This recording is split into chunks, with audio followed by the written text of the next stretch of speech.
Good evening and welcome to the NFL Draft. This is the 2019 NFL Draft, brought to you by TSA Jobs on 710 ESPN Seattle. Come on, man! Well, good morning. It is day 3 of the NFL Draft, and we are live once again from Seahawks headquarters. Curtis Rogers and Lydia Cruz here with you this morning. Lydia, this is day 3. Curtis. I'm glad we've introduced ourselves.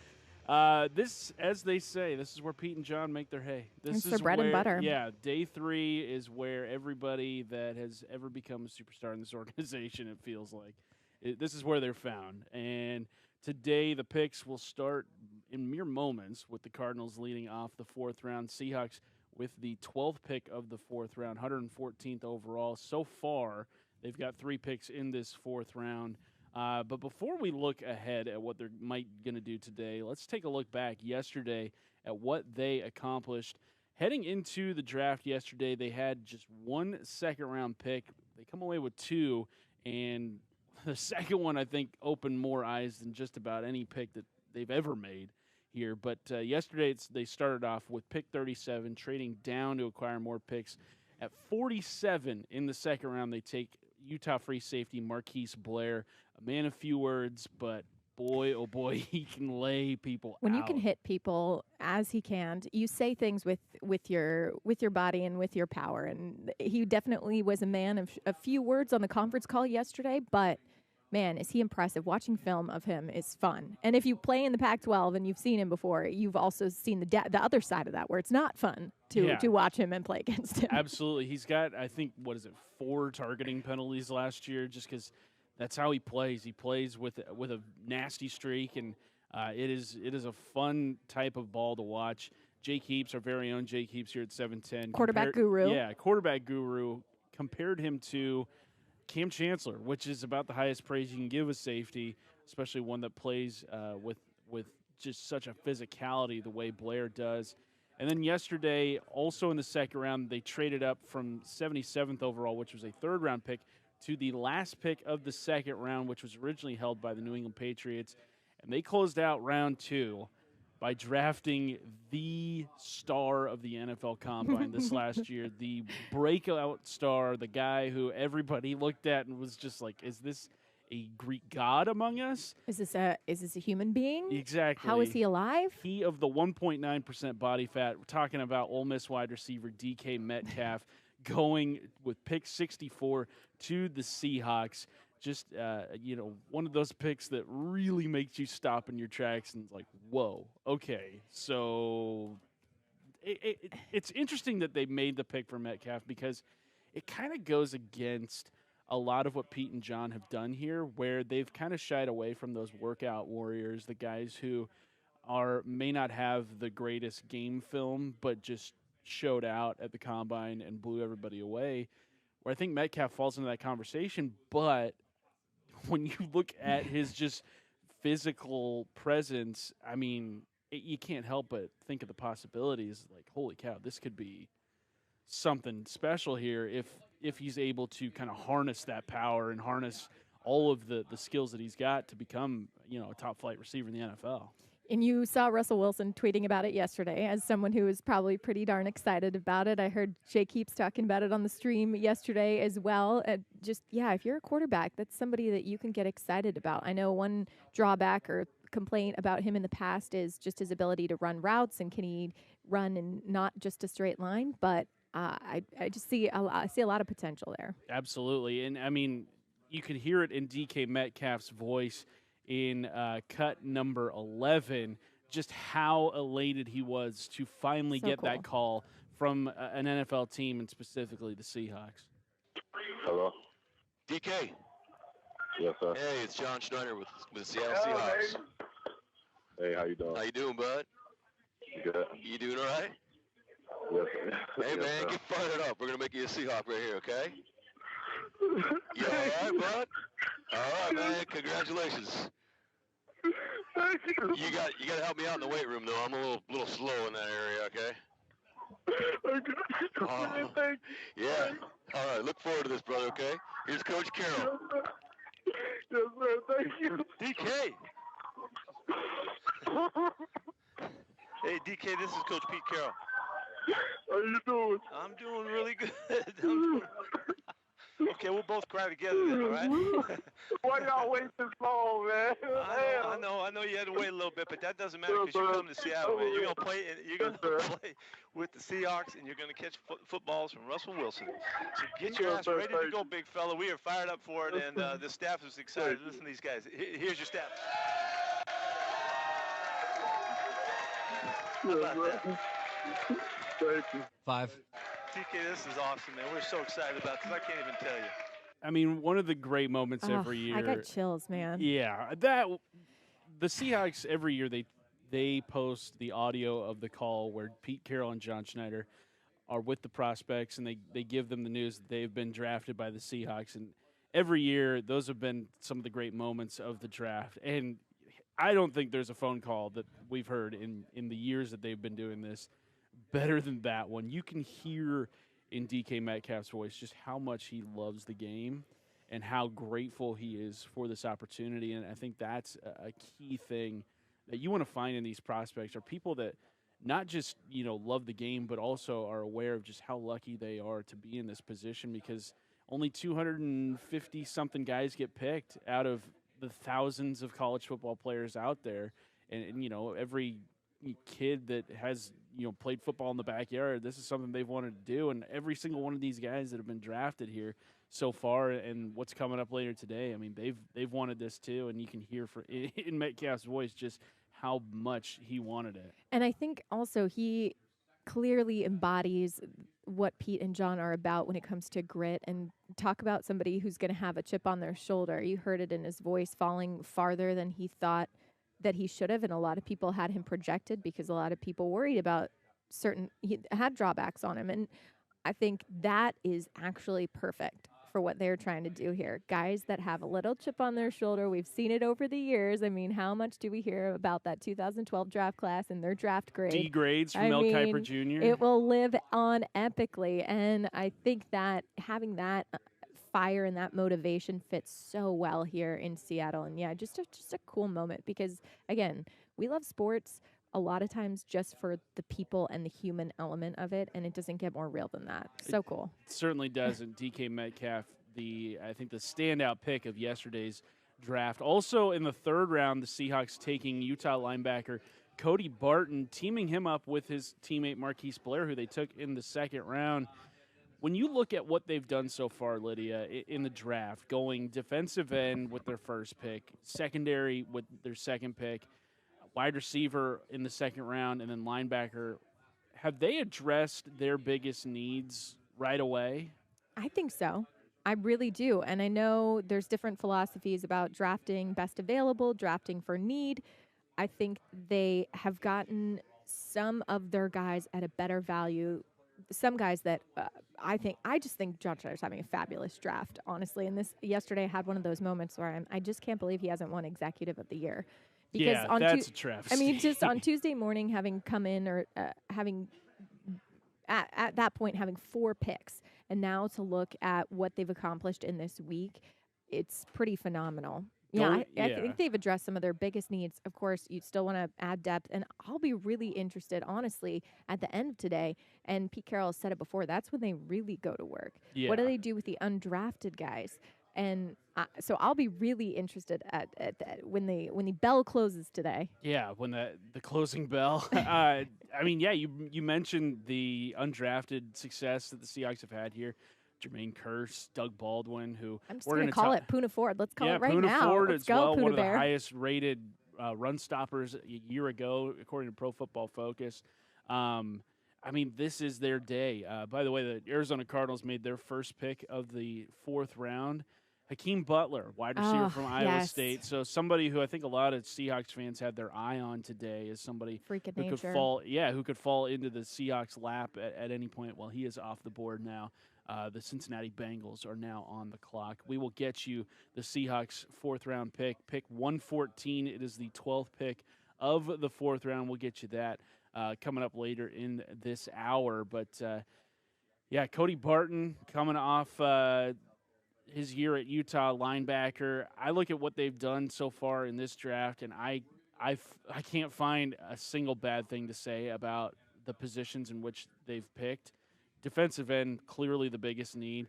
I think they should get more depth there today. Absolutely. I think that is another spot that I think maybe here in the 4th round they could go after.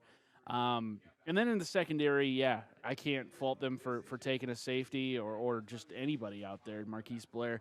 And then we heard the news yesterday, Adam Schefter reporting that Doug Baldwin is seriously considering retirement. We heard it from John Schneider and Pete Carroll, also in the Day 2 press conference, that things are not looking rosy for Doug Baldwin's future here in Seattle, or his playing so hard future. To hear. Yeah. It absolutely is, especially because, he's only 30 years old, and, this game there's a quick window. It's brutal. It is. It's brutal. Yeah. And to imagine in any other profession in life being 30 years old and thinking, my I don't know if I can career do is this done. Yeah, I because mean, that's usually when most people are kind of settling into their careers. you're hitting your stride probably. You've gotten your promotion. You're feeling Yeah. good.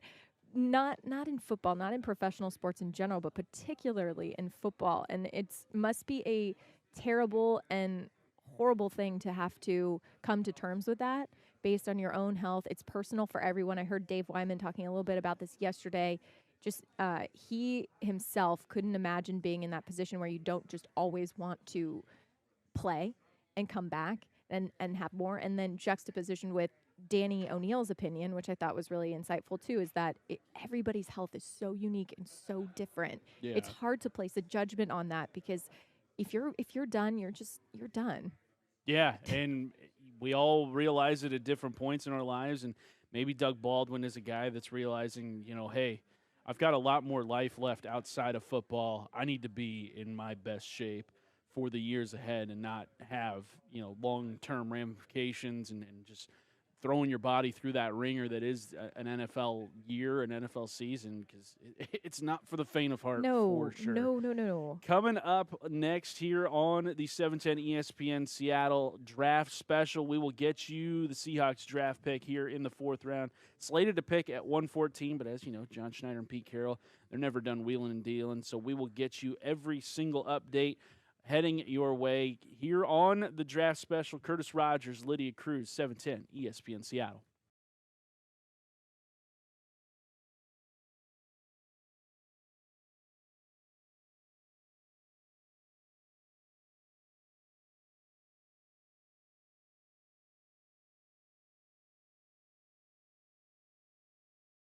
Streaming non-stop Seahawks draft coverage from the first pick to the last on 710sports.com. Welcome back into Day 3 coverage of the NFL Draft right here on 710 ESPN Seattle. Joining us in about 10 to 12 minutes from now, the Professor John Clayton, as he does every half hour here on the draft, just getting you updated on a couple more picks that have come down the line here in the 4th round. The Bengals taking NC State quarterback Ryan Finley, and then Chauncey Gardner-Johnson, a guy who I think another person that many people had pegged as an interest of the Seahawks. He's taken a safety from Florida by the New Orleans Saints with their 3rd pick here in the 4th round. The Oakland Raiders currently on the clock, and their pick is in. Curtis Rogers, Lydia Cruz here with you. Thank you so much for joining us. Not only on 710 ESPN Seattle, but also 710sports.com. Shout out to the live stream. Yeah. Rocking with us on YouTube and on 710sports.com. Make sure you're checking that out as well. There's running scroll there, so keeping you up to date on your picks. Make sure you're subscribed to our text alerts as well throughout the day, because there's a lot of picks coming in today. There's going to be a flurry of them, so make sure that you are staying updated on all of that. Yeah, it's a speed round. It almost feels like, lightning round or something today. It's like what is it, Fast Money? Yes, on exactly. Family Feud? Yeah. Fast money. Yeah, so you're going one pick after another here. It's going to be real quick. But yesterday, getting the news about Doug Baldwin's future here in Seattle, coinciding with the pick of DK Metcalf, and it was tough to hear that Doug Baldwin is now strongly considering retirement. And then you heard it in John and Pete's voice also following yesterday's picks that, it is a serious consideration. And you look at just what he has accomplished here in Seattle, being an undrafted free agent, and then becoming, I mean, maybe outside of Steve Largent, and who knows. It depends could on be- clutch. Are you talking? Yeah, because you have to separate almost continuity of their Yeah. career versus clutch moments, but being part of specific catches It- in moments in yeah, Seahawks history. And Baldwin being a part of the best teams of this franchise's existence, I mean, he's clearly one of the top 2 or 3 receivers in this franchise's history.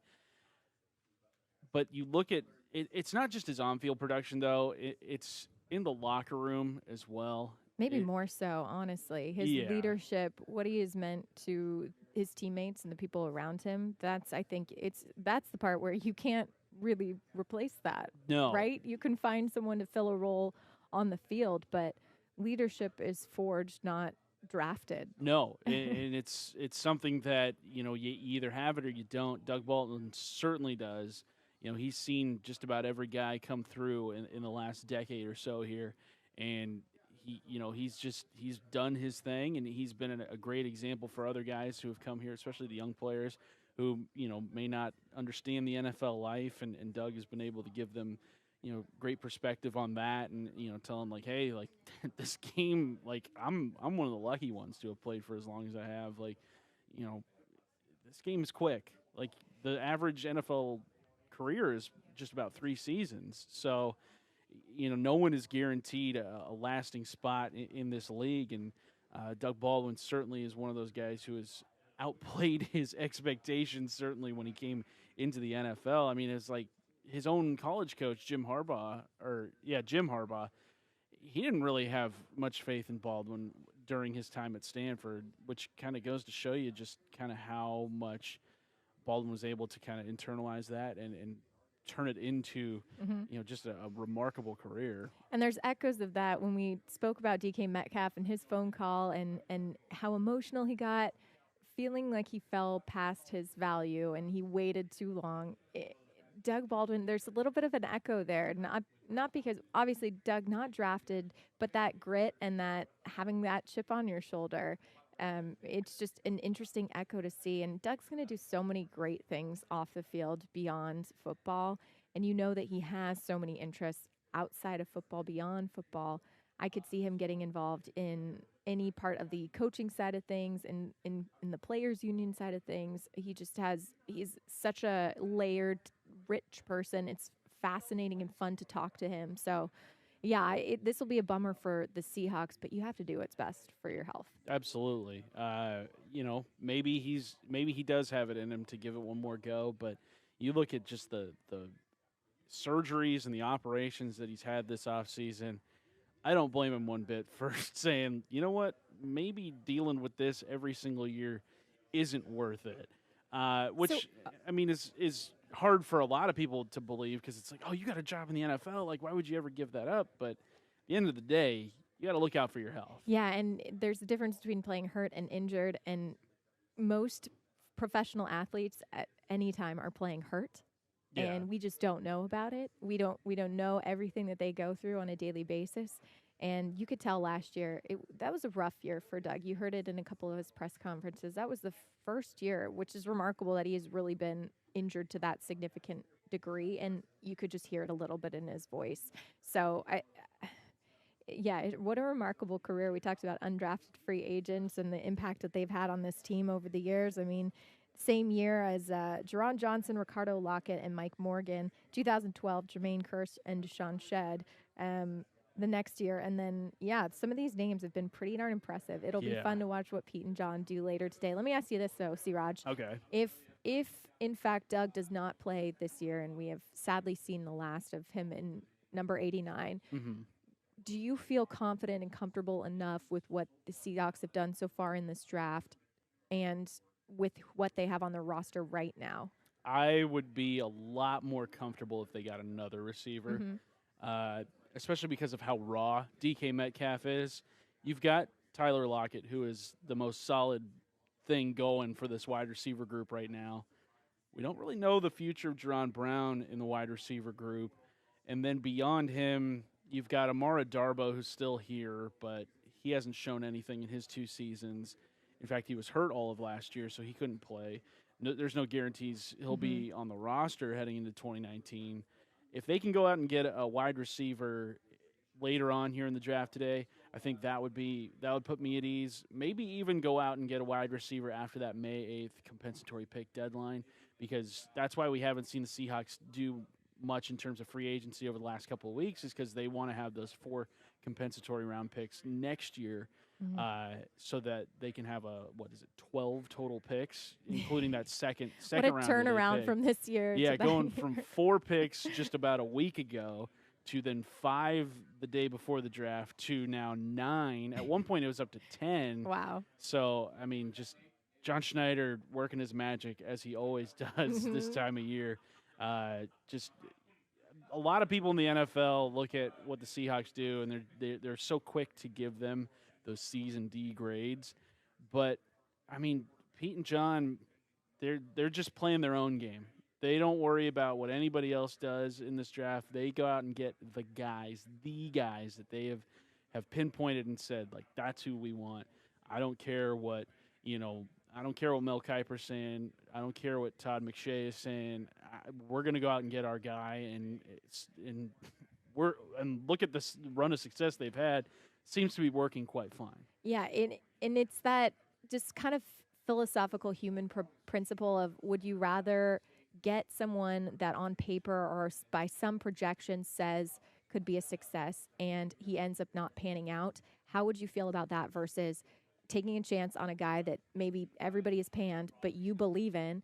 And would you rather fail on your own system and your own beliefs, like going out there failing with a certain pick or a certain guy, which granted they have in the past, in the last couple of years, they've had the situation with Malik McDowell. They've had certain picks that haven't panned out. But it's got to feel way better to adhere and go to your system, who you believe in, as opposed to picking some arbitrary guy because Mel Kiper or Todd McShay or because people. He checks all these because boxes. He checks these boxes and then he doesn't end up panning out. That must be an exponentially worse feeling. Yes. And I think the Seahawks are just so confident in what they've built here and so confident in how they go about teaching and how they go about instituting their philosophies and developing these players, that I think they feel like, they can take anybody at this point and really build them up and coach them up. Coming up next here on the NFL Draft Special on 710 ESPN Seattle, the Professor John Clayton joining us, as he will every half hour or every hour on the half hour today. So make sure you are tuning in for that. Also, the Seahawks pick, they're about 5 picks away. So we'll get you that pick as well coming up here. Curtis Rogers, Lydia Cruz, the NFL Draft Special on 710 ESPN Seattle.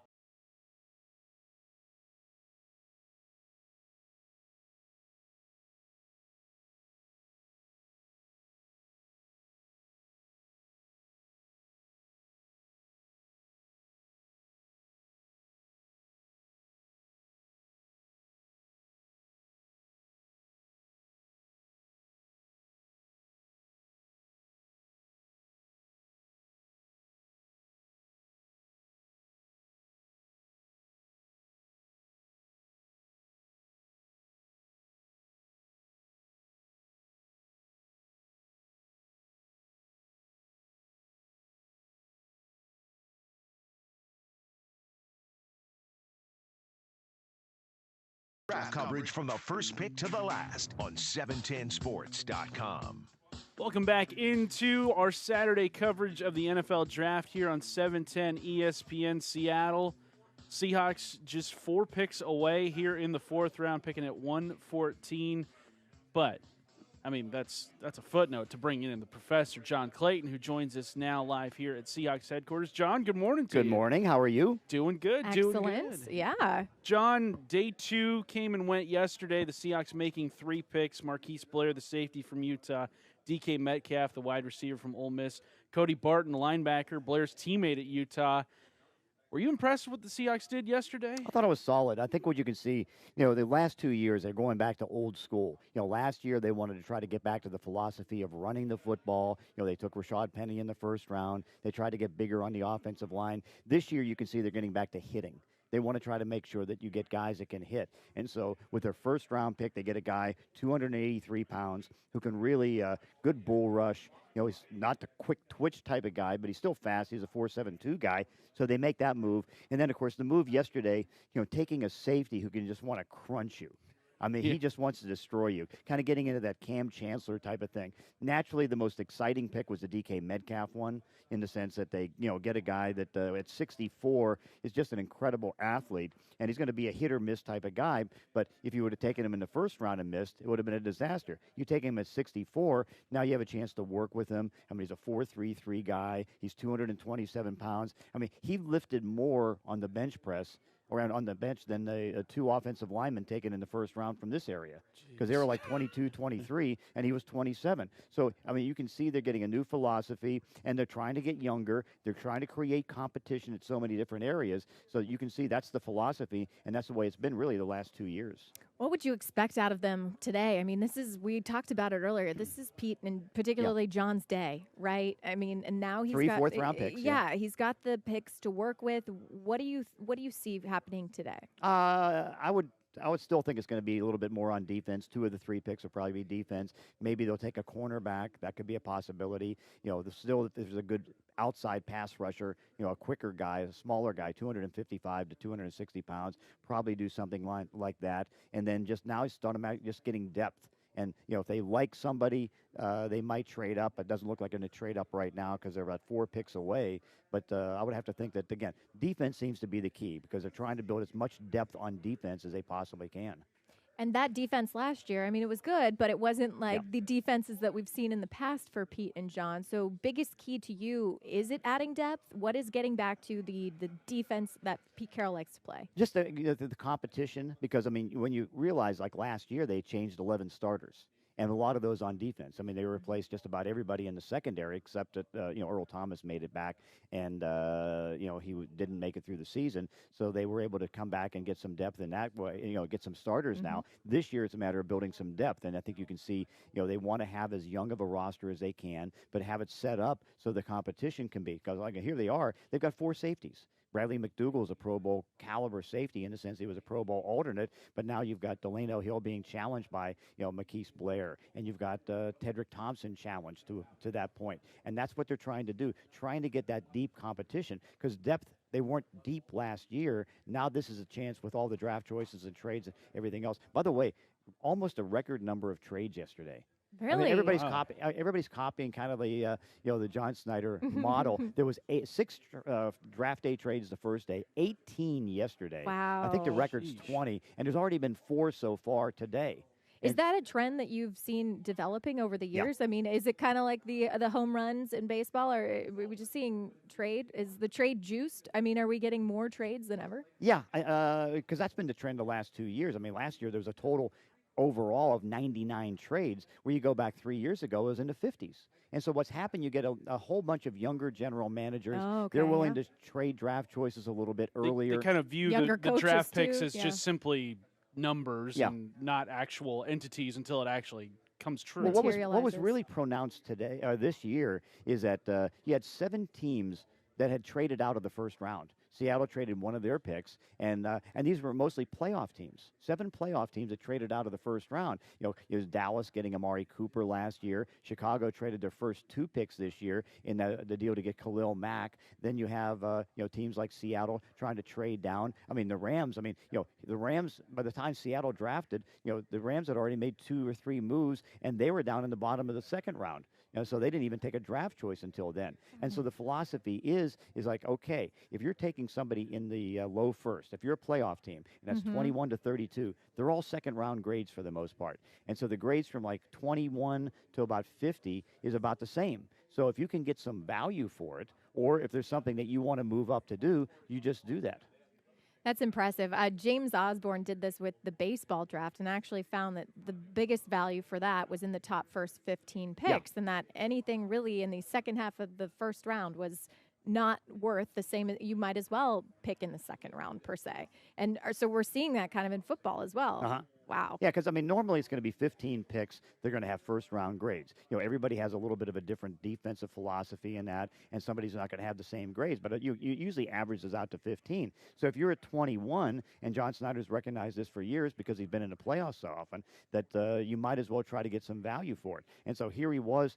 He ends up basically replacing the guys that they would have got compensatory picks. Last year they couldn't do it. They couldn't save the opportunity to get 4 compensatory picks. They needed bodies. And so they spent not a lot of money in free agency, but they spent enough capital as far as draft choice to give away the compensatory picks. Now here they are. They've got the ability to come back, and they've got 12 picks next year, 4 compensatories. They got the extra second rounder, and so they can free to wheel and deal. And I wouldn't be surprised now, particularly with the cap room that they have, if they start making some trades for some veterans, guys at the end of their rookie contracts and that, they can now start to do that. By the way, Dakota Watson was the first veteran traded today. He's a San Francisco backup linebacker, special teamer. He ended up going to Denver in a trade.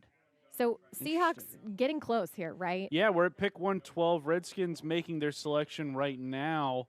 John, we're just 2 picks away. Actually, Redskins taking Bryce Love, Stanford running back. So Bryce Love with injury concerns. Well, yeah, I mean, I guess because they've got Darius Geis, they wanted to get another guy with an ACL injury to kind of give him somebody to go train with. It's been to fascinating. go along with Alex Smith, the quarterback. Right. Oh, well, yeah. no, that's a little bit different. He got infections and all that stuff. But to watch Bryce Love's stock fall to where it has. He was, John, I feel like Bryce Love, had he come out last year, would have been a first-round pick. Absolutely. Or second. He would have been a high second. I mean, he would have gone probably pretty close to Daquan Barkley because he was that good. I mean, he and Barkley were the best 2 running backs in that season in college football. But now Bryce Love, 4th round, and then there's concerns about his injuries going forward. John, how about San Francisco taking a punter? Yeah, 4th round, a round ahead of where the Seahawks took Michael Dixon a year ago. Mitch Wisnowski. Yeah, a Utah punter. You got altitude, kicking man. It altitude. Gotta love those Utes. Yeah. What are his splits? That's what I want to know. What's his kicking like non-altitude? Yeah, he's going from an altitude at Utah to now Bay Area, which is sea level. So we'll see how that works. So in other words, you're saying it's going to start dropping down? We'll see. Kyle Whittingham's, he is always impressive, but he's having a pretty good class again this year. Utah, one of the surprise teams in the Pac-12 here, making all sorts of picks. John, yesterday, sorry, guys. Actually, sorry to interrupt you. Do we have a trade here happening? Got the Baltimore Ravens picking next here at pick 113. But, John, yesterday, before quickly here, Doug Baldwin. Yeah. The news yesterday that he may not be playing any further.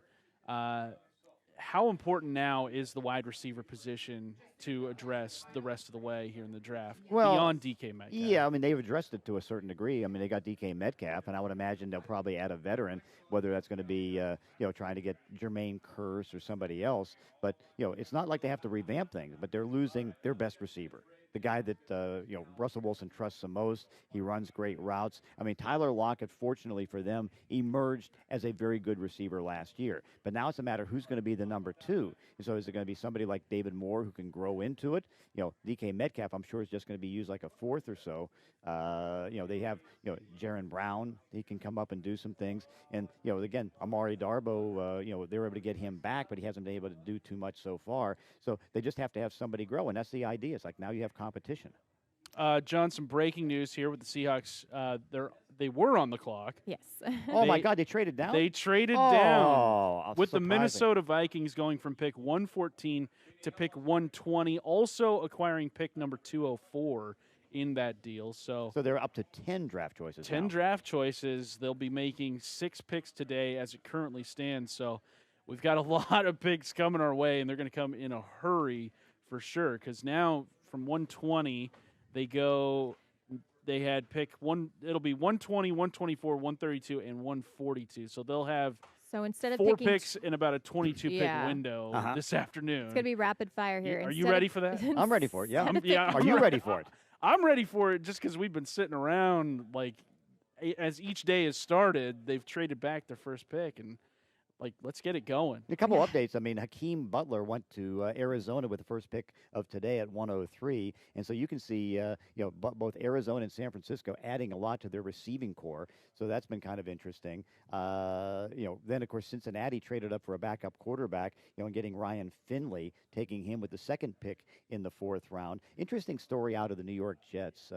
There's some rumblings. I know Mike Lombardi put this out yesterday that he thinks that Mike McCagnon, the general manager, is going to get fired. I don't think that's true, but you can see that there's already problems, and so much of it I think comes down from the owner, because the owner, they hire Adam Gase, but they told him, no, you have to have Greg Williams as your defensive coordinator.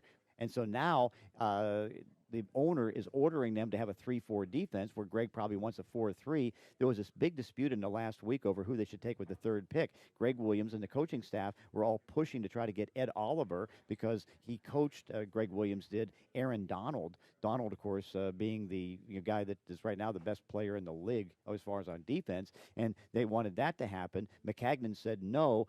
Quinnen Williams is more of a solid pick. And in the meantime, yesterday they were talking trade with the rival Buffalo Bills to trade down from 3 to 9 if Williams was there. In the end, McCagnon got his guy.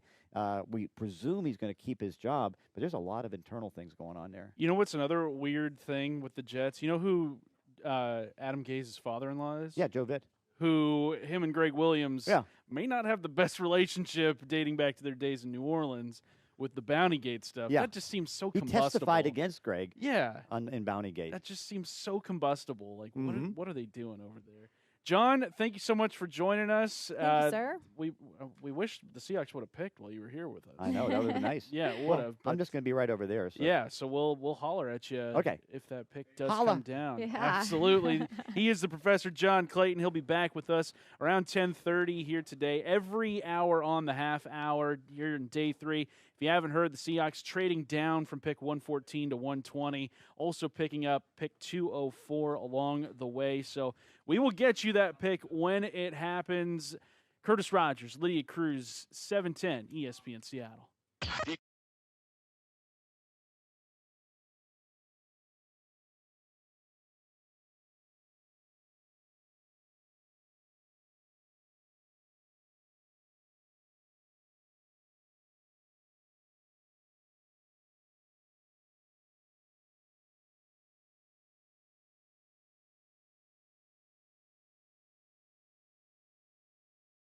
Here from the podium as the Seahawks are slated to pick in 4 picks from now at pick number 120, which they had just traded down with the Minnesota Vikings. The Seahawks picking up pick 120 as well as pick number 209. So they're stocking up. Yeah, absolutely. And that's exactly what they do every single year at this time. Pick 114, they trade, get pick 120, pick 209. So the Seahawks are now moving back in this first round, or not this 4th round. Curtis Rogers, Lydia Cruz here with you all morning, even into the afternoon. We're going to be here till 1 o'clock. And so the Seahawks, they're going to have a whole bunch of picks coming your way here over the next, a little bit. And these picks go by fast. They do, and we'll hear from, you mentioned some sound. We do have some Pete and John sound from yesterday that we want to dig into and talk about the picks from yesterday, hear from them. Also, we've been discussing Doug Baldwin's future. They give specific comments and speak about that specifically, so we want to get you that audio as well, and some of the emotional phone calls, man, because that's where the heart of this is. This is a day when dreams come true, and if you ever get stuck in the weeds of it, just take the bigger picture view and think of how cool these days are from a human standpoint, because that's so fun for me. Absolutely. I mean, these guys have been going at it for, they've been playing Let's this just game say their whole lives. Yes. Let's just say their whole lives. Exactly, because, this kind of dream to become an NFL player doesn't start just a couple months out. Like, no one goes from the street and says, you know what? I'm going to give it a go at the NFL. It's not the, what's the Mark Wahlberg movie? That doesn't generally happen to people. Is that in? No. I don't know. Where he just is undrafted and he does the. Invincible. Invincible, thank you. Where he goes to a tryout after being Eagles? like a bartender. For the Eagles? Yeah. That doesn't generally happen. No. Or there's also the Disney Channel movie, the garbage picking, field goal kicking. Thank you for knowing a Disney movie with reference. Tony Danza, who also played for the Eagles in that movie. He was their kicker. What is it about the Eagles that it's just like it's just the every man's team? I mean, they're just the approachable team. I guess they're the person you can talk to in the bar. They it's are. Like, yeah, the attainable, kind of team. I love it. Oh man, but yeah, I mean these draft picks. It's so cool to see them, especially the ones that have been waiting around longer than the guys in the first round. Because, I mean, Kyler Murray knew he was probably going to go number one. Quinnen Williams, also Nick Bosa, all those guys, they didn't have to wait. But, I mean, it still is just as special for them as it is for whoever's going to be Mr. Irrelevant, who gets picked at 256 today, which that's what they call the final pick of the draft. That's not me being mean. That's just that's the nickname they've dubbed upon it. But these guys who come from, like, small schools, guys who, have been playing, like, junior college ball, and they finally are able to kind of break through, and now they get that moment. They get their name shown on ESPN or the NFL Network. They get to hear their name called from, like, a franchise icon, like Dave Wyman. Heck yes. When Cedric Thompson was picked. Exactly. So it's really cool to see a lot of these guys get their moment in the spotlight when teams, guys who get picked in rounds 6 and 7, kind of from small schools or guys who may not have been starters on their college team or just kind of been overlooked, but it's exciting to see. If you had to pick one other team in the NFC West that you have either been impressed with or let's just go impressed/jealous of what they have accomplished so far in the draft. Obviously, the first 2 picks of the draft you're going to face in the NFC West, both Bosa and Murray going to rival teams. But in terms of what they have selected throughout the draft up until this point, who are you most envious of? I mean, I'm not envy of the Kyler Murray pick that Arizona made at number 1 overall, but you look at what they've made picks 2 through 4. Byron Murphy, who we're all very familiar with, and what he accomplished at UW. Adding him with Buddha in there and the Death Row Dogs in the desert. Jeez, like, no, I mean, no, thank you. They've got a pipeline there. Andy Isabella, an interesting pick in the second round, wide receiver from UMass. Not much known about him, but certainly a guy that their front office fell in love with. He's going to be very utilized, I would imagine, in that Cliff Kingsbury offense, playing the role of a slot receiver and getting a lot of those underneath routes. And he'll probably have 100 receptions at some point in his career, 1,000 yards. That's just kind of how it is. And then Hakeem Butler, another workout warrior type. The Seahawks, I think a lot of Seahawks fans wanted Butler in Seattle, but he goes to the desert. I think the Cardinals, outside of that first pick, I think they have had a really good draft. The Rams also taking a former Husky, Taylor Rapp, with their very first pick 29 in that second round. Thanks, guys. Interesting move. Don't really want to face off against. I know. You got Rapp going to the Rams, Murphy going to the Cardinals. Husky fans right now, I think they've got to be like, okay, like, really? Why did that happen? We get it. Is it only because people on the West Coast see Pac-12 football? Is that what's happening? Is it just that people on teams on the Scouts on the East Coast don't watch Pac-12 games? But yeah, it's people who are fans of either UW or even the Cougs who have played against these people, maybe not excited to play against them again on a professional level. One interesting pick that the Rams made, 3rd round running back Darrell Henderson out of Memphis. They just paid Todd Gurley that massive deal. He was very ineffective in the postseason. C.J. Anderson leapfrogged him on the depth chart in the Super Bowl. Now they spend a 3rd round pick on a running back, a top 70 pick. I wonder if there's more to Todd Gurley's health than what we're being led on to. I'm with you, C-Raj. I thought that was noteworthy as well. And yeah, injury concerns. That was weird last year, right? We were all just kind of left head scratching a little bit at what happened there. Could this be the first sign of something odd? Or I mean, it seems like everything has gone the Rams' way so far, but that was an odd storyline to follow. Absolutely. And I mean, now you've got Darrell Henderson, Todd Gurley.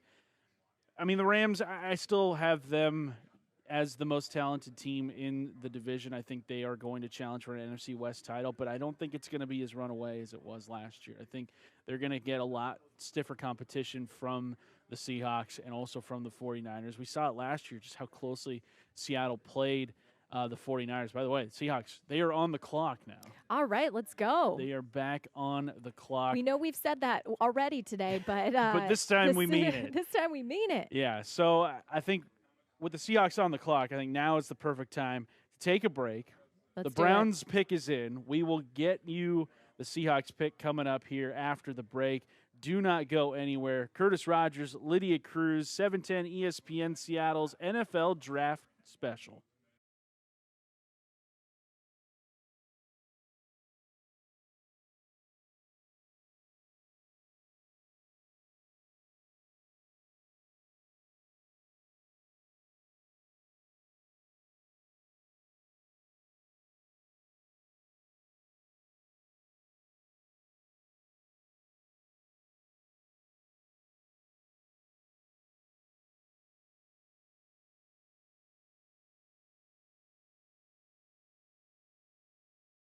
The NFL Draft.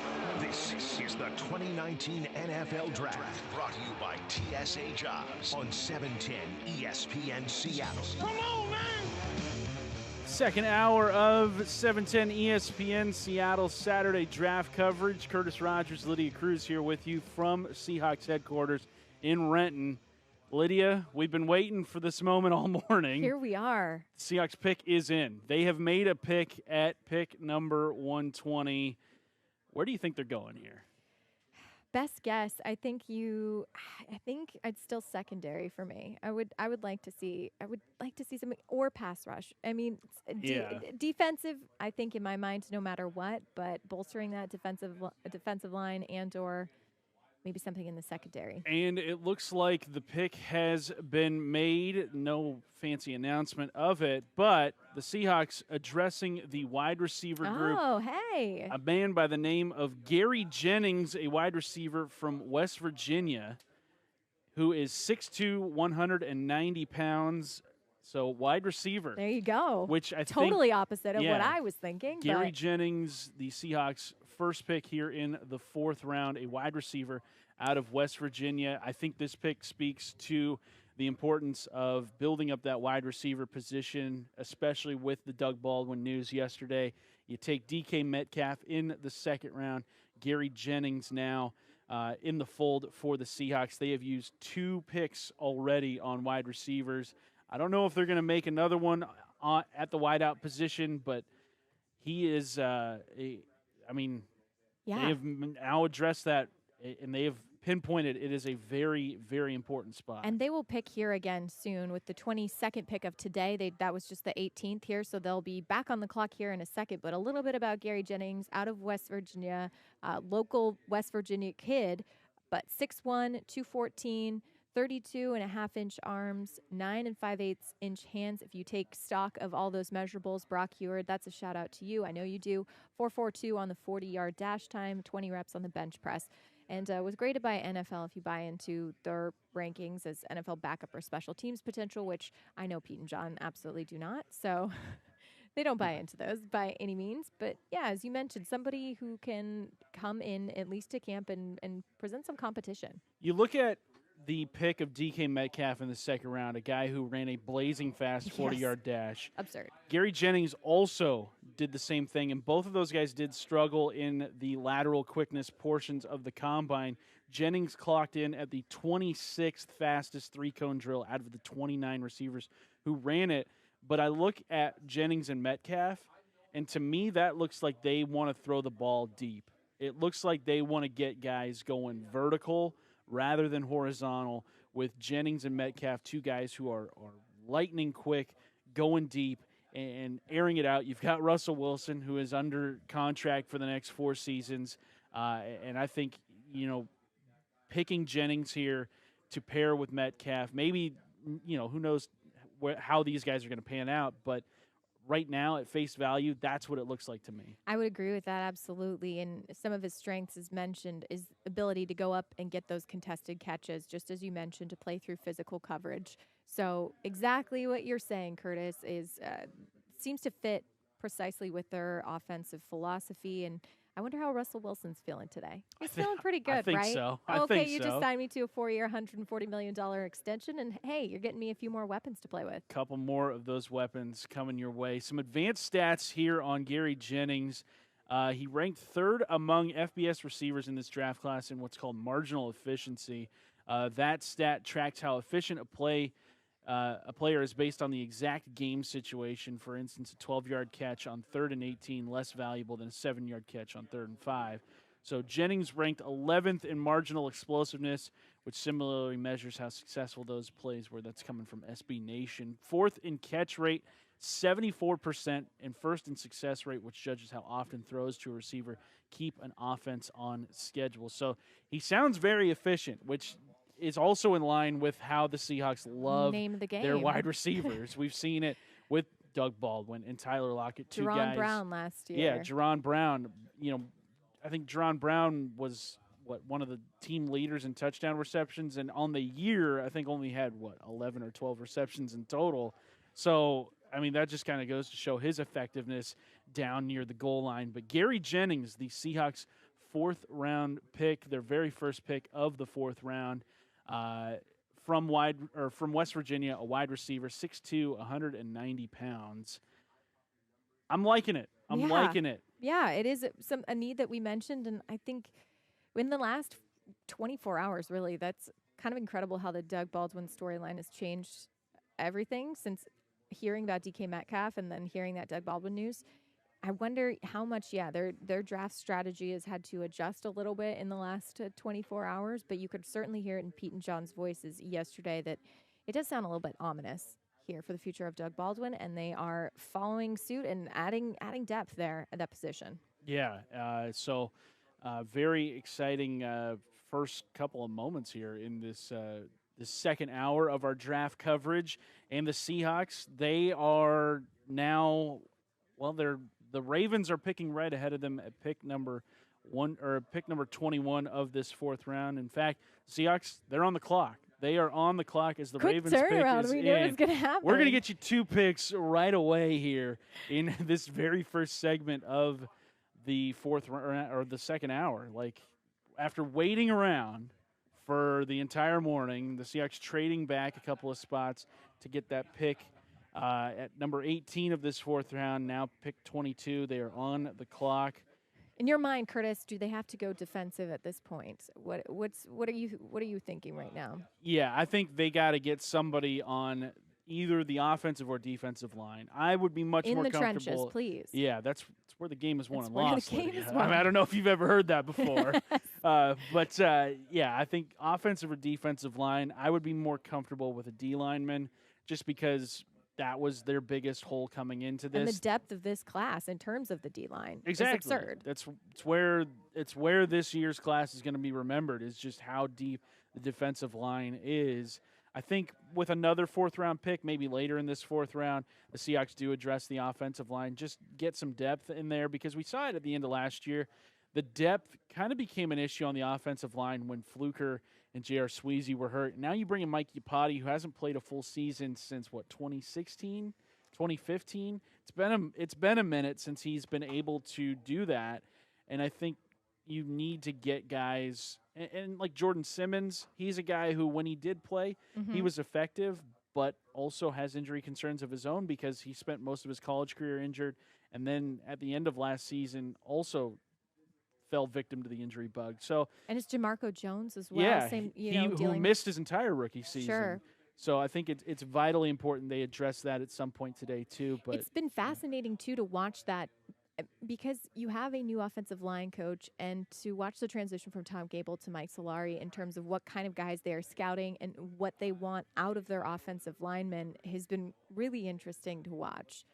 But I would agree with you that that's still obviously an area of need and depth, and the way seasons go, you're inevitably going to have some injuries. You have plenty of veterans on that line, so I would like to see that as well. I don't know if it's going to be this pick per se. I would bet defensive line, but that's the thing. They'll pick at number 30 today, which is just in a handful of picks. 8 picks after this. So, there's still a lot of great talent on the table. Yeah, with this trade back in the 4th round for their very first pick, the Gary Jennings pick out of West Virginia, the Seahawks will have a run of there's 22 picks in total. They'll have made 4 of those picks in 22 spots. So, I mean, the Seahawks very much busy here in the second hour of our coverage here today. Let's take a quick break. Let's do it. When we come back, we will get the Seahawks pick to you right here on 710 ESPN Seattle. Get the most on the biggest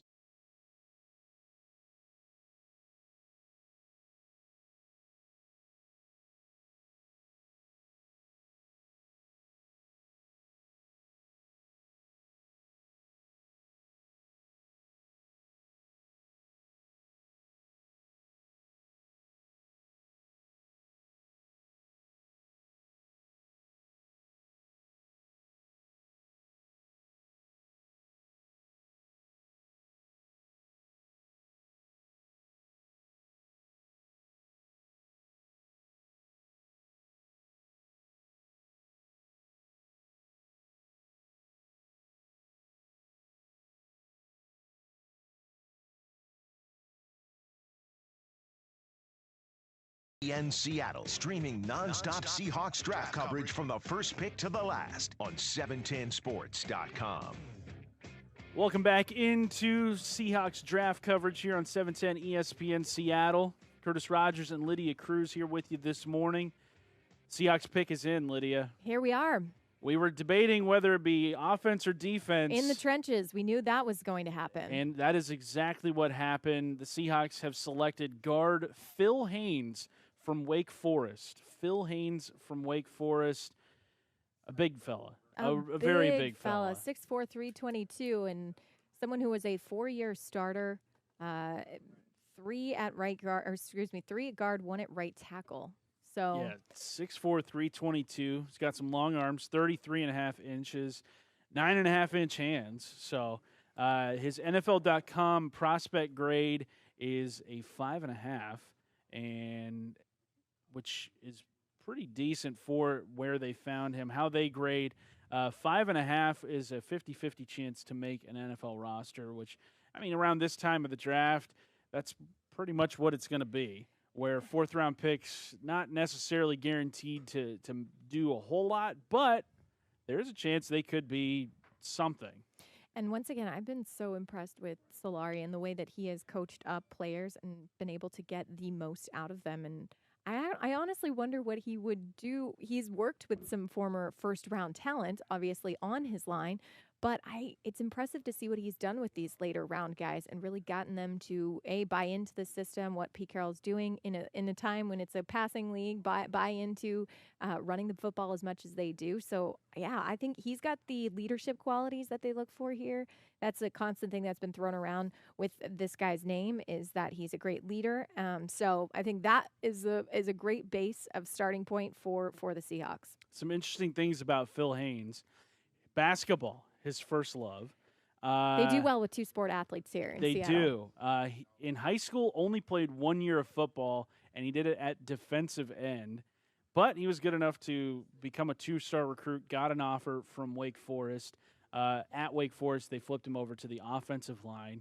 Guess what they called their offensive line at Wake Forest? Oh, I need to hear this. They called them the Beef Boys. Oh, the Beef Boys. I love that. Phil Haynes, one of the Beef Boys. The Beef Boys. Yeah, so he redshirted his freshman year, and then started every single season after that, like you said. Team captain his senior season, and part of 2 of the most productive offensive lines in Wake Forest history. So we got a Beef Boy coming in here to Seattle on that offensive line, a guard, which, like we said with Mike Iupati and his health, you don't know how many games he's going to give you this year. DJ Fluker last year also spent a lot of time on the injured list. So, you know, with question marks abound about the long-term health of those 2 guys and whether or not they can give you, you know, a long stretch of playing time, like, you know, 7-8 games in a row. It's a long season, man. It is. So it's good to get some depth on that offensive line. I look at Fluker and Iupati this season. If they can combine to play, I'm going to put it at 28 games out of the 32 total that you can combine with them, I think that's going to be an incredible thing for the Seahawks. If they can combine to play at least 28 games, I'm okay with that. And then also, too, we can't really quantify this, but what their leadership does for that offensive line and for these young guys. Because I saw that in DJ Fluker, speaking with him in the locker room several times last year, is just that leadership role and how he takes on helping these younger guys. That's something you can't really quantify on paper, but I agree with you. We just need a little bit of durability and, being availability, as they say, is your greatest strength. So we'll see on the offensive line. What do you make in general of how many offensive picks have happened so far in this draft? Is this reaffirming, hey, Russell Wilson, this is your team? Yes, I think so, and especially because they're picks that are geared towards the passing game rather than the running game. I think they're set at running back. I don't see them taking a running back at all today. If they do, it's going to be an undrafted guy. Not the strongest class anyway. No, and I think they're expecting more of Rashad Penny this year. He might step into that Mike Davis role of being the legit number 2 guy. Maybe. Hopefully he challenges for the number 1 spot. Isn't that crazy, right? Because we're talking about a 7th-round pick, and we're talking about your first-round pick. Yeah, you would hope that your first-rounder that you invested significant capital in could challenge for that starting role, or at least, make that fun competition. Yeah, and now you've got Rashad Penny, who has a year under his belt. He knows what NFL life is like. Last year there were, when he got hurt in training camp, he ballooned up, put on all that weight, and I think the coaching staff was just like, okay, dude, you can't do that if you want to survive in the NFL. And I think that was a real learning moment for him. Like, oh, I can't just rely on my God-given abilities the way I could in high school and in college, where in college, that San Diego State running system, you're going to get some productivity out of your guys just simply because of how often they run the ball and how effective they are at doing that.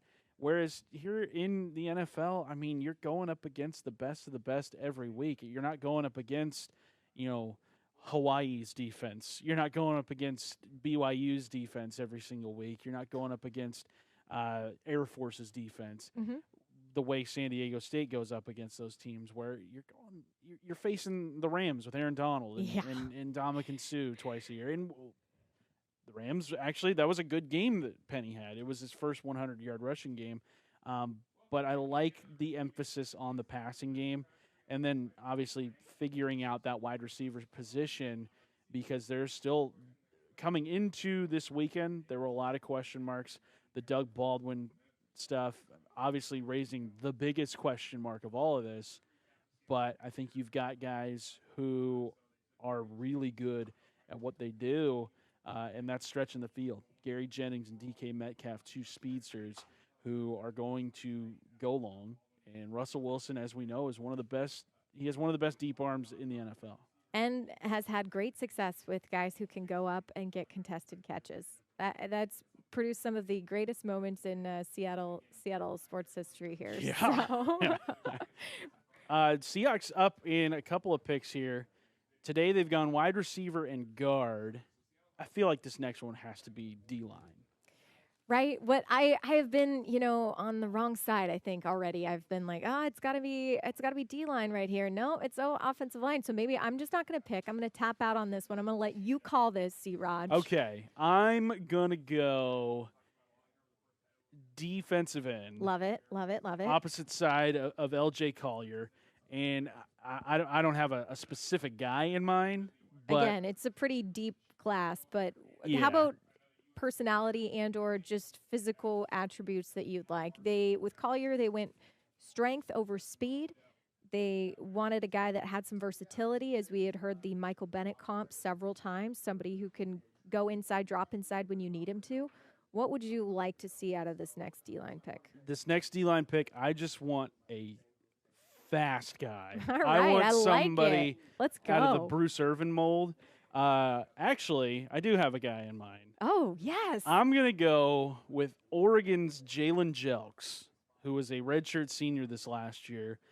I think he could be a guy. Keep it in the Pac-12. Yeah, he's a fast guy. And like Pete Carroll and John Schneider, they kind of have an affinity for Pac-12 guys.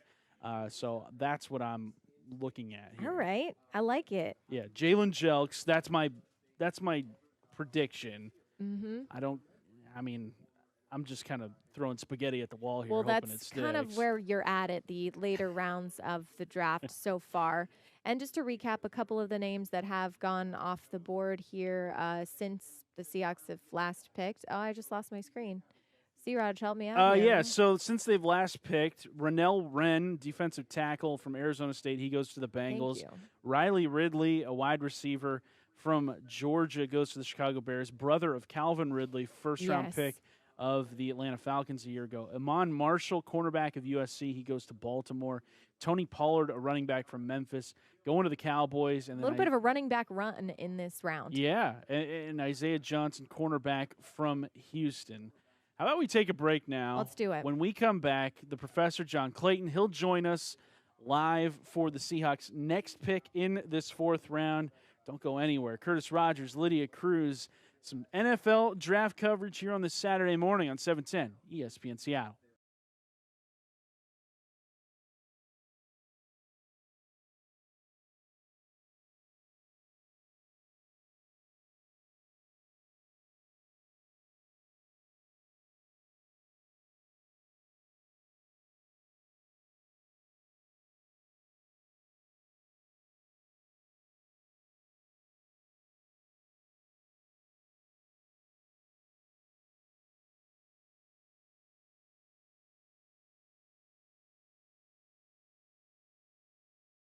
Draft on 710 ESPN Seattle. Streaming nonstop Seahawks draft coverage from the first pick to the last on 710sports.com. Welcome back into Saturday NFL draft coverage here on 710 ESPN Seattle. Seahawks just 2 picks away from making their next 4th round selection. Who better than to give us some insight on what they could be looking at here than the Professor John Clayton, who joins us now. And John, looking at the first 2 picks that they've made here in the 4th round, Gary Jennings, the wide receiver from West Virginia, and then you've also got Phil Haynes, the guard from Wake Forest. Is this kind of fallen in line with how you saw today go for the Seahawks? Not really, no. I mean, because you would think there's going to be more on defense, but I think you can see what's developing at the moment. Things have kind of run out on the defensive ends. Because you start to look at it. Once you get into the middle of the 4th round in this draft, that's where the strength was, but now it starts to dissipate. And so, for example, I mean, you have some boards that are going to have, no 5th and 6th round defensive ends that can be pass rushers. Now, there's still some good linebackers available. Maybe they can convert. So I think you can see, the lack of pass rushing defensive ends now. That may be done now for the day. I think you can also see that the cornerback position, I think this could be a cornerback right now because there's still enough depth there. But I thought, again, defense was going to be the key, but they're getting the offensive guys right now. They've taken 2 wide receivers, a 322-pound offensive lineman, to kind of go with what Mike Solari wants. And again, it's a guard, which is kind of intriguing because, Mike Iupati and DJ Fluker, you can say the Fluker's on a 2-year deal, but, they're kind of a short term, and they've got to start to develop some more young guys to get going on the offensive line. When you look at Fluker's health and then also Mike Iupati's health, how much are they banking on those guys being out there week in and week out, or are they just kind of filling up the reserves here as a fail-safe for either one of those guys? I think they anticipate that both guys are not going to be 16-game players, and so you have to have enough depth to be able to have some guys that can come in on short notice. But the other issue is that now you've got 3 guys on the offensive line that are getting older. You've got Dwayne Brown, and you got Jamarco Jones now at left tackle that can, maybe be eventually his replacement. You figure he's got probably 2 more years. You figure it's 1 year on Mike Iupati.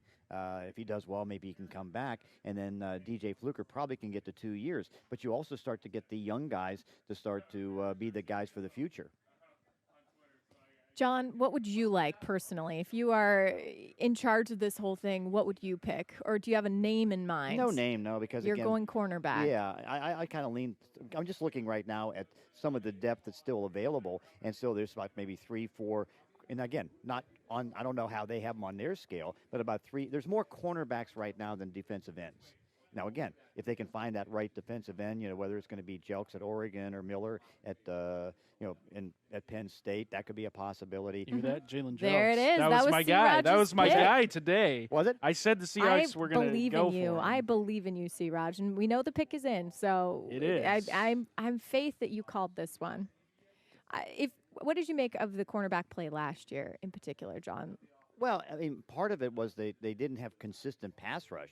Now, they got it, certainly from Frank Clark, but that's gone right now. But you would go through maybe a quarter where they didn't get too many pressures on there. Now, they faced a better group of quarterbacks last year than they did they're going to face this year.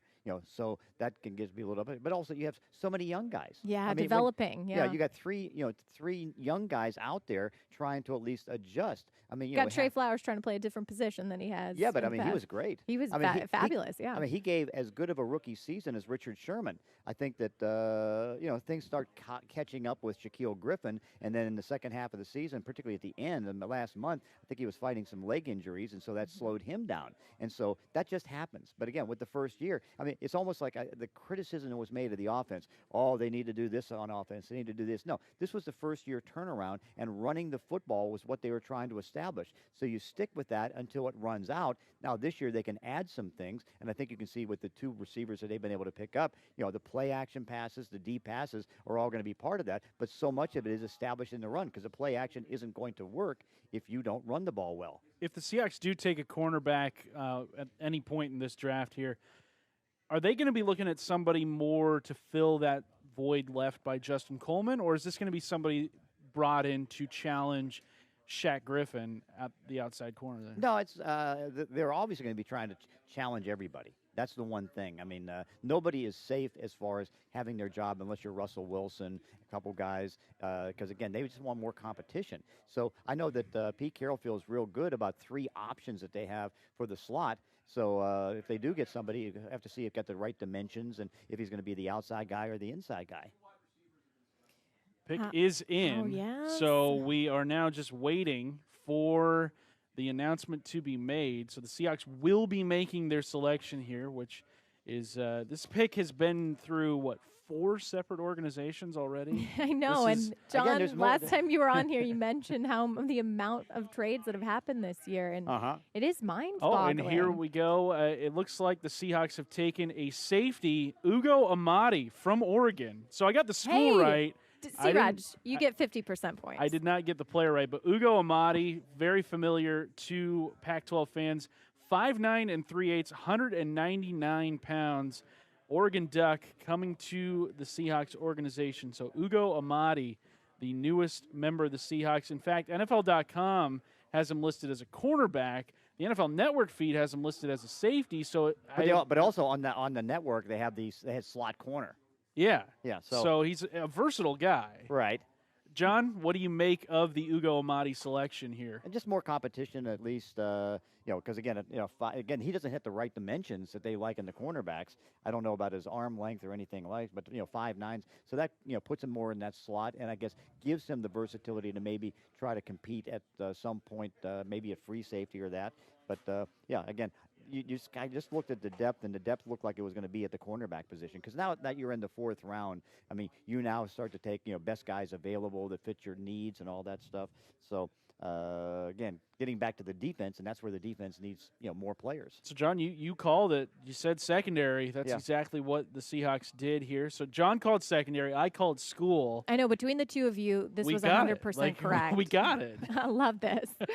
John, looking at the Seahawks draft needs that remain, what do you think is the number one need at the last part of the draft? Still, maybe the one they can't address now is still getting those pass rushing defensive end. The smaller guy, the 249, 250-pound guy. They got the 283-pound guy in L.J. Collins. That they've got taken care of, but they still need the other guy on the outside. Because, I mean, when you look at the whole defensive line and you look at defensive end, who are the starters? That's a real good question. Cassius Marsh right now is the most accomplished, along with Quentin Jefferson. And Quentin Jefferson had 3 sacks last year. And, Quentin, you can still look at his body. He's more of the inside guy than an outside guy because Brandon Jackson's going to be there. They certainly need Rasheem Green to step up. I mean, Jacob Martin to step up. But who's the starter? I mean, again, are they going to go rotation or how are they going to do it? But they've got to find a way to get the starters because they're going against some of the better tackles they face. Absolutely, and they've still got 3 picks left on the day. Round 5 pick, they will be picking. And I believe we're now going to go to the conference Oh, call perfect. For one of the draft picks. I believe this is Gary Jennings' conference call. Yeah, let's check in and hear what he's got to say to the media here at the VMAC.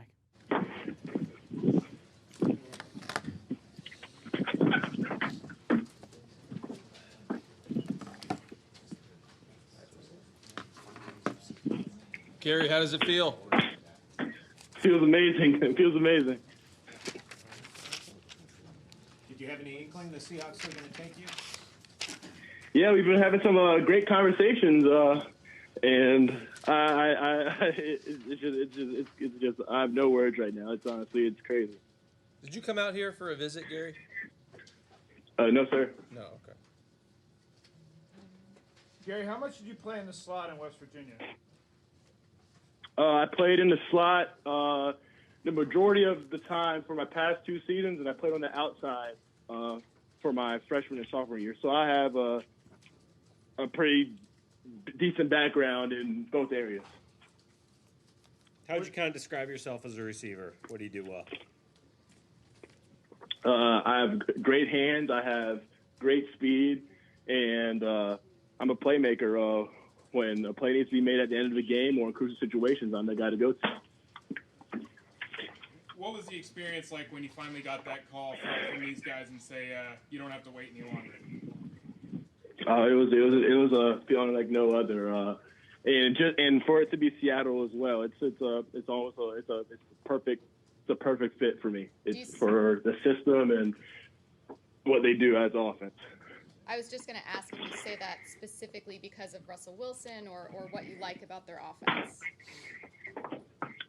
Both. Russell, he's a great playmaker. He's able to extend plays, and he's a heck of an athlete. So I can't wait to get ready to roll this weekend. Did you know Russell at all? Actually, he was my YMCA basketball coach when I was younger. We went to the same school. Back in collegiate, yeah. Can you tell us the story behind that? All right, so went to the same school, collegiate. I went to collegiate K through 8th, and he was in high school at the time. It was a K through 12 school, and growing up in that school, I used to see him play quarterback. He was an amazing quarterback back in the day too, and I would see him run back and forth across the field until someone was wide open and launch it. And they won states almost basically every year. He was there, and it was and also played like I said, played youth basketball with his sister as well, Anna Wilson. What's he like as a basketball coach? Well, he was a scrapper. He played when I saw him play basketball, he was a scrapper, but he was I was young at the time, so he was a great basketball coach. How old was Russell, or what? Do you remember what grade he was in and what grade you were in when you were doing that on the same team? He was still in high school, and I was still in at least 4th grade or less. We know it's been a pretty hectic couple minutes for you so far, but has he managed to reach out to you yet? Not that I know of. My phone's blown right now, so I've just got it. Was he a rough coach? Was he like making you run lines and suicides, or what was he? I don't think it was. It was YMCA, so I don't know if it was like that competitive. As far as that, we couldn't even press. I don't think, but yeah, I mean, it was cool because he was a star player at the school, and having him be able to coach. Given your connection with him, was this the hope for you? Is this where you wanted to be? Yeah, I mean, it's legit the perfect fit. Legit the perfect fit. With there's some talk now that Doug Baldwin's career might be over, and that could really create a big opportunity in the slot too, if that's the case. How excited could that make you to come in here knowing that might be something you'd have to take on?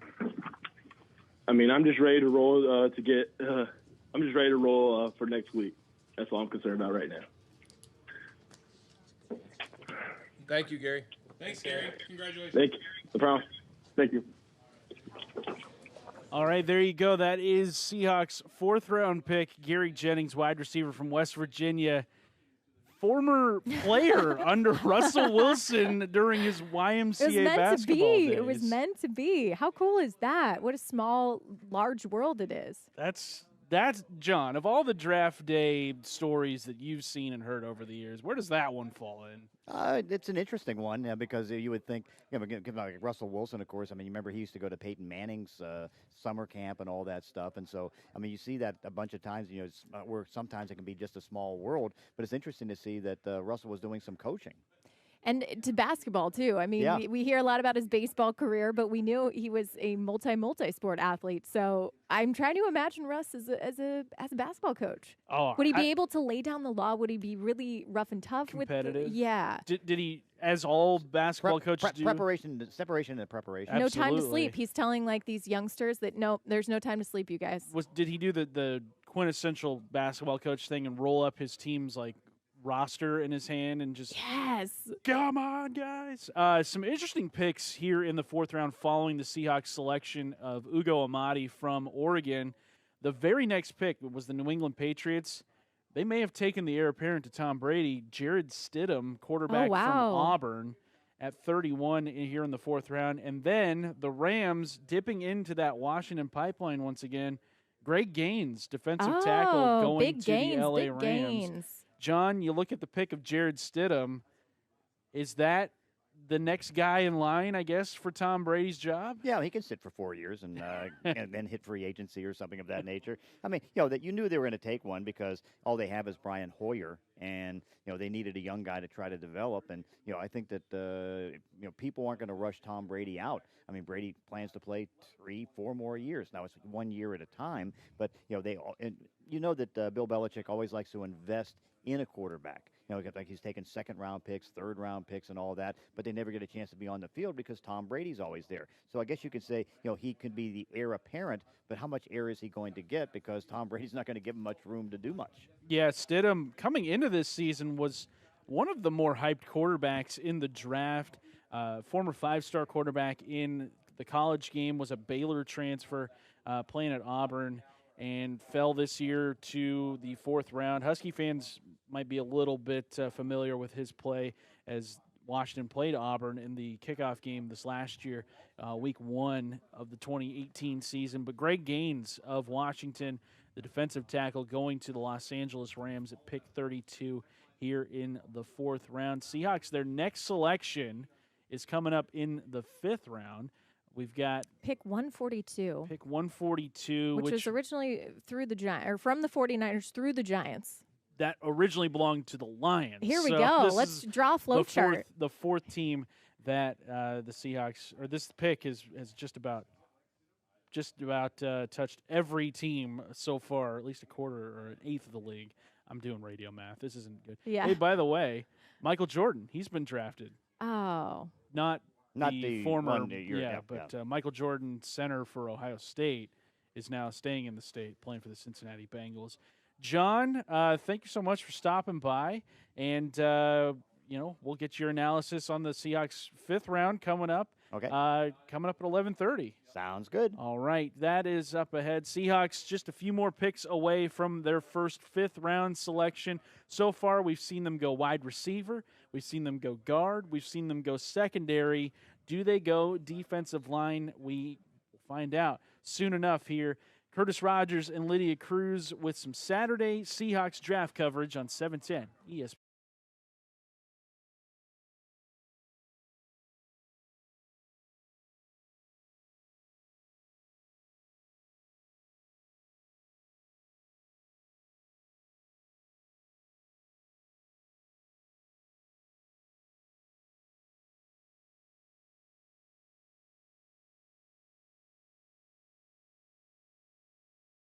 Draft on 710 ESPN Seattle, streaming nonstop Seahawks draft coverage from the first pick to the last on 710sports.com. Chugging right along here on this Saturday morning. Seahawks with 3 fourth-round picks. They go Gary Jennings, wide receiver from West Virginia, with their first of 3. They go with Phil Haynes, a guard from Wake Forest, with their second, and then they close out their selections in the fourth round with Ugo Amadi, a secondary member of the Oregon Ducks. So they've gone. I don't know if they've gone chalk per se, but I don't know if they've gone outside of our expectations of what we thought they were going to do. No, and I mean, how do you feel this round compared to the first 2 days of the draft that you went through? I mean, how so far today are you feeling? Today, I think I'm feeling just steady as she goes. All right, just I like it. Let's not have choppy waters. Last year, they opened a lot of eyes on this day by taking Michael Dixon in the 5th round, also Shaquem Griffin. Will Diss. Yeah, Will Dissly as well, Trey Flowers.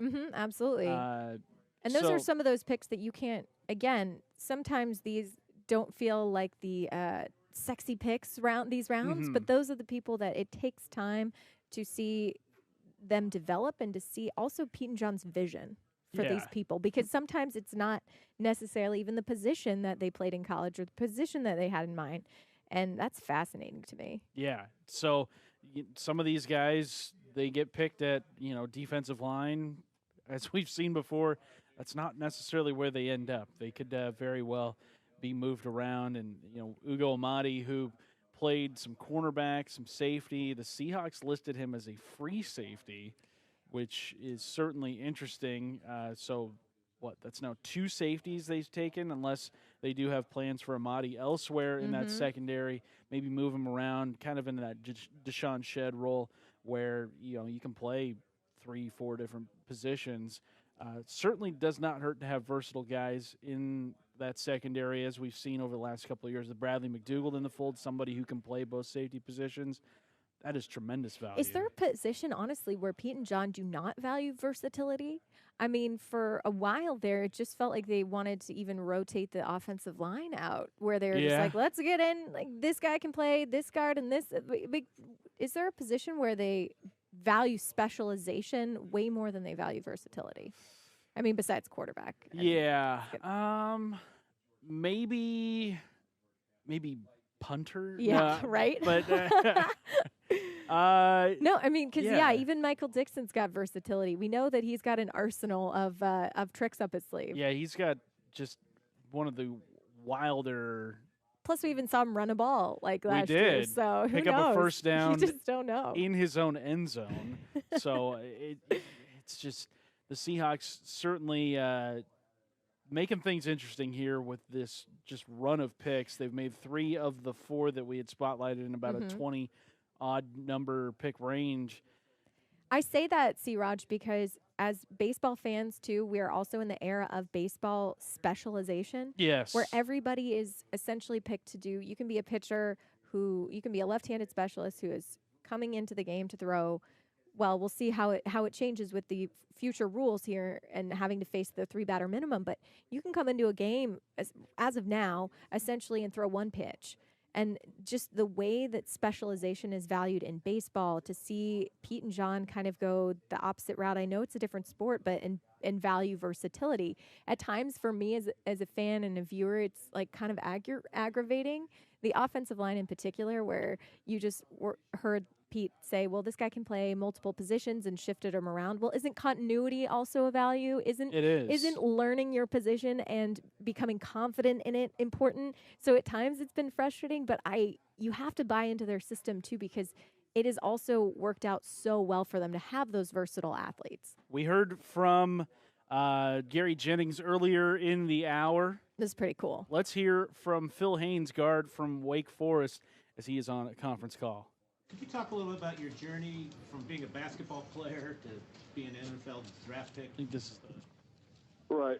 It's a whirlwind, honestly. I'm in Raleigh now, and just seeing where I played basketball just takes me back to that time. And honestly, it's been crazy because I had to gain a bunch of weight and kind of develop more of a toughness attitude, because basketball is more of a finesse sport. So it's kind of nice to be able to hit people. So that was probably the biggest change. When did you actually start playing football? I'll try playing my senior year of high school. What made you decide to do that, Ben? So I transferred to a boarding school. It was a small boarding school in Virginia. Right. And they told us that we had to play a sport every season. So I chose football over cross country. Right. Easy choice, right? So how did Wake Forest recruited you based on 1 year of playing high school football? Yes, sir. Yes, sir. And they recruited you as a defensive end, is that right? Yes, sir. Okay. So how did you end up getting on the offensive line? I got on the O-line after that first camp I was there.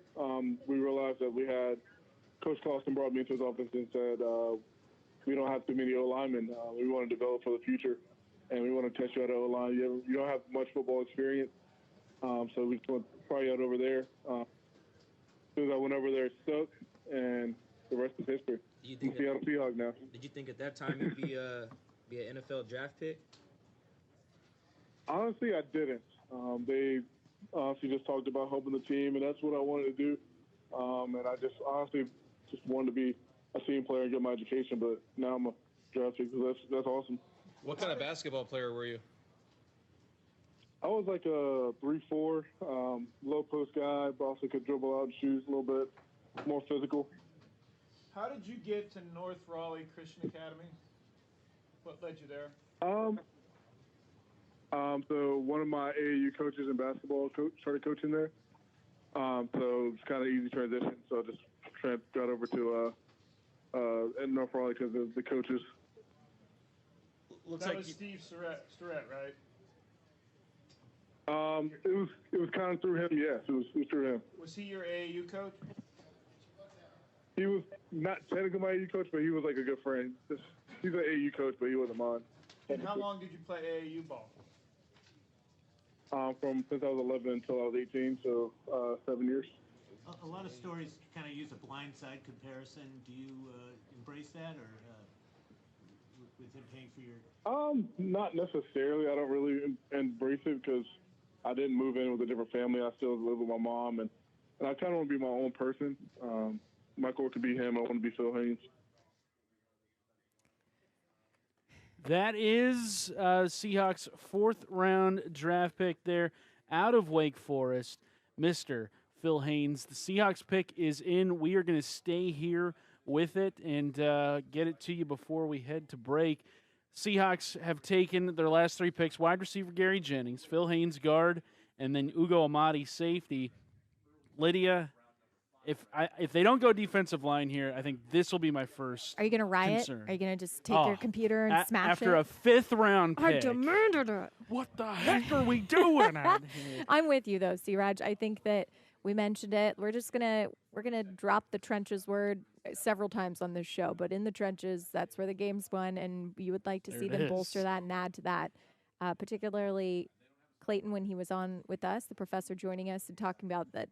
Who are your starters right now? And your edge is definitely an area of concern. I think the only guy you can, without fail, say he is going to start next year is Jaron Reed. Absolutely. That is the only guy on the defensive line you look at it right now and say, yeah, this is the guy, like, we're going to pencil him in. He is, without a doubt, the far and away leader of that defensive line. Oh, and by the way, this Seahawks pick, Lydia, you're going to love this one. I'm so happy right now. Husky fans, you're also going to love this one.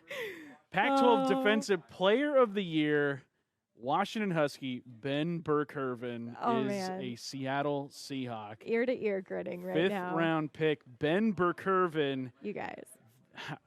Sorry, Lydia, like this is your moment. Special right teams, let's go. Yeah. Okay, so this was actually Brock and Selk will tell you that they said, Lydia, you like this guy from day one. The day he stepped onto the field at Montlake, I'm not just being a hipster. I'm not saying, I saw it in BBK before, but man, because they had some tough linebackers at UW. He came into an environment where you thought he maybe wasn't going to get even a smidge of playing time with some of the names that they had there over the years. Azim Victor and Keyshawn Bierria, and just always been a tough linebacker room. But man, Ben Burr-Kirven, his evolution as a player has been so fun to watch, coming in as a strictly special teamser, and then just what he turned into by his senior year is absolutely phenomenal. I think he can make a huge impact for Seahawks special teams here. I believe he was the nation's leading tackler a Yes. year ago, which, I mean, you don't get those kinds of numbers without being efficient in how you go about pursuing those tackles. So, yeah, Ben Burr-Kirven is a Seattle Seahawk linebacker from your Washington Huskies. When we return here, we will get more into the Ben Burr-Kirven discussion as the Seahawks take the local kid, the hometown kid. Seahawks, Ben Burr-Kirven, linebacker, 5th-round selection. We discuss that next. Curtis Rogers, Lydia Cruz, NFL draft coverage here on 710 ESPN.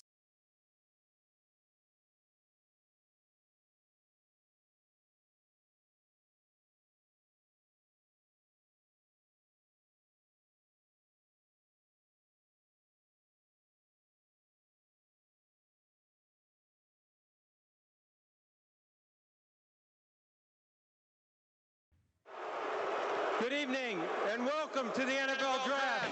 This is the 2019 NFL Draft, brought to you by TSA Jobs on 710 ESPN Seattle. Come on, man!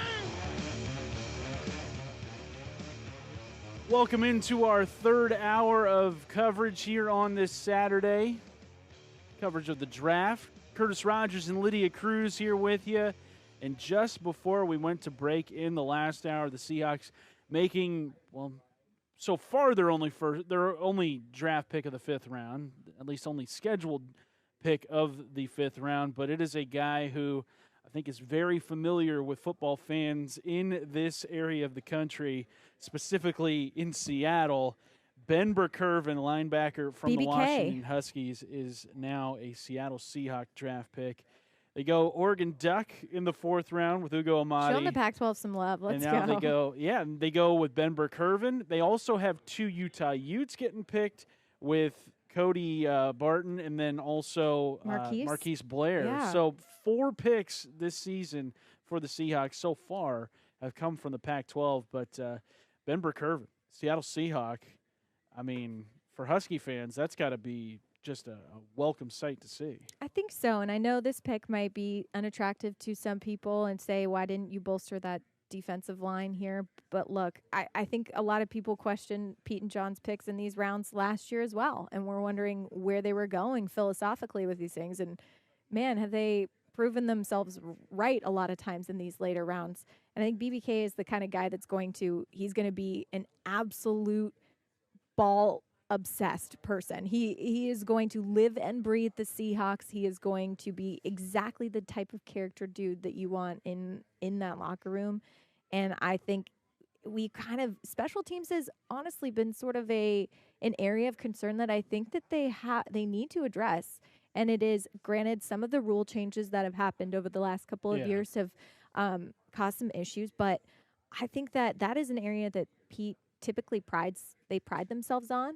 And he could be a big contributor there. Yeah, looking at his combine measurables, a 4.56 40-yard dash, which is very impressive from the linebacker spot, 21 reps on the bench press, 34.5-inch vertical leap. But right now, it looks someone like on the Rick West line. We've got just kidding.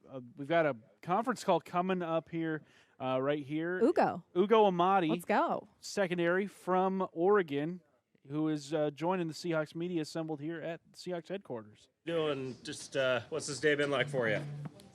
It's been hectic, man. I enjoy every minute of it. Where are you right now?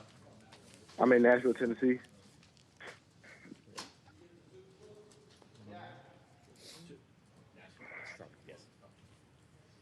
Check out any of the draft festivities, or you just been to home? Oh, yeah, I checked it out. How much did you talk to the Seahawks before this? I talked to them at the combine, but we didn't really talk over the phone that much or nothing like that. They asked me that, confirmed my draft day information, but it was kind of by surprise to me. Was it a formal meeting in Indianapolis or just informal? Informal. Okay. So did they have they told you what? And there's no speculation. Maybe you play nickel corner for them. Have they told you that or? They want me to do everything. That, nickel, corner, safety, special teams, everything. Swiss Army knife. Is that kind of what you consider a strength of your game, ability to play multiple spots? Yes, sir. My versatility is my strength. How much did you play each spot throughout your career? I played 2 years of corner, 2 years of safety, and 2 years of nickel. And 4 years of special teams. How would you kind of describe your game at this point? I know how to get the ball back to our offense. That's one thing. That's my strength. I get the ball back. I'm very instinctive, quick, fast. I know how to play the deep ball. You know, I'm your all-around DB. What did you learn about playing nickel that's maybe unique to besides safety and corner? You got to know how to play with leverage at nickel because, you know, the receiver already has a two-way going here in the middle of the field most of the time. So you got to know how to use your help, you know, and that's probably what helped my game to another level because I understood leverage. I understood what the offense wants to do, and I understood down and distance, personnel, everything like that.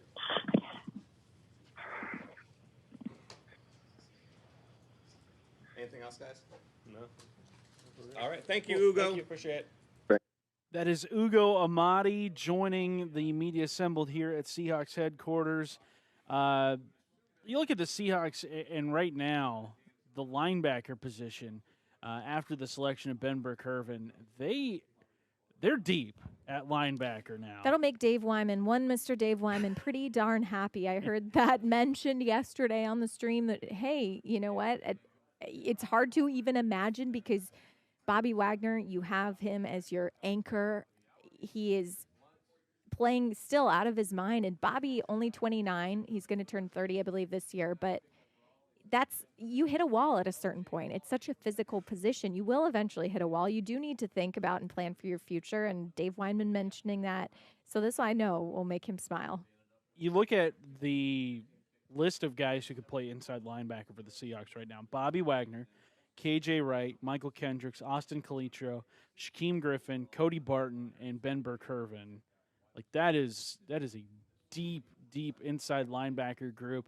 I wonder though if any of the picks made, the Barton and Burr-Kirven picks, if any of those were made in mind with Michael Kendricks' status still very much in question. We'll learn about his sentencing, I think, in July. I believe so. I don't know if we even got a full ruling on that. That's right, because they just delayed it indefinitely. Exactly, which is odd, and it doesn't typically happen. I was consulting some legal experts about that, so it's typically requested on the part of the defense in that case because usually sentencing this is the second time that it's been delayed. Yeah, it was supposed to be April 4th. Yeah, and so usually that means it might be it's a request on the part of the defense. So that's an interesting wrinkle in the case, and to hear that there's not even a date on it is kind of weird because I think that you'd want that out of the way as soon as possible. Absolutely. Training camp's coming in July. You might not want to wait and stew around for that to happen.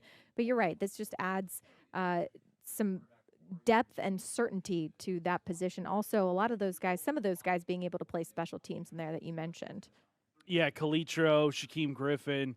I imagine they've got special teams in mind for Burr-Kirven, maybe even Cody Barton as well. So they're deep at the linebacker spot. So the Seahawks. See, Raj, I mean, you heard. I know you heard me have some ridiculous excitement about this, but how are you feeling as someone who isn't maybe a little biased by their Husky fandom, but you are a fan of the Pac-12 in general? You're an Arizona fan, bear down. Absolutely. But every day. What did you make of this pick? I know a lot of people thinking, hey, maybe you could have waited and gotten this guy later, or you should have addressed a different need that you have. How are you feeling about it? I like the pick. I'm not in love with the pick. Sure. I think it is. I think it's a luxury to have a Ben Burr-Kirven pick at this point for the Seahawks. I think there are still more pressing needs out there, and the fact that they used their only fifth-round pick at this point on a linebacker, maybe they look at the crop of defensive ends that are left, and maybe they're not in love with them the way that I guess other people are. Because as we know, the Seahawks, they do their own thing. They do whatever it is that they want to do. They're not going to do what anybody expects them to do. That is for sure. So maybe they look at this crop of linebackers and they say, maybe this is a group we got to get in on and bring these guys around. So right now, I think the Seahawks are certainly up to their old tricks, as we would say. When you here. mention any of those linebacker crew, do you ever see them playing a different position than what is listed on that roster? I mean, Jacob Martin is an example, right? That's as someone true. who came in as a linebacker technically, and right? they moved him to the defensive line, and he's certainly growing into what could be a really good defensive Flashed lineman. some things last year. Yeah. The thing is, I think it's much harder to go from inside linebacker to another position on that defensive line. Whereas if you're playing outside linebacker, I'm not going to try to make it sound as simple as it is because I never played football. Yes, but maybe to preface, these are incredibly yeah, difficult things. But maybe I think it's just you're going from a standing up to now you're in a 3 technique, or you're standing up and just putting your hand in the ground. That maybe that's oversimplifying it. I think it's much more difficult to go from inside to anywhere else on that defensive spot, just because you're used to kind of playing in a stand-up position rather than doing something else. But when we return here on our NFL draft coverage this Saturday, we get into more of these picks. Seahawks only 1 pick here in the 5th round so far. Who knows what they could do? They've also got a couple of 6th-round picks later today. And, oh, by the way, if you're joining us on the live stream on the Seahawks app on 710sports.com, if you're joining us on the Seahawks app, that coverage will end at 1 p.m., but we will have you covered right here on 710 ESPN Seattle until 5, also on 710sports.com until 5 p.m. today with Danny O'Neill and Jim Moore. Jake Heaps maybe even and going Jake to stop Heaps as well. by. Maybe even Stacey Jessamine Ross. McIntyre. I mean, it is a all-star crew. Taylor Jacobs. I mean, they're going to get these slubs out of the way. Yeah, and they'll just let's get the real show on here. We're just simply the warm-up act here on this Saturday. But, make sure you were tuning in all day here on 710 ESPN Seattle. By the way, our draft coverage brought to you by TSA Jobs. Coming up next, more NFL draft coverage as well as taking a listen to what some of what Pete and John said yesterday, including a lot about Doug Baldwin and his future with the Seattle Seahawks. That's next. Curtis Rogers, Lydia Cruz, NFL draft coverage on 710 ESPN Seattle.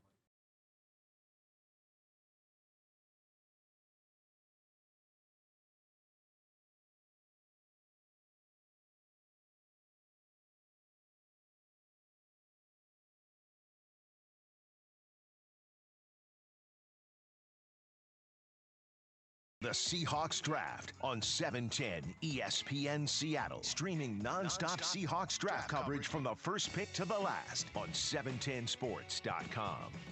Curtis Rogers and Lydia Cruz here from Seahawks headquarters on this Saturday morning. Thank you for joining us. Let's send it over to the conference call. Ben Burr-Kirven on the line talking to the Seahawks media. Do everything they ask. I think, a lot of that's going to start with special teams for me. I know I'm a guy that is going to be, hopefully a core special teamer for them and go down and, do the dirty work, cover kicks, block, all that kind of stuff. So I think that's probably, where it starts and hopefully, earn the trust and get a chance to show, what I can do in defense too. Do you like that role, special teams? Yeah, I mean, that's how I earned my keep at UW when I first got there was, you start on special teams and you have to show that, you're someone that they can trust. And I think that's the same real thing with the Seahawks. I mean, it's a great organization. They want to show you can compete, and then you got to go out there every day. And I think that, special teams is kind of the opportunity to show the kind of player you're on, the sacrifice you're willing to make for the team. How much did you play it once you became a starter with the Huskies? I went down to just punt and punt return once I became a starter. But you did that throughout to the end? Yeah. What do you think of getting to learn from guys like Bobby Wagner and KJ Wright? Yeah, it's incredible. So I got lucky enough to work out with them a little bit in the off season over at Ford Sports in Bellevue. So I got to know them some. They've both been great guys. I actually got to talk to Bobby on the phone when Schneider and Coach Carroll called me. So that was really cool. So, I mean, you couldn't learn from better guys. They're two of the best linebackers in the NFL. So it's pretty incredible. Just when they called you today, he was there? What? Bobby he talked to you today when they called you? Yeah, he popped on the phone for a little bit. Yeah. What did he tell you? just that he was giving me a little junk saying, you enjoyed getting, your ass kicked by me in workouts so much you want to come and do it for full time. So he was having a little fun with me, but I'm really excited. I mean, he's the model of an inside linebacker in the NFL, so it's pretty incredible to get to learn from a guy like that. Can you get shoulders like that? I hope so, because he's built like a brick house. Your nose for the ball and tackling, is that just innate, or did you work at that, or? I mean, I think a lot of playing linebacker, you have to have the instincts for it, and I think that's a big part of it. But at the same time, I mean, I've got to have some incredible coaches, in my career, and at UW we had amazing coaches. I think we're able to, kind of hone those instincts down and, figure out how to use them to the best of my ability. And I think that, it's something that'll just keep improving, once I get in here and start working with the Hawk staff. Anything else, guys? All right, thanks, Ben. Appreciate it. Yep, no. That is the voice of Ben Burr-Kirven, Seahawks 5th-round pick. A Lydia Cruz favorite for sure. Yes. And former Washington Husky. Now he's a Seattle Seahawk. Seahawks bringing him in today with their 5th-round selection. Pretty darn cool to hear about the interaction between him and Bobby. Yeah. And what's great is that he's already got, relationships built with guys on this team. And, I mean, hearing Bobby hop on the call when Burr-Kirven received the call from the Seahawks front office, I mean, it just kind of shows that, he's already one of the guys. He is one of the guys. He fits in here well. And, I mean, I will say that also speaks to Bobby and the type of leader that he is. And to watch his evolution since he has been here in Seattle has been pretty fun to watch as well. But this is a new generation, man. And I love seeing that connection between them from day one. Talking about Bobby Wagner and his evolution over the last couple of seasons when we've seen so many veterans come and go on the defensive side of the ball and really have seen Bobby step forward into that leadership role.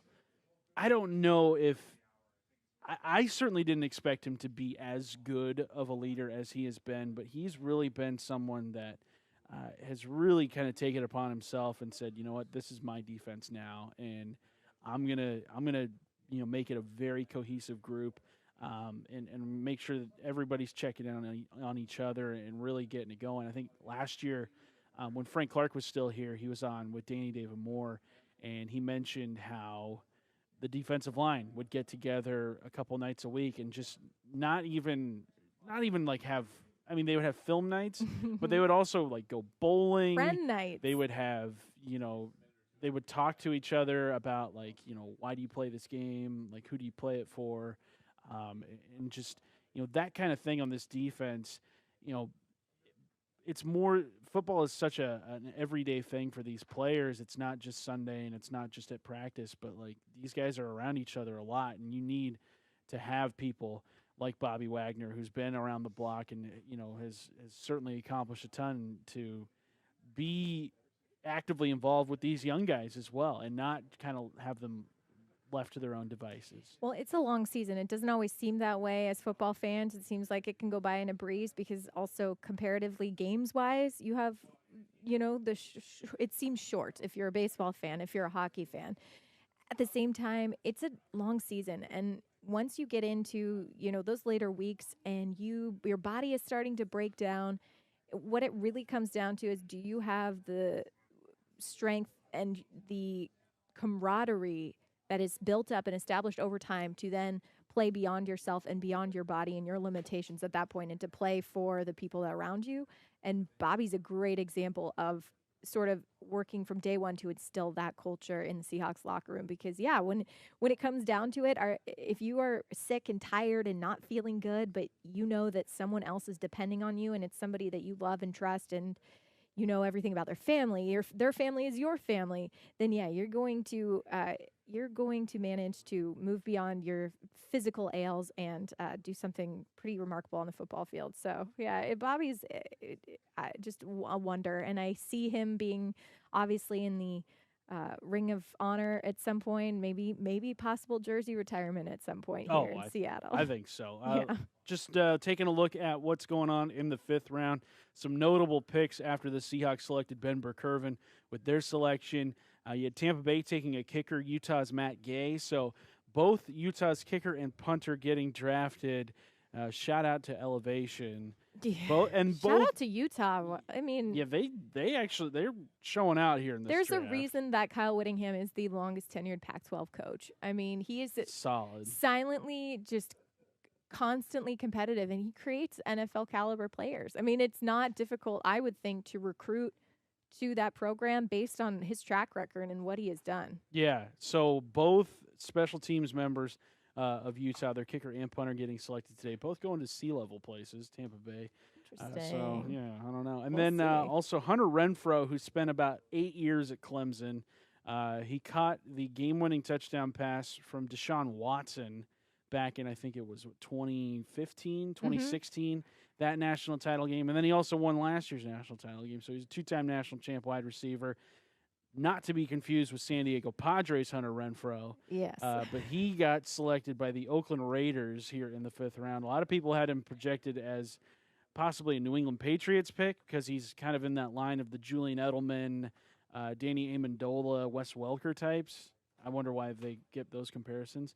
That's a different story. But he goes to the Oakland Raiders in the 5th round. So those are some of the most notable picks so far. Can we talk about the Seahawks sort of tipping off this linebacker run, though? Yes. Which has been insane right now in the 5th round. You got Ryan Connolly going to the Giants from Wisconsin. Immediately after the Seahawks make the Ben Burr-Kirven pick. Vashawn Joseph to the Bills from Florida. Dre Greenlaw from Arkansas. Back-to-back picks. So, yeah. Andrew Van Ginkel to the Miami Dolphins. Another Wisconsin linebacker. Yeah, you started this run here a little bit with the linebacker crew. So maybe the Seahawks were up to something. Maybe they knew something that we didn't. I mean, they're just waiting for that, and they wouldn't have been able to get their guy at a later round. You know who can give us some insight on that? Oh, who would that be? That'd be the Professor John Clayton, who There it joins is. us next here on our NFL draft coverage. Curtis Rogers and Lydia Cruz here on 710 ESPN Seattle.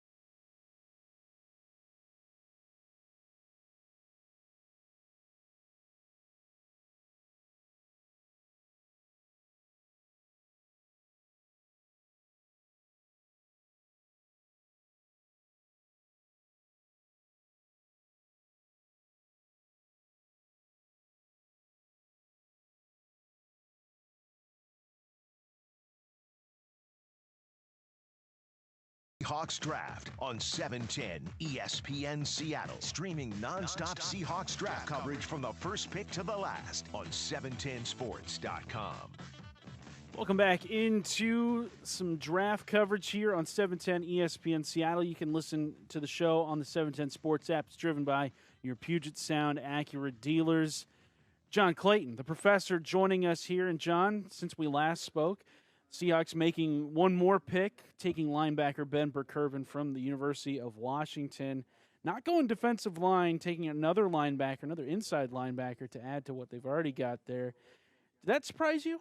No, because I think I'm looking here at the list of remaining defensive ends, and there's not a lot there. I mean, I think what you can see is that the depth is at linebacker, wide receiver, as far as availability, and certainly some offensive linemen, because you can see a guard just went to the Washington Redskins. And so I think what you can see is, that, again, the Pete Carroll challenge is pretty now, they've got things challenged at safety, cornerback, and now special teams. Because if you notice, the last three players, including Ben Burr-Kirven, the talk is what's their special. What do they do well? Special teams. And so because of that, some things didn't go right last year. They gave up way too many big plays in special teams. And so I think what they're trying to do is get as many good young players with speed that they can have to try to get the kickoff unit better on coverage, and certainly the punt unit better.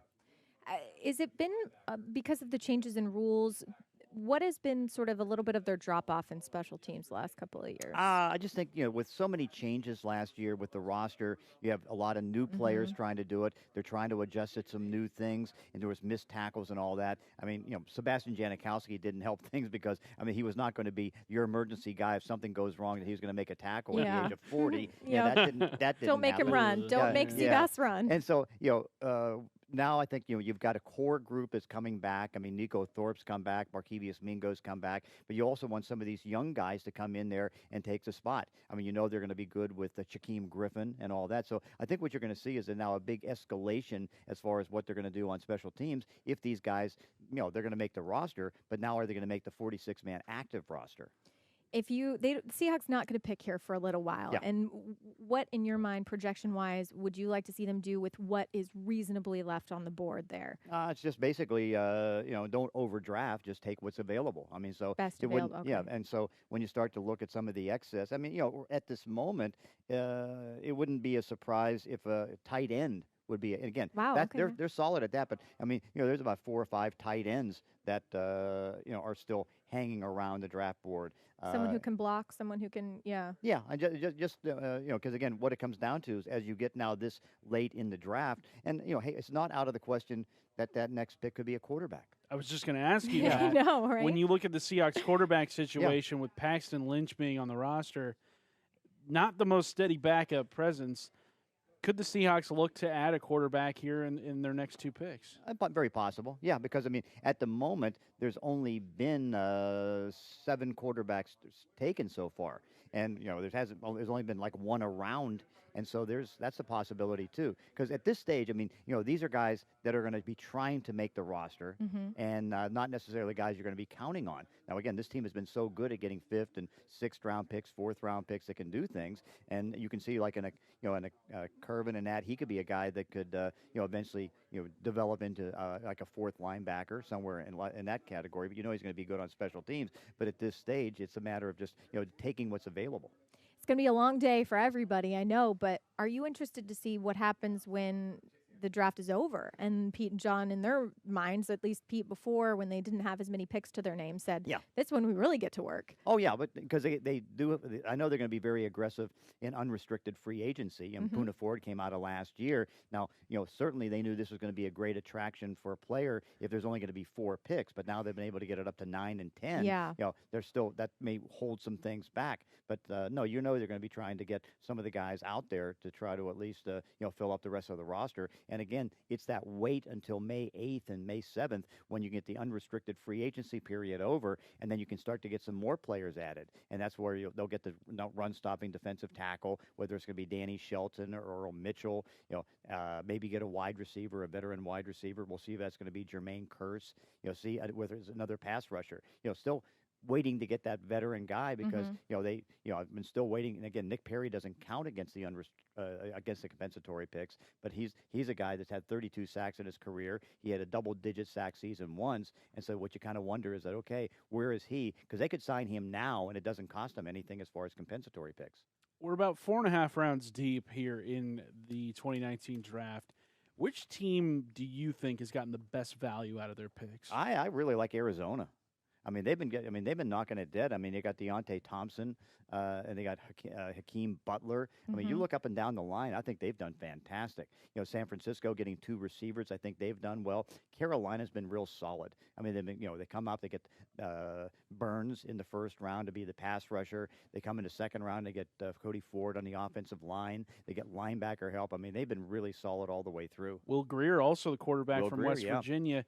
By the way, did you like him on Little House on the Prairie? Oh, that's right. That was the old guy. Yeah. Speaking of Will Greer, that pick, an interesting one. Cam Newton's health kind of in question heading into this season. Did they expect Cam Newton to be healthy by week 1? They do. By training camp? Yeah, but, I mean, they needed a backup. Because, I mean, unless you're a big Taylor Heineke fan. Oh, you know me, John. I know. You love Heineke. Oh, man. Yeah, Taylor Heineke is one of the all-time greats. I mean, making $805,000 minimum salary. But, no, they want – because, again, you want to see if you can get somebody developed behind him because if anything does happen to him, because he's been fighting injuries now. And mobility is such a huge part of his game. Oh, yeah, exactly. Yeah. Well, and part of it is his fault. because I mean, he loves to bash a linebacker. I mean, he likes to be overly aggressive in that, and that could come back, and as you can see, it's kind of slowed his career down. I mean, it got to the point last year where he couldn't even throw deep. That shoulder was bothering him so much. So you mentioned the Arizona Cardinals. If you had to pick a team that is in the NFC West that is knocking it out of the park today, is that Arizona who you're going would be, with? yeah. Okay, how are you ranking the rest of the NFC West and what they've accomplished? Well, I mean, Rams haven't done much. They haven't had many picks. They've been so busy trading back. It's almost like they're avoiding this draft. So they haven't really done a lot. I mean, San Francisco's just been pretty solid. Again, they needed wide receiver help, and they've been able to get that done. But Arizona, I mean, they got their quarterback. They're able to get value for Josh Rosen. They've been the first pick in each round, and you look at the first pick in each round, they're all pretty solid.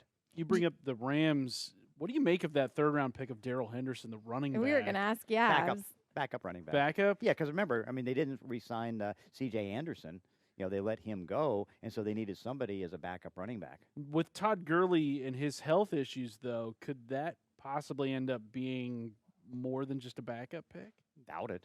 I mean, they're counting on Todd Gurley. I mean, sure, he's got arthritis in the knee. They think he's going to be okay. He certainly wasn't okay. They really kind of hid that all through the playoffs. So again, when you got to get some backup help too. And this hasn't been a great running back draft. I mean, look how few running backs have been taken. Only one. I mean, one in each of the first two rounds, and a total of like about maybe 10 running backs have been taken so far. Do you have a lot of faith in Cliff Kingsbury? I'm just curious. Everybody knows the Rams are where they're at and has faith in Sean McVay, and every coach that's ever worked with Sean McVay or even talked to him on the phone. But how much faith do you have in Cliff Kingsbury and his ability? You say they have a great draft, but to develop these prospects and maybe make an impact in his first year? I'm not totally sold. He's going to have to prove it, because if you talk to a lot of the coaches that know him, they kind of question how good he can be, because, certainly didn't work out in college. He's a nice guy. Yeah, and he's a player's coach. He's a player's coach, but I mean, you're going to have texting periods during practice and stuff like that. John, they can't sit through a whole meeting, okay? They need a texting break. They know. So you know us millennials. I know. So need to be on our I'm kind of wondering. So I think it's a little suspect right now. So I think he has to prove it first. Let's put it this way. They gave him what he wanted. He got his quarterback. They got two receivers. They've done a pretty good job there. Bolstering that offense. Oh, yeah. They've got David Johnson also on that offense, who had a down year a year ago. But Kingsbury's offense known for the aerial attack. Yeah. How do you see them incorporating David Johnson into that? Well, I mean, let's put it this way. We know every carry he's going to get is going to be out of shotgun. Yeah. So it's like he has to make the adjustment on that. I mean, they'll have to get him more involved with the passing offense. And right now, how good are they going to be on the offensive line? I remember last year they had 7 offensive linemen on injured reserve. They lost their entire starting offensive line. I mean, Christian Kirk was the only average receiver they had on the other side of Larry Fitzgerald. They were terrible at tight end, and Josh Rosen, he's not the best guy in the room, I guess, when you're trying to communicate. So it not was the a real best teammate, unfortunately. And then of course their coordination was pretty bad, both on offense and defense. So it was just a bad team. Is that an organization that you think has? I mean, it's crazy that we're talking about them. They were the All or Nothing show on Amazon a few years ago. They had Coach of the Year, and people were talking about that franchise like it was on the up and up, and now they have gone through so much. Do you think that there's still a certain amount of dysfunction in their front office? I'm a big believer in Steve Keim. I think he's one of the better general managers in football. But if your quarterback isn't working out, if your coach isn't working out, I mean, things are going to start falling apart. And then, the offensive line, I mean, that just went to nothing. So I still believe in Steve Keim, but I mean, he's on the griddle right now. Yeah. If he doesn't win this year, and you wonder with a rookie quarterback, going back-to-back rookie quarterbacks, how successful can you be? And the amount, not just the back-to-back rookie quarterbacks, but just the quarterback carousel that's been in the desert the last year or so. He brought in Sam Bradford on a big-time deal. Oh, man. Mike Glennon to back him up. Both those guys bombed out. And now you bring in Josh Rosen a year ago, who you traded him for, pennies on the dollar. Yeah. And you gotta hit with Kyler Murray. Mm-hmm. Like, if they don't, then I don't see Steve Keim surviving. No, I mean, I think, and that's why, you can see with the way that he operated this offseason that he was operating as if he has to win this year. I mean, he was the first guy to go out and get Robert Alford. I mean, he was able to go get Charles Clay, a tight end. I mean, he spent more than anybody else at the beginning, not of free agency, but street free agents. And you can see that, he's been aggressive in what he's been able to do in free agency itself. So, I mean, he's trying to put together a team that can win, but now you go back to a rookie quarterback. I mean, I know that in college he can throw for 68, 65%, but what happens when you come to the pros? You're lucky to get 60% as a rookie quarterback. Of all the team, we talked about best value. You spotlighted the Cardinals. On the opposite end of the spectrum, which team do you think has completely botched this weekend? I'm not sold on what the Giants have done. I think they've struggled, particularly in that first round. When they take, when you take Daniel Jones at the 6th pick, and here's, you could have, Josh, you can get a real good pass rusher, a good player that could be a Pro Bowler for many, many years, and then you end up taking a quarterback and you may sit him for 3 years. Because, they're going to re-sign Eli Manning, and that one of the reasons they like Daniel Jones is because it's all family. They're all kind of in that Manning family because of David Cutcliffe, who coached both Eli and Peyton. And so I kind of question that. And then, just to take, Dexter Lawrence at the 17th pick, a 340-pound nose tackle, when they just gave away Damon Harrison last year. So not real fond of what they've done so far. That's not gone too well. Yeah, and the Atlanta Falcons. Oh, okay. Yeah. Here's the Atlanta Falcons. They were thin on defense because they had 3 key injuries on defense. Now, they expect all those guys to come back, and their defense, coordinator was fired. You've got Dan Quinn taking over the defense, and so what do? You spend $11.5 million for 2 guards in free agency, Jamin Brown and James Carpenter, and then what do? You come back and you draft a guard, Chris Lindstrom out of Boston College, and then you trade up to get Caleb McGarry at tackle, and so you have 4 guys, and then no picks in rounds 2 and 3. Yeah. Wow. Not ideal. Yeah. Not ideal, as Cowherd would say. John, thank you so much for stopping by. You. Okay. We'll talk to you in an hour. All right. Sounds good. All right. Thank He you, is the sir. Professor John Clayton. Coming up next, we will hear a little bit of what John Schneider and Pete Carroll had to say last night following the conclusion of day 2. Also, what they had to say specifically about Doug Baldwin's health going forward. We hear from them next. Curtis Rogers, Lydia Cruz, NFL draft coverage right here on 710 ESPN Seattle.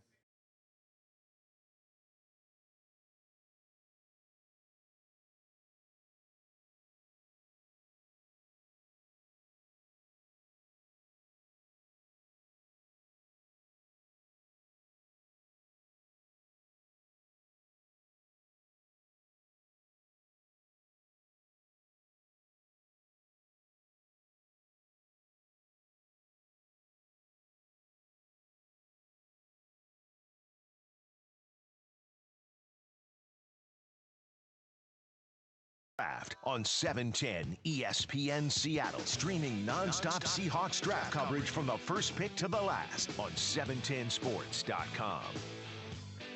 Welcome back into our draft coverage here on day 3.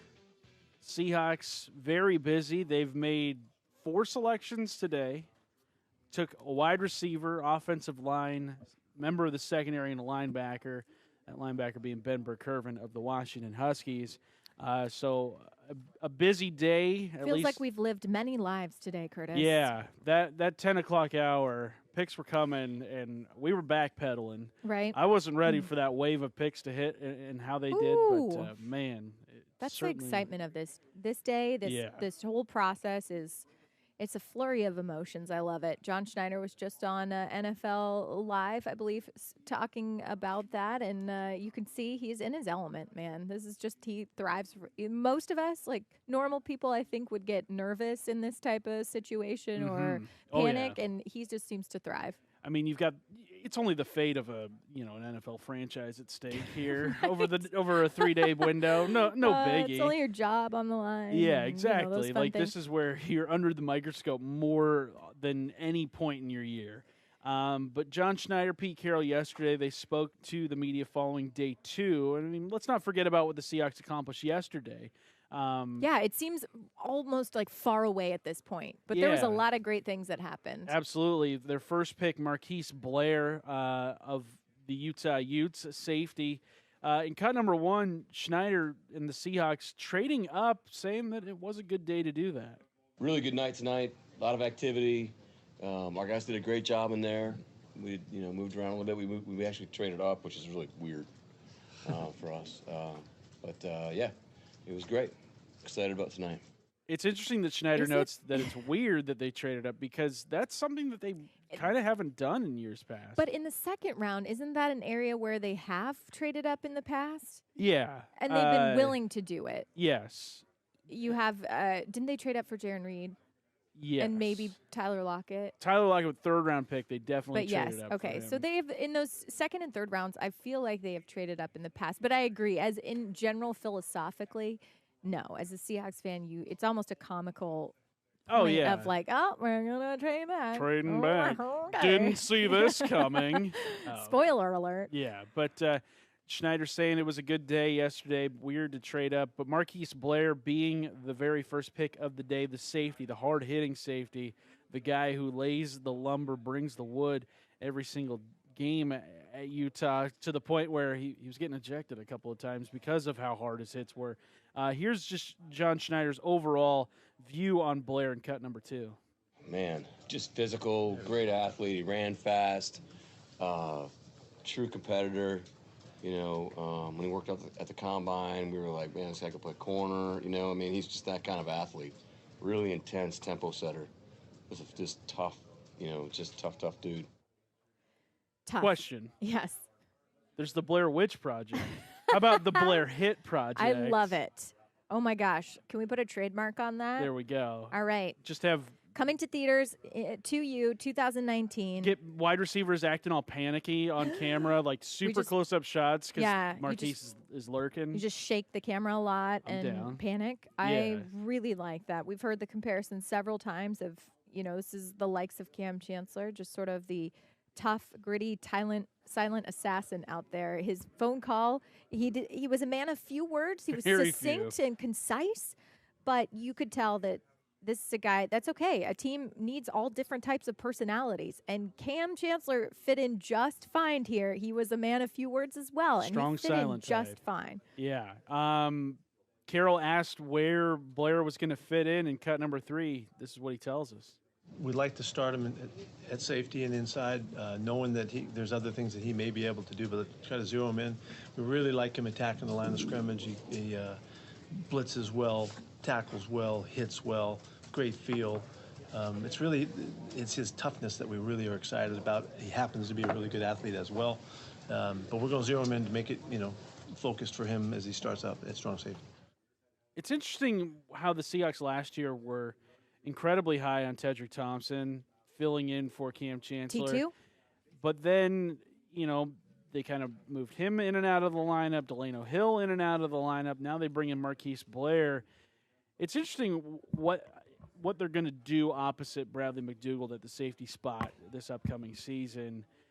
To me, my hope is that Blair, by season's end, is the, without a doubt, 100% starter. I think that is the goal in my personal goal for Marquise Blair, because I know he cares a lot about what I have to say about his career. Or anyone. Yeah, any exactly. Of us like my goals for him is he's got to become just the 100% without a doubt starter by season's end. I think, too, last year you also had the added element of I'll just call it the Earl element, the uncertainty that surrounded Earl last year, and with all the holdout discussion, there was so much uncertainty surrounding, in general, the safety room that I think having more continuity there, even though there's still uncertainty because you have younger players that are going to need to step up, but you've also, in a sense, removed some of the greater uncertainty that surrounds that position. I agree. That would be phenomenal to see him by year's end have established himself. Now, Blair, not the only second-round pick. DK Metcalf, a guy who everybody fell in love with at the Combine. Come on. Because, not only does he have just the most jaw-dropping measurables of anybody, but it also turns out that he's a pretty fun guy. Yeah. Personality. He's got it all. He's got the physique of a Greek god, and he's also, got a sense of humor about it. Yeah. Which I mean, I wish I could say the same, but I've only got one of those. Yeah. Well, he also My had winning person. Hey, don't sell yourself short, C. Raj. Oh, okay.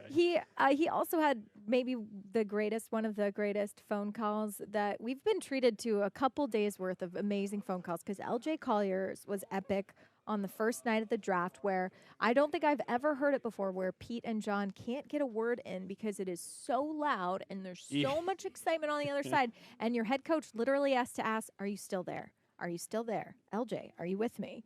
I mean, that was incredible in its own right. And then the next day, you got DK Metcalf on his phone call, getting that call, sliding down farther than he thought that maybe he should have. And the most emotional reaction possible that I think if you hear it and you don't feel something, then we need to talk. Yeah, if we can play the DK Metcalf full phone call there, DJ, I believe it's cut number 11. You can hear just the voice and just how emotional and how much this means to him. If we can get the Metcalf phone call right here. Hello. DK. Yes, sir. Hey, it's John Schneider with the Seattle Seahawks. Hey, how you doing? How you doing, bud? Good. You doing all right? Yes, sir. Hey, Yes, man, sir. get fired up. We're going to make you a Seahawk right here, okay? You all right, bud? All right, man. Congratulations. Thank you. You got to help me out in the weight room, though. I'm a little slow in that area, okay? Thank you. Yeah. All right. Look forward to this, brother, okay? Here's Coach Carroll. Yes, sir. Thank you. DK. Hey, DK, this is Coach Pete Carroll. How you doing? I'm doing really good. Okay, we'll both cry together then, all right? Why y'all wait this long, man? I know you had to wait a little bit, but that doesn't matter because you come to Seattle, man. You're gonna play with the Seahawks, and you're gonna catch footballs from Russell Wilson. So get your ass ready to go, big fella. We are fired up for it, and the staff is excited. Listen to these guys. Here's your staff. How about that? Thank you. Thank you. TK, this is awesome, man. We're so excited about this. I can't even tell you. I mean, that's Come just on. chills. How can you not root for DK Metcalf after that? And we can't all relate to being drafted by an NFL team, but I think we can all relate to feeling underappreciated or undervalued at our jobs or at something just that we're passionate about, that we've put so much work and effort into. That's such a relatable feeling, to feel undervalued or underappreciated, and then to get that one person that believes in you. That believes in you. Yeah. And it's like, I want you here. Ugh. We want you here right now. And oh, by the way, maybe it is, in fact, they say everything happens for a reason, which is cliche, but in fact, you're falling to Russell Wilson. You're going to catch footballs from Russell Wilson. That's a pretty darn a good place to land. Absolutely. Coming up in the next hour, we're going to hear more from Pete and John, what they had to say following yesterday's action. We'll also get you a recap of all the picks that the Seahawks have made today. They're not scheduled to pick again until about 1:30 today, so make sure you're sitting tight and ready for that. But coming up in the next hour, we'll hear from John Clayton at 12:30. We'll also hear from Seahawks insider Stacey Ross of 710sports.com. She'll stop by, maybe even a couple of more surprise guests. Who knows? Love it. But that is all up ahead. Curtis Rogers, Lydia Cruz here on 710 ESPN Seattle's NFL Draft coverage.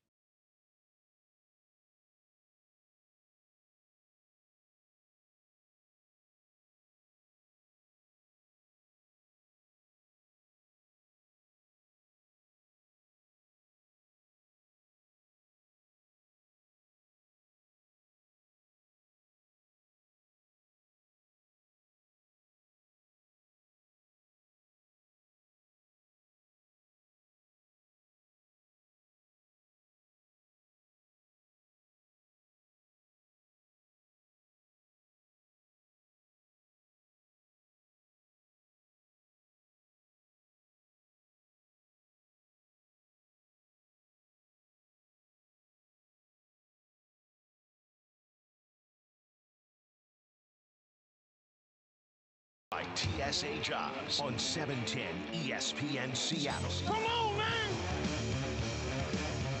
Welcome back into our draft coverage here on 710 ESPN Seattle. It's brought to you by TSA Jobs. I'm Curtis Rogers, joined by Lydia Cruz, as we've been all morning, just bringing you every single Seahawks pick as we've been doing. Thanks for hanging out with us, by the way. Absolutely. Appreciate it. It's been fun. Coors Light text line is there for you, 710-710. What are your thoughts on the Seahawks draft so far today? They've got 2 picks remaining. Shout out to all of you on 710sports.com joining us on our live feed. Also, Seahawks, the Seahawks app as well, which, by the way, if you're on the Seahawks app, that coverage will end at 1 o'clock. Make sure you flip on over to 710 ESPN Seattle or 710sports.com for the remainder of our coverage, because at 1 o'clock, Jim Moore, Danny O'Neill, Jessamine McIntyre, they will take you home today here as we the said, Seahawks the wrap real it up. stars of the show. We are the warm-up act, but not even like the one that goes right on before the main band. We're like the 5 p.m. warm-up we're band. the Yusei Kikuchi opener Exactly, to Justice yes, Sheffield last yeah, night. yeah. And, one superstar, though, Oh that my we're gosh. bringing in today. Luckily is going to sort of do a band collaboration with us. She found time in her incredibly busy schedule today to hang out with us lowly people. Yeah. She's the best of Stacey us. Ross. Stacey who Ross here. Also, a I've been co-host waiting of for an mine. introduction for minutes. This is I know. This We is had to the- build up to it because you can't just say, hey, Stacey's here. You're Come on, right. Then it doesn't make it as important. This It's is got to be the dramatic. Seattle Sports at Night, Seattle Sports Saturday collabo that the people have been clamoring for. I get for letters. years. Exactly. Letters all the time. Stacy, day 3, the Seahawks taking Gary Jennings, wide receiver. They go offensive line as well. Ben Burr-Kirven, linebacker from the University of Washington. Ugo Amadi, the safety from Oregon. What have you made of their picks so far today? Oh my gosh, there's so many. Well, it's a hectic day. Philosophy-wise, even, how what do you make of where they're at? I think it was they needed to get more draft capital, and I think what they've tried to do with the draft capital they've acquired in the lower rounds is get as much versatility as they can. It feels like a lot of the guys that they've gotten can play either multiple positions, can really help out on special teams. So it could tell you a couple things, right? It could tell you that a guy like Nico Thorpe or a guy that's currently on special teams is kind of a budding starter, and they're looking to fill that depth. Granted, a lot of young players start out on special teams, so it's you don't want to read into that too much. And it could also tell you that it's a team that didn't have the depth that they used to have, and so they're looking to add a bunch of guys and see who can stand out, which sounds like a really generic thing to say about a team, but this is a team that used to cut players who went on to be starters for other teams. So now you're just looking to add as much unique talent as you can. And you don't want to pit yourself in a position, like with the safety group, for example, you don't want to pit yourself in a position where you suddenly don't have someone to fill in at free safety. So you bring in like a Marquise Blair, who Carroll hinted would start at strong safety. I think they like him to be kind of more in the box and really aggressive there, but could play at both positions. Have you You've seen got that? Amadi, who can play at both positions and can play Sure. nickel corner, so guys that can fill a lot of roles. Have you seen that over the years? We mentioned that earlier on our show. Is versatility seems to be something they are so attracted Yeah. to, and even at some points, I said it was aggravating as a fan or someone who watches them a lot, because when they went through what they did with the O-line, Yeah. it seemed like they were just, well, this guy can play 3 different positions on the O-line and let's cycle them through. Yeah. And you're like, wait, maybe specialization is a great thing and maybe you should only have one position. And so it has at times been frustrating, but has that been sort of a focus of what they are about? I think I totally get what you're saying. I think Pete Carroll, most head coaches and GMs in general, but Pete Carroll loves just true athletes. Sure. I mean, I really do think that's what they like about a receiver like DK Metcalf, or even bringing Jimmy Graham here in 2015. They love a true athlete, and those guys tend to be, pretty flexible, but There's a lot of you don't wanna multi-sports get athletes on these exactly. teams that you hear about, oh, this guy used to play basketball. I don't know But if you you don't know wanna this, but Jimmy Graham romanticize played it. college basketball. Wait, didn't know what? that. No. Stop This it. is the first time I'm hearing it. Yeah, I don't know if Did you you know also about know Ryan Fitzpatrick went to Harvard? Shut up. Okay. No I way. know. So smart. New information. What do you think he got on the Wonder Leg?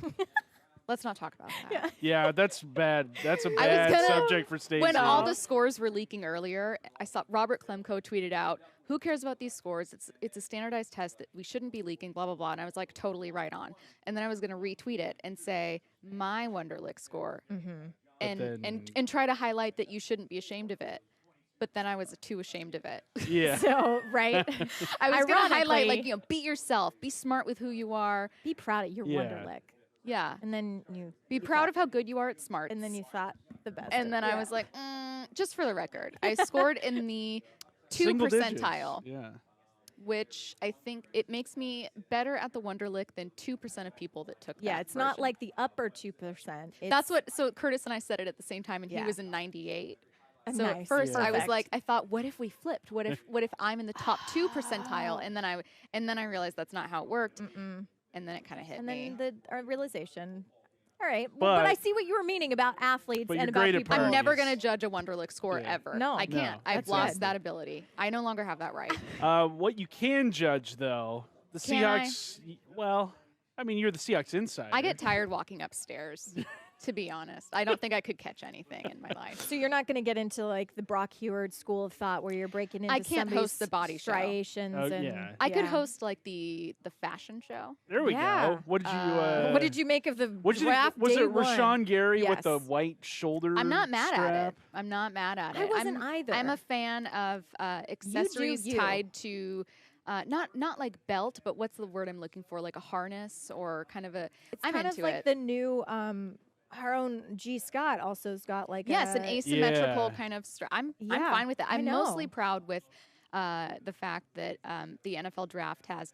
I would beg single-handedly brought back the loafer as a red carpet shoe. Yeah, like I a like the legit penny spiked loafer. loafers Mhm. with like the Mhm. very bedazzled. In the 5th round, Seahawks take. This is You're not trying a to yeah. you're trying I'm, to transition from I'm penny trying. loafers. Yeah, I'm trying my but best. I really admire that. Yeah. By the way, let's Yeah. just go straight into it. 5th round, Seahawks take Ben Burr-Kirven, local kid Mhm. from the University of Washington. Defensive line still a big need of the Seahawks. They've only used one pick at defensive line. What did you make of the Seahawks going with another inside linebacker in the 5th round? I mean, it is a big need, and I think they know that. They obviously know that, and have all but said it, and they still haven't really filled that hole vacated by Frank Clark since they've addressed more of like that strong side, kind of a Michael Bennett style D end, which is who Collier would be, who I've been wanting to call Collier. But I need to double check that that's okay because I like keeping it fancy. But Collier will fill kind of that role. So they're still missing, unless they use some of the talent they already have. So they're pretty empty-handed there and need some help. But I think that it's easy to sit back, and I know this isn't what you're doing, but it's easy to sit back and say, like, you need to fill this hole, you need to do it. But if they don't have a 5th round grade on someone, why would you take them in the 5th round or lower? And if they might not see people that they like. They've obviously probably lost guys that they've wanted to other teams. The 1st round just had a run of defensive linemen going, and this team and Danny is maybe the best person to talk to about this, who I know might come on later, but that this team kind of drafts a little bit differently, and they kind of like their guys and they go their way, and whoever you think is the best player, they have their own rating system. Bring that they on use. the draft grade D if you And, need it. yeah. They do not care. So I think what you have here is just that even though it's a position of need, it's not worth taking someone just because of that. And I brought this up to you before, that John Schneider was asked a couple years ago about why he didn't draft an O-lineman when the O-line was, I think, Pro Football Focus had them like 30th or 31st. Like 33rd out of 32. 33rd Yeah. overall. And they just let the high school slip in Yeah, there. They they're were like, like, you guys are really promising. Yeah, Bellevue, you guys are 32. Yeah. But he said we didn't like any tackles that we saw. I do think they might have taken one That might have been they took Jones, but I'm not entirely sure. Well, he told DeMarco us they Jones have last their year. list of 150 people, Yeah. and if these people don't fall on them, right, that's not Right. It's not one of their guys that they have vetted that they know could be Seahawks. Does it also tell you, I'm curious, that they have a lot of faith in other players that are going to step up and take that next step? That's a really good point. On the interior, I think they really like Puna Ford as an Puna Bear, up-and-coming player. let's go. Puna Hive. There are a lot Puna of guys. Hive, I it's think real. they're hoping Cassius Marsh has another really productive season here, similar to how he had in San Francisco. Nate Orchard. Yeah, and Former second-round also pick. The looking rise to of Jacob Martin, you saw exactly, like flashes and that's last year. another really good one for that kind of edge rusher. But I think Rasheem Green, really, you didn't even tap into his potential. Yep, I think. yep, and both guys coming into their second year who could make a big Rasheem Green's impact. still like 22, maybe. I think he's 15. Right? At least. I'm not sure he knows. He's the what player a who I was Walkman interviewing. is. He did not know what a Walkman Yes, was. that's what it was. And I turned into dust and floated away. Curtis, I know grew you're young, actual but you gray. know I what a know Walkman. what a Walkman Okay, is, thank yeah. goodness. Sony. I was gonna Shout out to burst. Sony. Yeah. But I mean, that's not to say that linebacker didn't need some depth too. I think defense as a whole is just a unit you want to keep pretty stocked, especially if you're Pete Carroll and you like to rotate guys and you don't know what's happening with Michael Kendricks. You don't know how KJ is going to respond coming off of that knee. So, I mean, folks were calling for them to take a linebacker the last couple years. And, I think I would look for maybe some new additions on the D-line and undrafted free agency. I know it's something that they turn to all the time, and I'm sure that this year especially, they've scouted pretty deep into that pool. Yeah, I think in undrafted free agency, they're probably going to get some guys on the defensive line. So, I mean, just because they didn't take anybody in rounds 1 through 7 beyond LJ Collier doesn't mean that they're done addressing this position. Yeah. And then there's also, after the compensatory pick deadline of May 8th, yes, like and you that's could what see Clayton a run seems on. to think, that like a Danny Shelton or Ansah comes Yeah. in. Because then you don't lose that comp pick. I'm more than all right with Me Ziggy too, Ansah yeah. coming in. Like, Yeah. I'd be 100% down with And that. if anything, their picks in this draft could tell you that they haven't seen anyone that they just absolutely love in the last couple rounds since round 1, and or round 2, and B, that maybe they are looking at those guys, and maybe they already have their sights set on what they might do there. And like you said, the offseason planning and roster changing doesn't end today. No. when the 7th round does. By all accounts, they really get to work. It never after. ends. It never ends. Yeah, we're just a couple picks away from the end of the 5th round. Seahawks, they don't pick again until the 32nd pick of the 6th round, and then quickly right after that, the 37th pick. So we've got some time We've got between some now time. and when the Seahawks pick again. Still maybe hear in the a little 6th bit round. more from John Schneider and Pete Carroll from yesterday. There's some great audio of that. Yeah, absolutely. Also get into what they had to say about Doug Baldwin's future with the organization, whether or not they can expect him in 2019 or if this is, in fact, it for Baldwin's career in Seattle. But that is all coming up ahead. And we also got John Clayton coming up at 12:30. And then we'll get you set for the rest of your afternoon when Danny O'Neill, Jim Moore, and possibly even Jake Heaps take it away and send us out here. So that's all up ahead. Curtis Rogers, Lydia Cruz with some bonus NFL draft coverage here on this Saturday on 710 ESPN Seattle.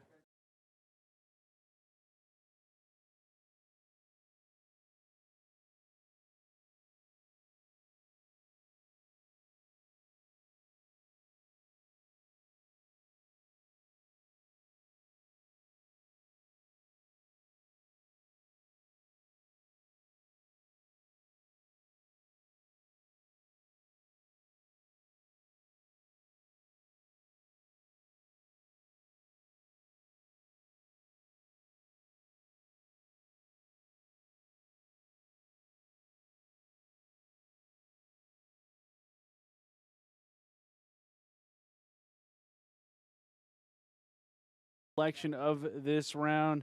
They also got a pick at 39 in this round as well. So we'll make sure to get you out for those when those picks do, in fact, happen. Curtis Rogers, Lydia Cruz, and also Stacy Ross, Seahawks Insider, 710sports.com, right here with us. Special guest. Yeah, She's absolutely. The best Guest dressed of us honor. all, the best hair. Every is that a Selena superlative. shirt? Yeah. Selena. Selena. Yes, it is. Anything for Selenas. Yeah, I mean, she's that's the best dressed. She's got the best hair. I mean, Steez. No big any deal, no big deal. superlative that happened in the yearbook is Stacy, like best and most, and yeah, that's her. But you know how Jake Heaps is so much more famous than all of us? No, I He'll don't. never What are admit it. what are you talking about? are you saying like the rest of us having Yeah, I shout don't- outs on late night television? I'm sorry, Yes, that's Curtis. exactly what I'm saying. I don't really understand what you're saying Yeah. because I was in my school newspaper. Whoa. So I'm very used to press coverage. I've been mentioned in the Auburn Reporter Oh. before. Just saying.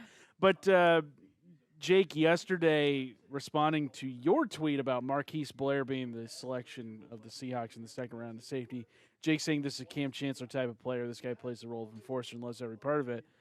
Well, Jake got a response from Cam Chancellor. Heck yeah. Did he? Saying, I'm ready to see. With Ooh, the with eyes eyeball emoji. Which is like the Uh-oh. go-to One of athlete my most emoji. used emojis. Yeah, it's a great emoji. People who are sick of the eyes emoji, I'm giving you an eyes emoji, okay? Well, I love that. So Cam's getting in on this action, and he's been a person that's still very much involved with the Seahawks and the organization. And I have just appreciated his presence around here. Again, not sometimes just the strong, silent type, which sounds like Marquise Much like Blair. myself. Might be, yeah. That's yes. the two words people would say to Strong, describe you. silent. Very silent. But it sounds like that is, in a lot of ways, it is like Marquise Blair. Yeah, I mean, he silent for sure. He wasn't especially talkative. I'm He calling wasn't. it He wasn't concise. rude. It's He was very concise. yes. He He was was very polite and very just kind of like yes, sir, no, just kind of and you could never judge too much in that moment because it's like very overwhelming. Everybody I always processes imagine it differently. Exactly. You know, some people it's Yep. you wear it on your sleeve. Some people it's probably almost like being in shock for some people too. You know, Yeah. like this great life-changing news that you've prepared your whole life for. And I would not know how to process Yeah, it. Stacey, when No. you were drafted in the 4th round Yeah, back in yeah. 2014. And it was highlighted in Right. the Auburn newspaper Yeah. or your school newspaper. What excuse were me. those SeaTac. thoughts? Yeah, it on was the conference call. overwhelming. I mean, never in my life did I think I would be a professional tackle, and here I am. Left tackle. Yeah, Yeah.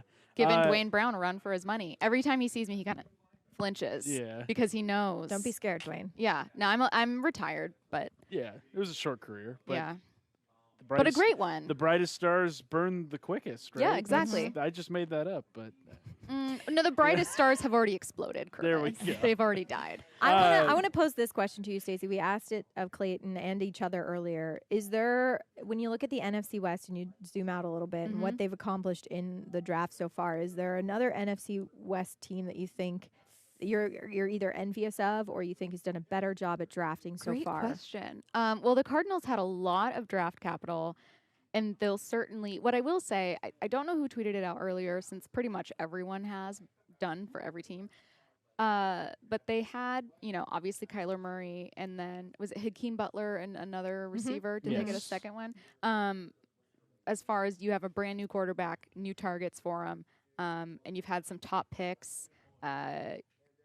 Yeah, they've had 3 wide receivers as of now. Yeah, So that should tell you where they're at. Andy Isabella from Massachusetts, Hakeem Butler from Iowa Right. State, and Keyshawn Johnson from Fresno. I you think got 3 wide receivers. 3 wide receivers Holy as of now. cow. It is Cliff Kingsbury after all, so Yeah. we do have an idea of what's To going to go happen. with Christian Kirk, who's Yeah. already there, Larry Fitzgerald in his final season, maybe. I if he think ever it's just retires. a team that they had a lot of draft capital coming into it, but I think if nothing else, and this isn't really the question you're asking, but it kind of piqued my interest because what it made me think of both that question and this tweet I'm talking about is that the NFC, for the most part, with the exception of the Rams, feels like a bit of an unknown at this point. I know that last year it felt like that, and that a lot of the projections said, "Oh, Seattle will be in the bottom," and Jimmy Garoppolo is going to come in, and San Francisco is going to challenge the Rams. And to be honest, we don't know what San Francisco would have been had they not had so many injuries. But now they're healthy, they're coming in,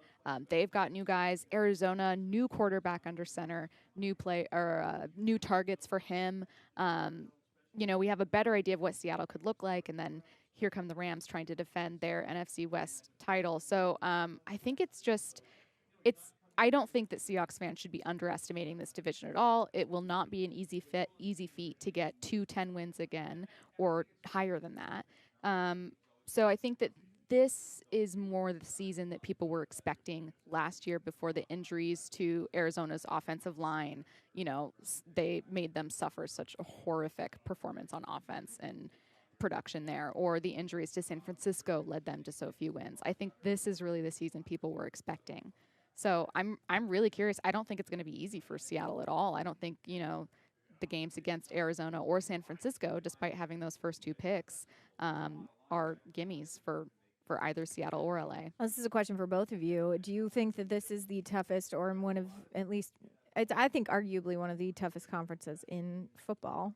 What would you say? Who do you have an argument for a tougher conference? I know that Cliff Kingsbury and what they're doing in Arizona is still a bit of a wild card, but I will say that, San Francisco has everything on paper that to be a fantastic team. And Mike Salk was saying, I don't know if people are maybe a little underestimating them. He said this earlier this week, that because of the injuries, because of their struggles the last 2 years, that people might not be predicting where they're going to be appropriately. We might not have as much fear as we should. I think it's kind of like less so in the last couple years, but has been more like the NFC South, where it doesn't necessarily have the best teams ever, although the NFC South does have really strong teams, but that all teams have always been kind of on par, that it's a hard division. You're not guaranteed, a spot every single time, that you're constantly kind of competing. And actually, I would say a lot of NFC divisions, it feels like, have been like that. Well, I think, but certainly like the NFC South. I think a couple of AFC divisions that are really good right now. The AFC North, especially with Cleveland emerging this offseason, is kind of the offseason You are darlings. so on. You hopped on this Browns train. I did. And you are not getting but it. It's the Baker Mayfield Express, and you just can't help it. I can't fight it. I didn't think I would, and I tried for so long. But I did mention, though, that the Browns have a boom or bust potential, and they could be a villainous team by next year. If like Daenerys, we don't know what's going to happen. Because you've got Odell Beckham Jr., who is a very polarizing guy. Baker Mayfield, somebody who a lot of people are just like, there's a lot of young star power. Well, you're right. And the Seahawks experience this. Once you get a certain amount of personalities in a room, it's one thing when you've got one that's pretty loud. It's another thing when you've got several different people who are pretty loud, and also when people actually expect things from you. Because last year you were under the benefit of people just being like, oh, same old Browns, whatever. Like, oh, great. Have fun with your rookie quarterback. But sometimes that's what makes a great team. In a league where the difference between the worst team and the best team isn't that much, sometimes it really is. I mean, people get tired of coach speak when they say, like, it's a mind game and it's a mentality. But with that small a difference in talent, sometimes it really does come down to the swagger you have on the field, the confidence, because it leads to being able to have quicker instincts. You're more confident. You're thinking quickly. You're it's like when people say interceptions. You get one, they keep coming, and all of a sudden it's like a wave of them. So much of it is just a mentality that sometimes teams love having those guys. So if you can make it work, usually that comes with a bit of success. Coming up next, we will give you an update on all that's going on in the 6th round in the NFL draft, including a bit of a run on quarterbacks to end out the 5th round. How will that impact the Seahawks going forward here today as we visit with the professor, John Clayton, as we do every hour on the half hour here. That is up next. Curtis Rogers, Lydia Cruz, Seahawks insider Stacey Ross, right here, 710 ESPN Seattle.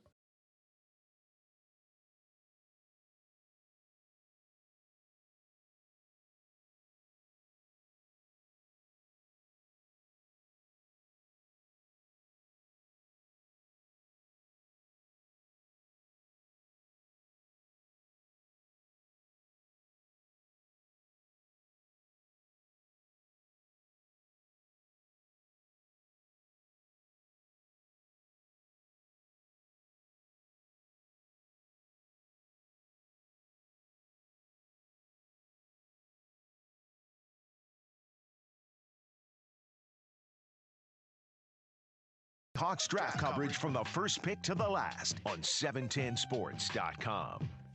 Welcome back into our draft coverage here on this Saturday. We have got some breaking draft news here as John Clayton sits down with us. Maybe the biggest maybe the biggest name left on the board, at least to local people, quarterback taken by the Jacksonville Jaguars, Gardner Minshew, going to the Jags as we return here.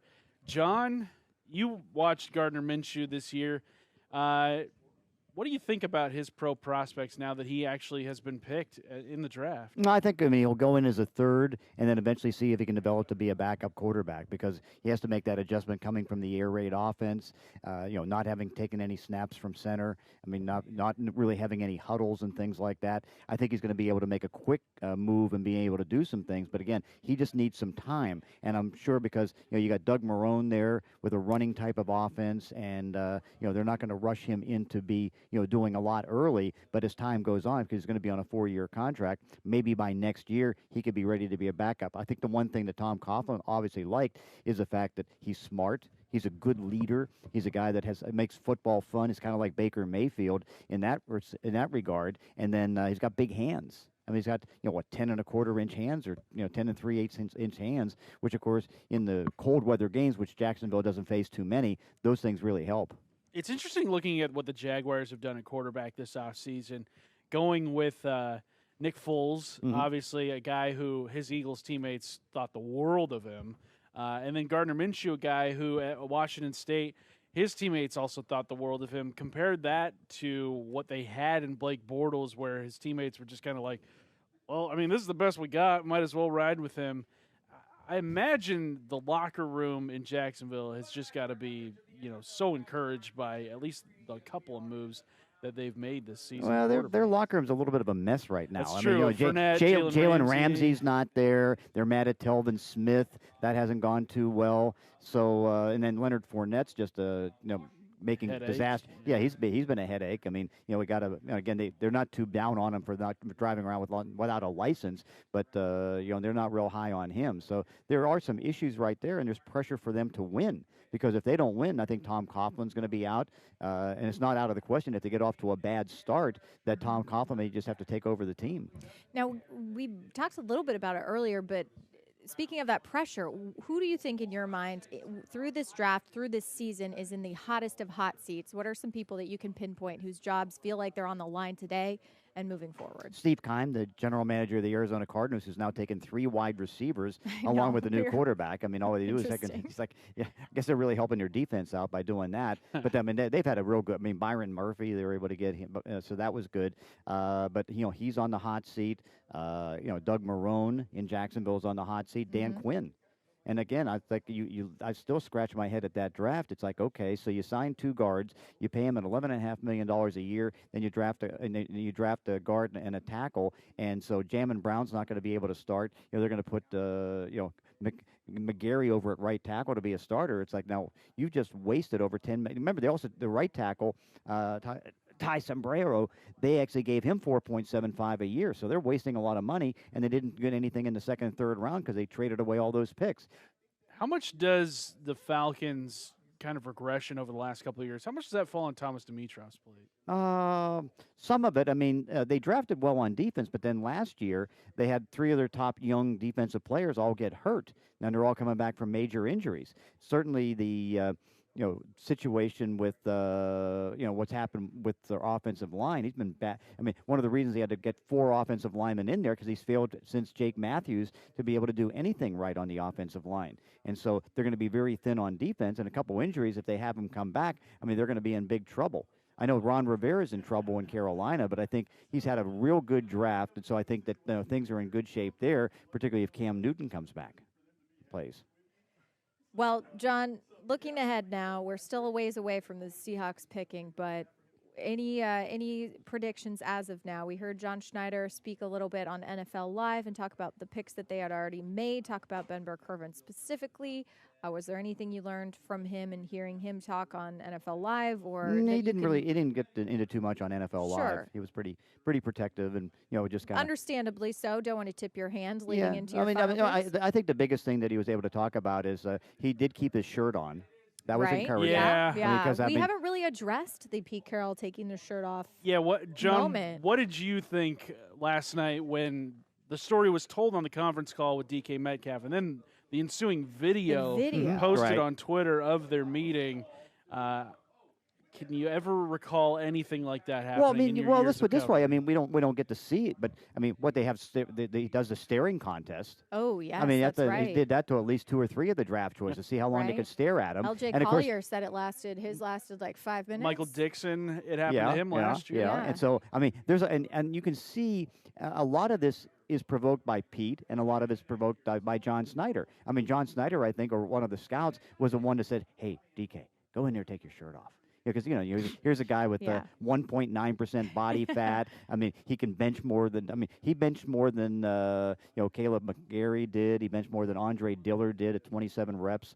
And so at the combine, I mean, the guy was just ripped, and he has no body fat. So he goes in there, and naturally Pete had to respond by taking his shirt off. Of course, why not? I mean, he's the oldest head coach in the game, but he's still living his best life out here. He told us he's taken a plant-based turn, according to Pete. He's working on his diet, and he's feeling better than ever, so why not? Well, remember, I mean, when he went on that diet, which was toward the end of the 2017 season, he has had arthritic problems in his hand. They were really starting to bother him, and he wasn't feeling good. So he goes on this root type of diet, and now a lot of quinoa, according to Pete. and so now it's going great. I mean, I don't even know what kind of root stuff that you'd have on that diet. Let's put that as bad as I eat. I'm not even having knowledge of this. I know, John, it wouldn't work for you because you don't like vegetables. No, I agreed. So, yeah, I mean, but it's working for Pete. I mean, get that green stuff off the plate. That's like you're just like take it to the edge. No, thank you. Serves as a promissory note of better food along the way. Yeah, exactly. John, looking at the quarterback run that's going on right now, the end of round 5, you had 2 quarterbacks taken: Easton Stick of North Dakota State, and then also Northwestern's quarterback Clayton Thorson. Gardner Minshew off the board right now. Are we going to see more quarterbacks taken here in round 6? There's about 3 or 4 that are left. I mean, you still have Ripien over at Boise State. Tyree Jackson of Buffalo. I mean, those will be 2 of the next guys that'll Arizona go. State still. Manny Wilkins still on Yeah, it, Manny Wilkins still available. Was he any good though? Manny Wilkins had I mean, because I felt sorry for and Trace McSorley still also. Yeah, from Penn State. Sorry, Jake Browning. Yeah, Manny Wilkins. Now that he's got that bat, he was able to come back he's and got the arm now. Yeah. Wilkins not so good his first couple of years at ASU. Had a pretty good senior season though. I'll give him that. But everything I watched from him, I didn't really see an NFL. No, and that's quarterback. why I felt so It's bad. an Arizona fan talking though. Yeah, I know. I'm pretty biased, and he did beat Arizona his last 2 years. Yeah. But yeah, yeah. but you can still become a journalist and evaluate him from that perspective. Yes, yeah, from 30,000. But I always thought N'Keal Harry was just starved for quarterback play, and how well he did despite having the quarterback that he had. Yeah, pretty impressive. Pretty darn impressive. And now with the Patriots, darn it. Yeah. Let's see here. Of the teams remaining, by the way, this is going to be a big day for the Cincinnati Bengals. It's going to be Cincinnati Bengals. You got 6 picks in this round. Wow. In the sixth round. In the sixth round, yeah. Well, their pick is in right now, and they've got. Let's see here. They've got the 38th and 39th selection in this round. Yeah, they're going to be very busy over in Cincinnati. Because they got a whole bunch of compensatory picks last year. That goes into the mix. I mean, it's amazing to think how busy they're going to be. You look at Cincinnati. John Ross, his name got thrown out early on the offseason as a guy who could possibly be moved. Very familiar to Husky fans around here. Is he staying with Cincinnati? Or are they right now? Yeah. I mean, if Marvin Lewis was there, he was probably going to be gone. But now, Zach Taylor says, I need receivers, and this guy's talented, and he's got to try to make it right. But the relationship, and it was so bad at the end of the first year that in December, Marvin Lewis wanted to put him at cornerback. Yeah. Wow. Is that something that you see that was a product of dysfunction? Was it a product of he just simply doesn't have the talent to take that next step into the NFL? I think that that injury that he had that he ran through at the combine just slowed him down, put him behind, and so he didn't have the normal type of training. He didn't do a lot in the OTAs because of the surgery. Then he gets to training camp, and things just piled up on him. And I think that particularly people don't understand sometimes receivers trying to come into an offense, it takes time. Yeah, it's one of those positions that I this. I feel like it takes longer than any other position in a lot of ways to make that jump to the next level. It just does, unless you are that top half of the first round draft, just insane freak of nature who can usually like go in there and make a difference day one. But it tends to take a few years. Oh yeah, it does. And like for example, here. With that, when it was the West Coast, now it's going to be easier with Brian Schottenheimer. But with Darrell Bevel, Darrell Bevel with the West Coast offense, it was hard for any receiver in the first year. Doug Baldwin and Tyler Lockett were probably the best two at picking things up and being productive. But you didn't see a lot of the other receivers. Paul Richardson, it really took to his third year to start emerging, and that's because there's so much complication. And you look at this draft, as deep as it is at wide receiver, a lot of these guys are going to take time. Where the benefit is going to be in this offense, Brian Schottenheimer makes it easier. They make it tougher on the offensive line as far as what Mike Solari does with all the different things that they have and the different plays. But what they do with the receivers, it's a little bit easier under Brian Schottenheimer's offense. John, a couple of texts coming in on the Coors Light text line, 710-710, one from the 425, one from the 360, both wondering where and when will Myles Gaskin get picked. Oh, that's a good one, yeah. I'd have to think he's got to be going somewhere in this round. Because who needs a running back, or at least to add to their depth? Who could benefit from his skill set? I can see Jacksonville because they have the big back in Leonard Fournette. I could see, Baltimore was able to get their back, and Philadelphia was able to get their back. So Chicago got their back, so they're out of the mix. There were some of the main teams. Then I think Raiders still. Even though they have a first-round running back, they can maybe come back because they got Josh Jacobs. That could be one possibility. New Orleans, I think that they could possibly use a Myles Gaskin. Yeah, anybody can use a running back, right? Yeah. It doesn't hurt. And I'm glad you brought that up because, it's not out of the question, even though it's not a need position because they pretty well said here, but just looking at the way the backs have gone, it's not out of the question for Seattle to take a running back. I'm not saying it's going to be Myles Gaskin, but again, when you get that next pick coming up, again, the pass rushing defensive ends are gone. The cornerbacks, they've already taken care of there. They've already taken care of safety. And so, they've got to get a player. And so, Gaskin or some of the running back would not be out of the question. I love it. John. Yeah, we'll keep you handy for sure. Okay. When things actually next hour you'll be joined by Danny O'Neill and Jim Moore. There we go. The real star crew. Yeah. Worthy of your You talk to them all the time. Yeah, of course. Did he just the gym just open up have a beer on the fact that they got the Miles they got Gardner Minshew drafted? Yeah. I'm sure he'll big day for him. The Coug will love that. Yeah, I think he'll probably be leading off the 1 o'clock hour. Exactly. Since the Seahawks still won't be picking. Now he's a big Tom Coughlin fan. Yeah, he loves those Jags. Yeah, him and I, because I'm big Nick Foles fan. Went to college with him. Oh, did you? So okay. yeah, Jim and I, we're going to be closet Jaguars fans this year, probably. Yeah, get that stadium fixed. Yeah, they got the what is it, the hot tub out there in the end zone in one of them, right? Or it's a pool. It's a pool with an infinity glass edge. Oh wow, that's doing too much. Sounds about right. That's Sounds a little about much. right. John, thank you so much for joining us here all morning. He'll be on next hour with Danny O'Neill and Jim Moore as they wrap up the draft coverage today, taking you all the way to 5 p.m. But up next, more of the draft coverage, including an update on what's going on in the 6th round. Curtis Rogers, Lydia Cruz, right here, 710 ESPN Seattle.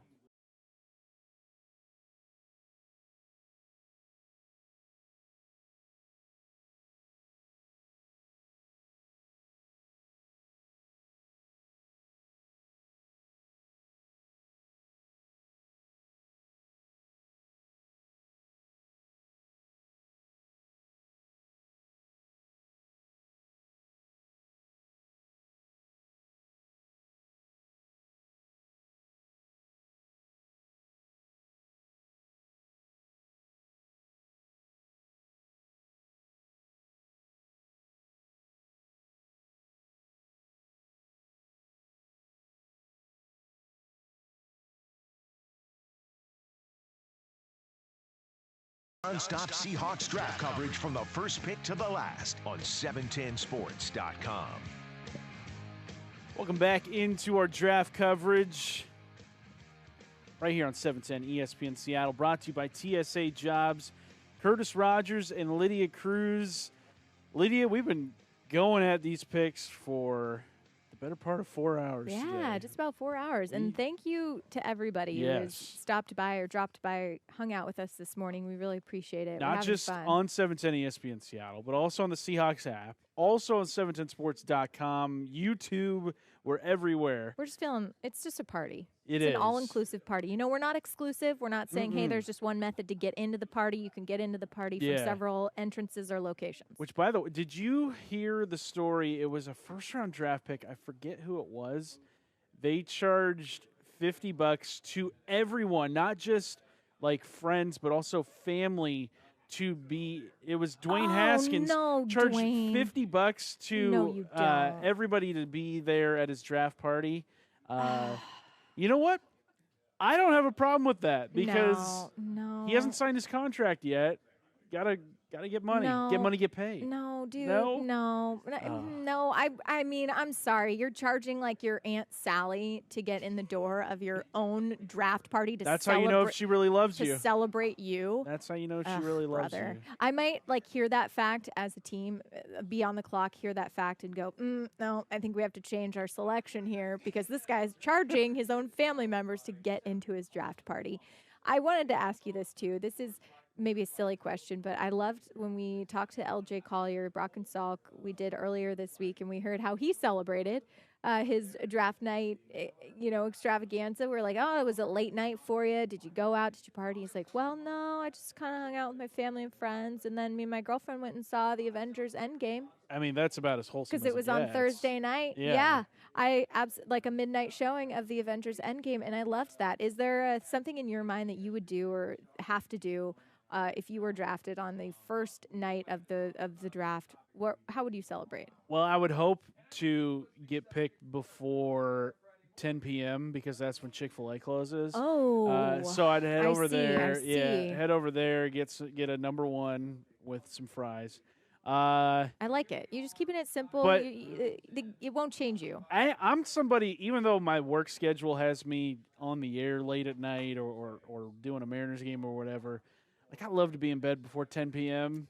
So It's a great feeling. yeah, so just staying in. Maybe the next day, that next morning, go out and like get breakfast or brunch or whatever. Really celebrate. Yeah. Really get into it at Denny's the next morning. Yeah. That Grand Slam tastes even better when you're financially secure for the next 4 to 5 seasons. I agree. You go and you just deposit your check. You just take it to the bank, and you're right. Maybe you spend $5.99 and you just splurge for that Grand Slam.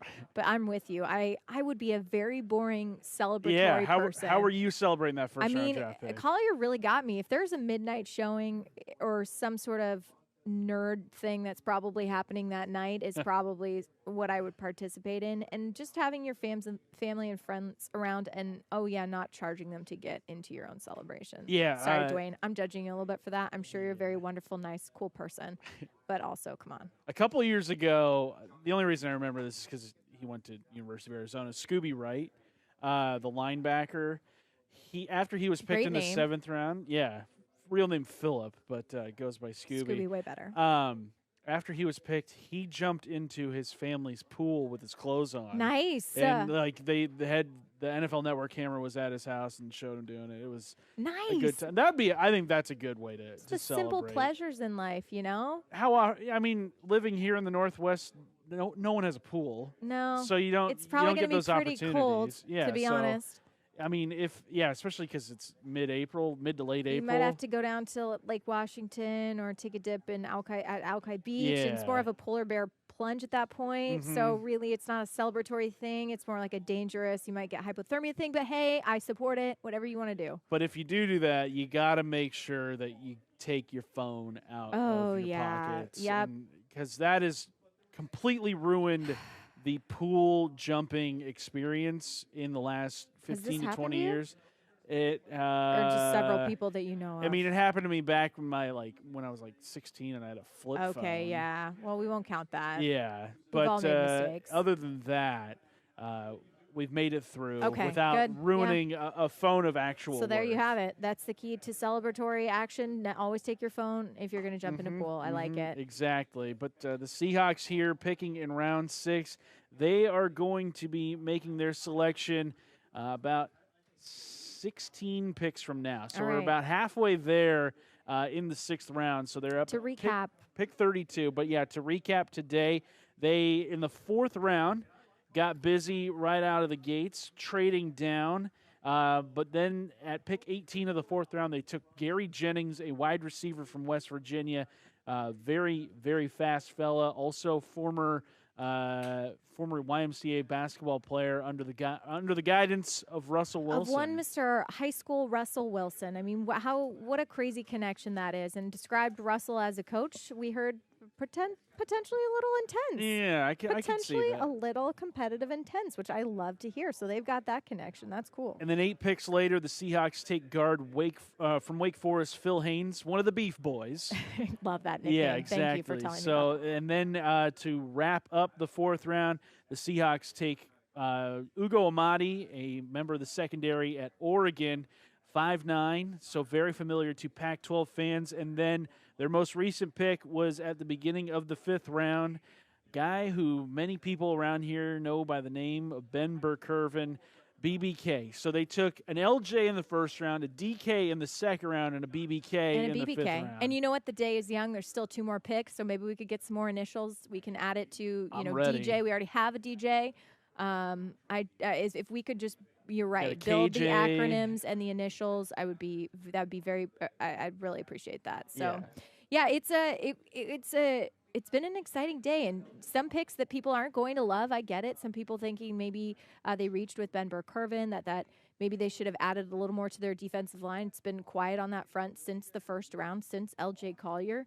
But as we noted earlier, I think that's going to be an area where they address a lot in free agency, or they see these unrestricted free agents, and that maybe some veteran names might be coming over to the Seahawks. Yeah, so if you're not thrilled with the Seahawks draft, that's okay, because there is still the undrafted free agency part where I would consider those guys as much a part of the draft class as guys who get picked in rounds 1 through 7. But to take you the rest of the way, coming up at 1 o'clock, it'll be Danny O'Neill and Jim Moore, Jessamine McIntyre there as well. So for Lydia Cruz and Taylor Jacobs, our video producer, Brenna Hutchison, our engineer here as well, I'm Curtis Rogers. That's going to do it for this portion of your draft Thanks coverage for hanging here. out, guys. Yeah, absolutely. Shout out to all of you on 710sports.com as well. But stick here as round 6 and 7 come your way next on 710 ESPN Seattle.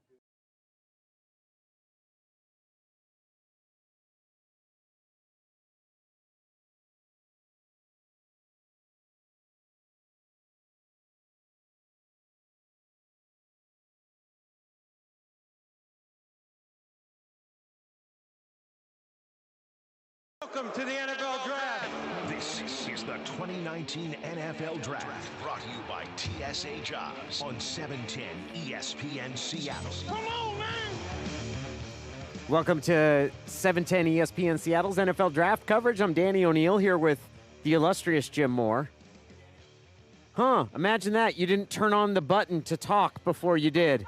That's shocking. That never happens here. Well, what do you want? I'm out of practice. Well, what I would want is for you to turn on the microphone before doing radio, which seems like not a big ask.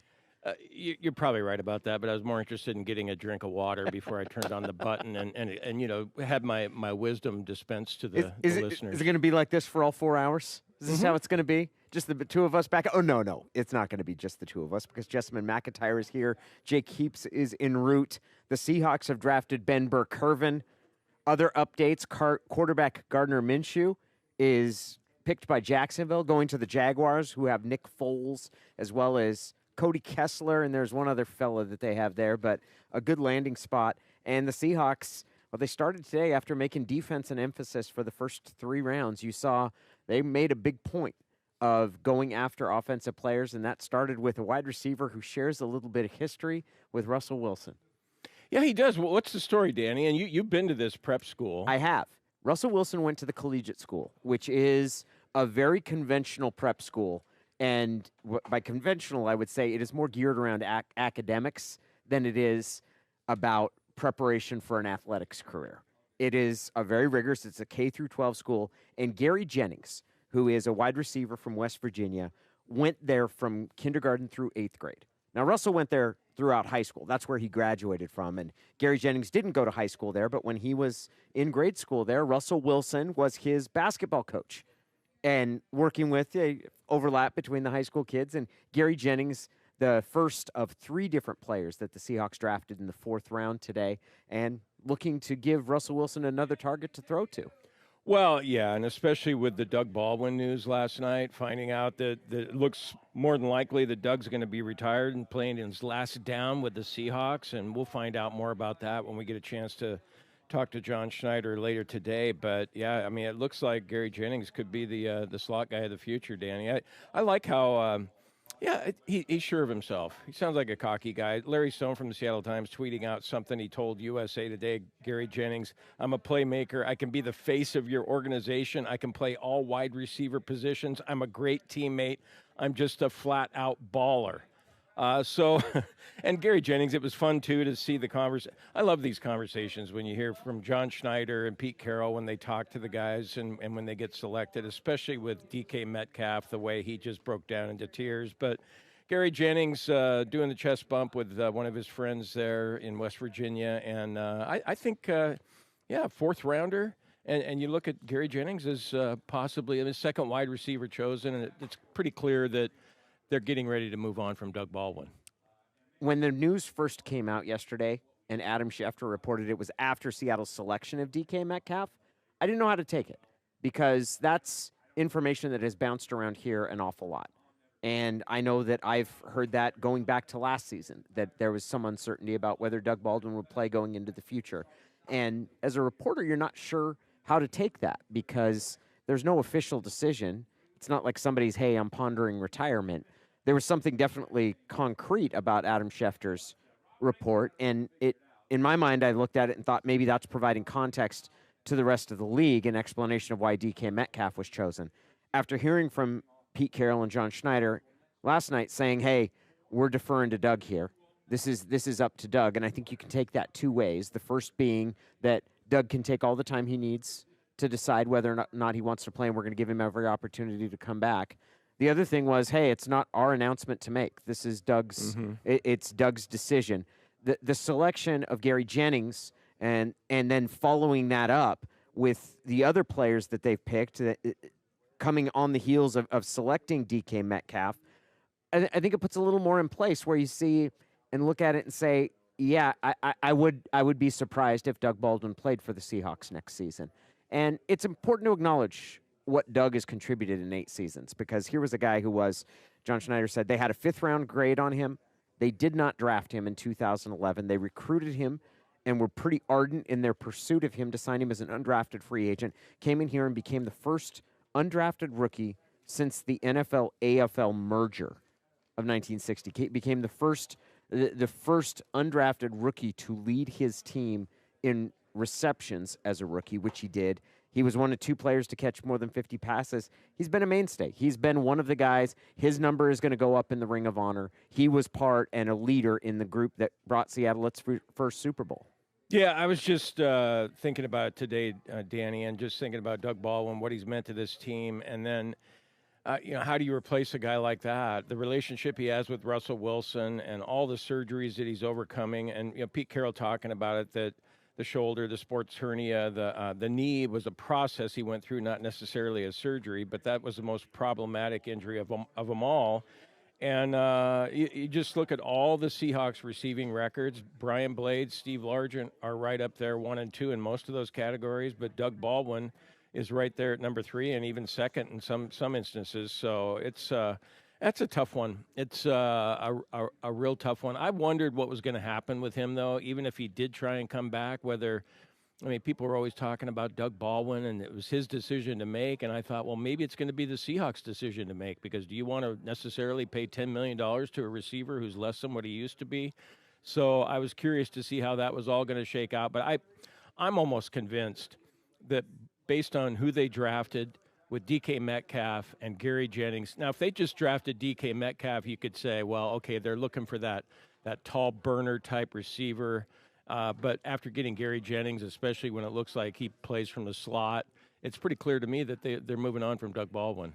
I think they have to plan to move on from Doug Baldwin, even if Doug Baldwin's going to play. But do you think they would have taken a second receiver in this draft? Yeah. Do ya? I don't think the selection. What's that say about Moore and Brown then, do you think? Well, I think it says that they're not convinced that either one of those guys is the ready-made alternative for them. That the long-term answer that isn't there. And I think it says It tells me they're listening to this show on occasion. Oh, because they've heard you talk about Jaron Brown's disappointment? I just am not, especially Jaron Brown, not excited about him at all. You know, Dave, rightfully so, he talks about the 5 touchdowns that he had, you know, that a high percentage were scoring plays, but I don't think you got what you were hoping for when you signed him from Arizona. And then David Moore, haven't given up hope on him, but I don't think he's necessarily the number 3 receiver you're looking for either.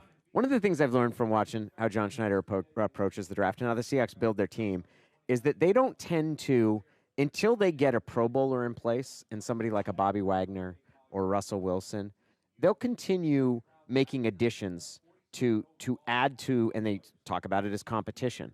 And what that means is there's nobody there that separated themselves and said, hey, this is my position, and you guys, there's no sense in bringing anybody else in here because I'm going to beat them out. Until someone really separates and solidifies themselves in that position, I think they're willing to add to the. They don't, because they signed Jaron Brown last season, they're not beholden to the idea of, oh, this guy's part of our future. But they're not shutting the door on it either. And that's why I don't think the selection of Gary Jennings with the first of 3 fourth-round picks they had is something that's dependent and determined because they don't think Doug Baldwin's going to be back. I think it's very possible they would have taken Jennings there even if Baldwin was coming back, just because they've got to eventually replace Doug Baldwin. That if that's not happening this year, it might happen next year. And there was no guarantee if he came back that he was going to be able to stay healthy. I think that DK Metcalf is very clearly, he's the home run swing of this draft. He's the guy that is built and has every physical attribute you would want in a receiver.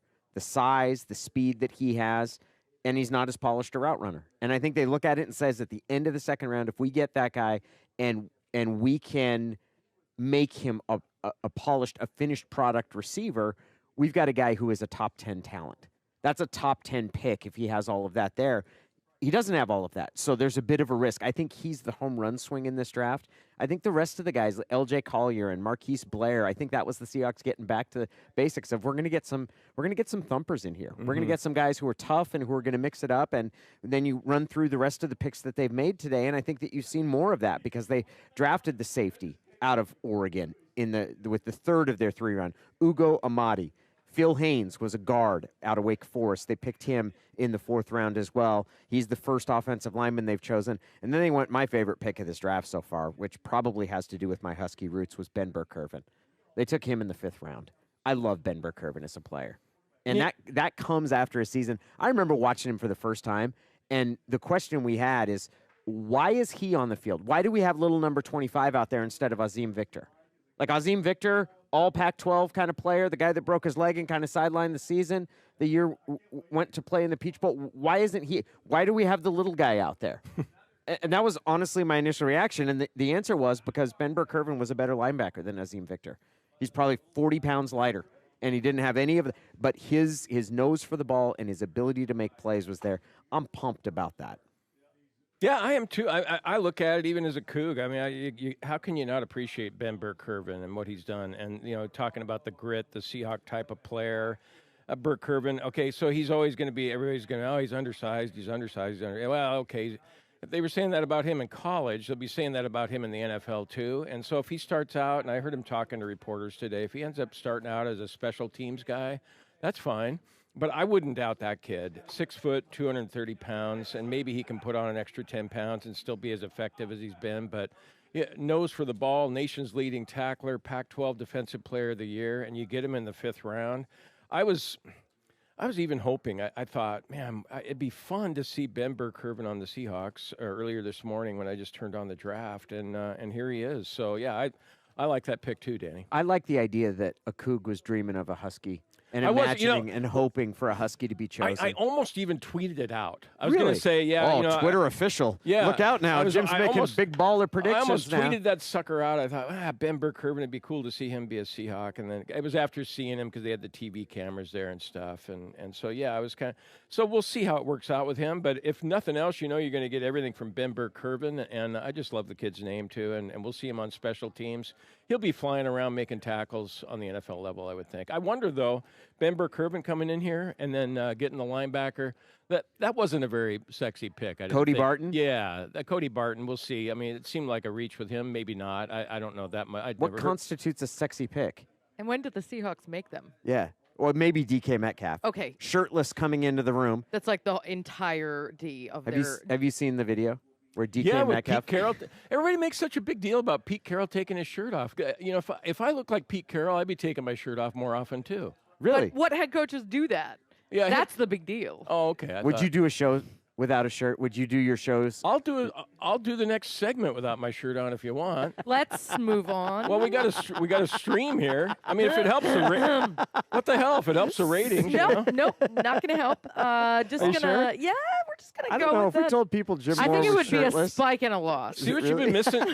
See what you've been missing from the best NFL draft coverage. In I have town? missed you, Jim. I did get the opportunity to talk to Ben Burr-Kirven at the Seattle Sports Star of the Year Awards, where he was nominated for Male Athlete of the Year, beat out by Gardner Minshew, by the way, just letting you know that. Anyway, he is the ultimate competitor, and he knows that he's doubted, and it's exactly the type of guys that the Seahawks always bring in here, is guys not necessarily always with a chip on their shoulder, but something to prove, and he just fits in everything that they're looking for. Plus, he's a really good linebacker, and they wanted a really good linebacker in that draft. We heard from Wyman yesterday, obviously, just pining for linebackers, and that's exactly what they got in him. And Gardner Minshew going in the 6th round to Jacksonville, which is, I'm really happy for him. He's going to a part of the country where he's very familiar with. I'm a little worried, though, that the mustache, the jean shorts, the things that kind of became... They're called jorts, Danny. The things that kind of became iconic, those are just clothes in Jacksonville. There's nothing that's going to be, they're not going to realize he might be being ironic. I think he's ready to fit in. And he wasn't trying to be ironic. I actually, during that same Sports Star of the Year broadcast, I asked him about the stash, and he told me that it was a training camp thing and that he kind of got Stockholm syndrome and he learned to love it. And it had him captured. I think he's okay with letting that go, or letting, his entire... what everyone fell in love with. He kept it because everyone else fell in love with it. It wasn't because it was, he was trying to do something.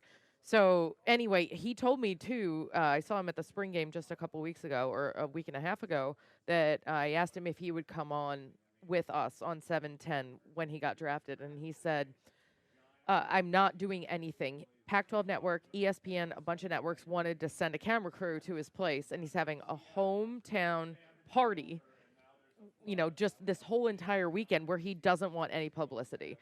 And so I think when you're talking about the things that make him stand out, he doesn't want to stand out. He just does. Do you think there'll be banjos playing at his hometown party?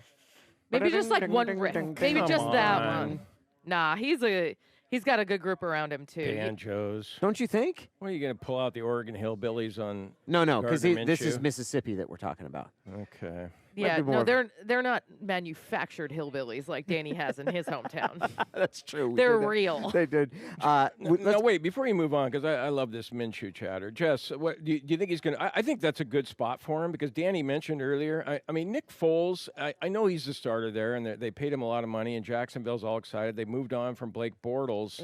But it's not necessarily like a slam dunk that Nick Foles is going to be the starter forever there, because he was a backup in Philly before he rose to fame with the Super Bowl and everything taken over.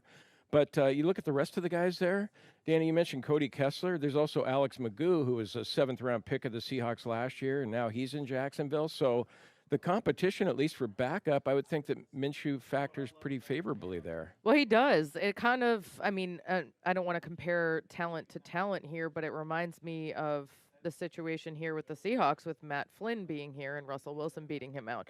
And I'm not comparing either to either, but there's a chance, and I think that's why they picked him there.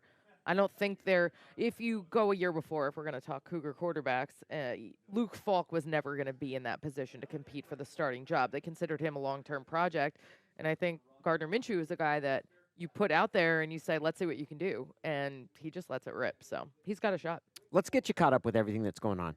Right now, we're at the 26th pick of the 6th round, and that means we're coming up. We're about a half dozen picks away from the Seahawks. The Seahawks will choose with the 32nd pick of the 6th round. It'll be the first of 2 6th-round picks they have. They're going to turn around and pick again 5 picks later. And those are the final 2 picks that they currently hold in the draft. So far today, they've chosen 4 players.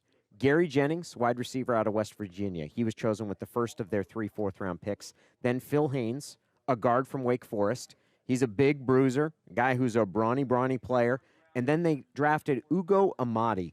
And that's going to be a really interesting player for a couple of different reasons. He's a defensive back.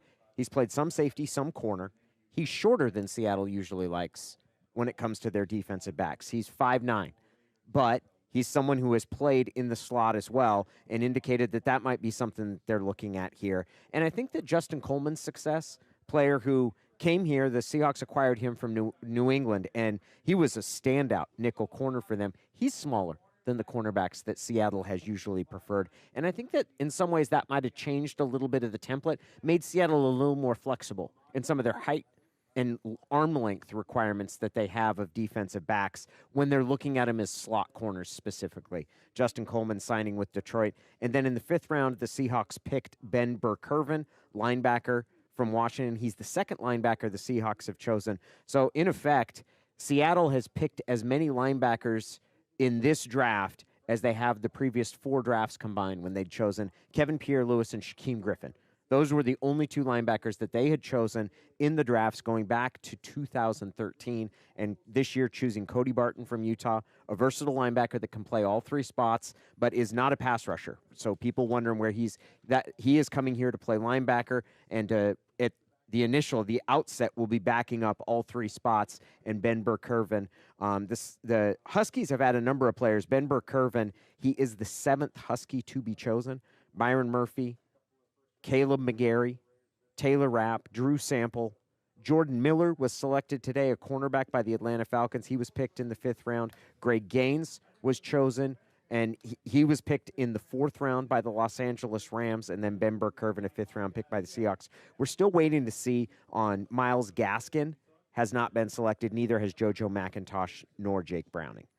Cougs that we've had selected, we've had Andre Dillard, offensive 22. tackle, who went 22 overall. Great place for him to land, by the way. In the Philadelphia. Eagles are really good at developing offensive line talent. And he'll be getting in a spot and behind Jason Peters. And then with Gardner Minshew being drafted today in the 6th round, we're still waiting on James Williams, running back for the team, who's declared. And we haven't seen he and Myles Gaskin both remain on the board. Yeah, I can only tell you a bit about Myles Gaskin. I watched him just like everyone else, but I saw James Williams up close and personal. Like, he reminds me of Mike Davis, the way he runs. He's an elusive runner, and he'll run 30 to gain 10, but he'll gain the 10.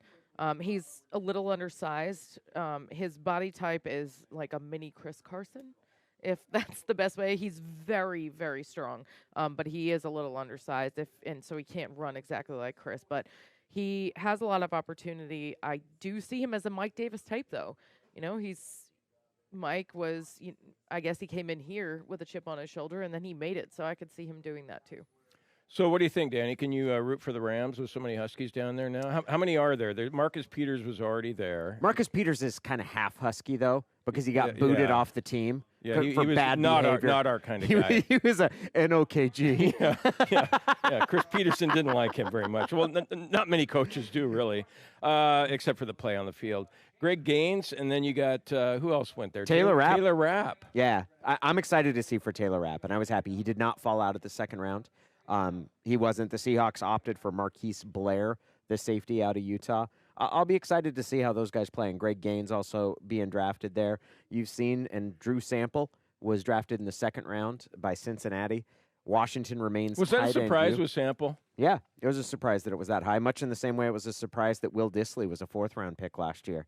I didn't expect that. Drew Sample was a really highly regarded blocker coming out of Washington, and Washington's lineage of tight ends is probably the most impressive position, which is saying something because they have a pretty good list of quarterbacks who come out of the school too. But the tight ends, going back to, I guess we'd like to take an eraser and forget the mention of Jeremy Stevens, but he was a first-round pick that was there. Mark Brunell, Ernie Conwell, even going back, Aaron Pierce. Cam Cleveland. There was a year Jeremy Brigham, who was their third-string tight end, was drafted, and I think he might have been drafted in the 4th round. Their third-string tight end at the University of Washington ended up being drafted in the 4th round. I believe he was a state sprint finalist in the state of Arizona as a high school senior.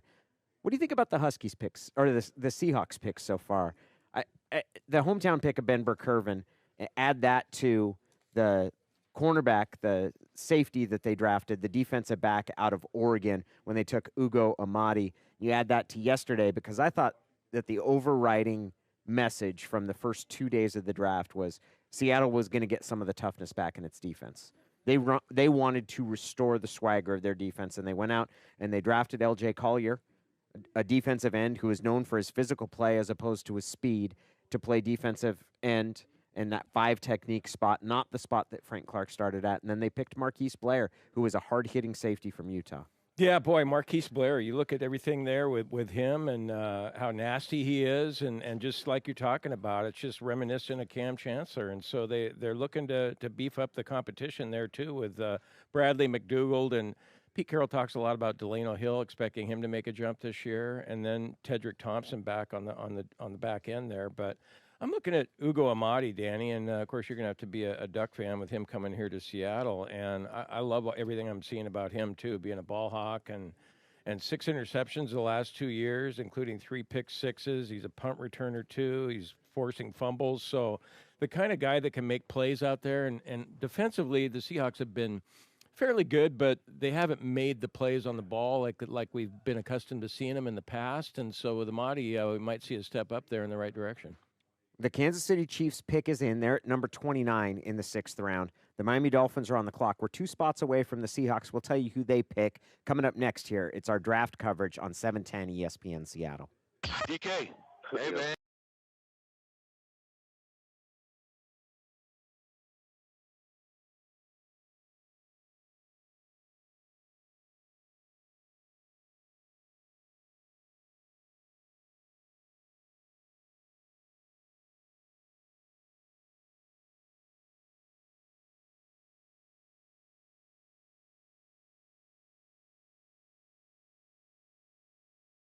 To the Seahawks Draft on 710 ESPN Seattle. Streaming nonstop Seahawks draft coverage from the first pick to the last on 710sports.com.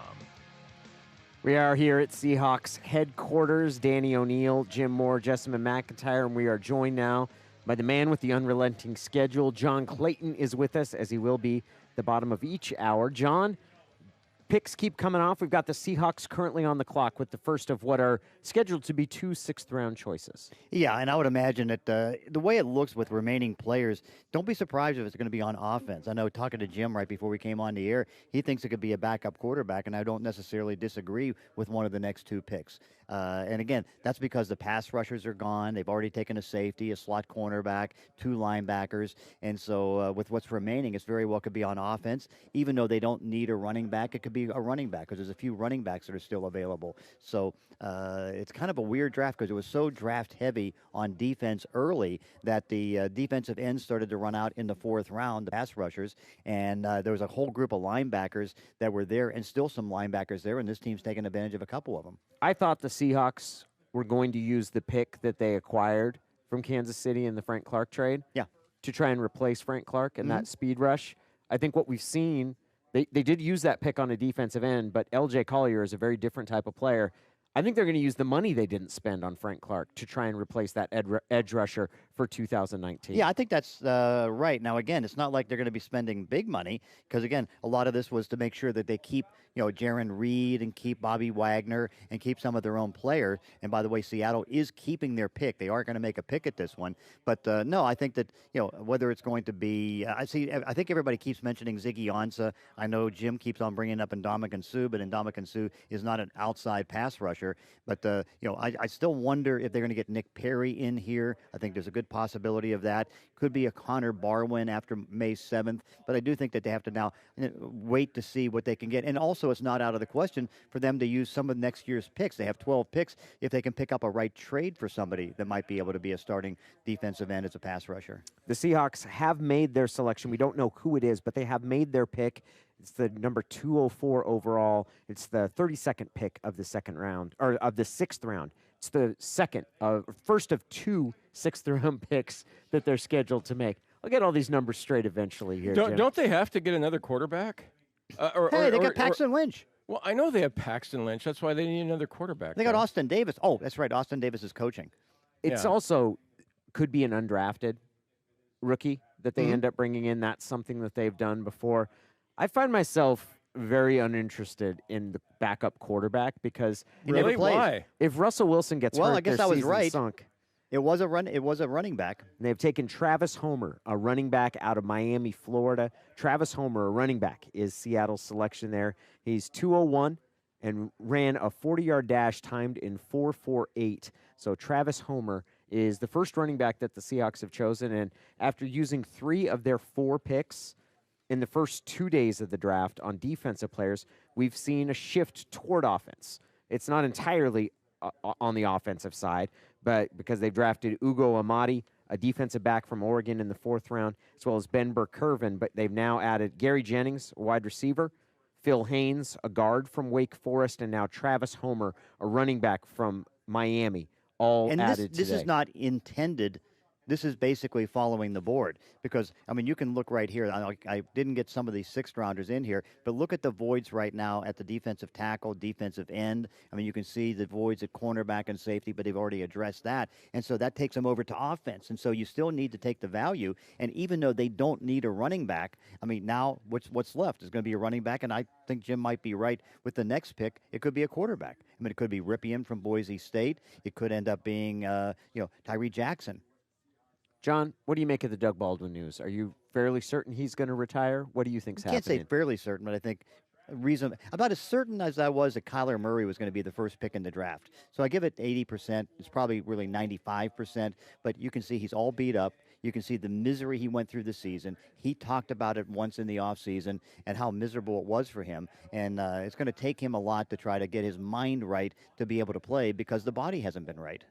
So who do you think, John? So do you think they would have taken a second receiver if they didn't know that Baldwin was, looking like he wasn't going to come back with the pick of Probably Gary not, Jennings particularly with the 4th? one that they took with Gary Jennings because, what does Gary Jennings do? He kind of works the slot. Now, as he said, he works the slot. He was maybe an outside guy. He was kind of 50-50 as far as that goes. And, with Baldwin being more the slot guy, that's a guy that's going to come in there and compete. And when you really think about it, I think that was a pick made because of Doug Baldwin. DK Metcalf was a different receiver. He's that big, tall, Mike Williams fast receiver with shirt on, shirt off, whatever it's going to be. But no, I think that that was one for value because here it is at the 64th pick. He's fallen down to him. I know that they like, looking at N'Keal Harry. I know they liked him a lot and didn't take him in the first round. But I think so they get the big, tall guy, and now I think this guy can come in and try to compete in Jennings to see if he can get some work in the slot.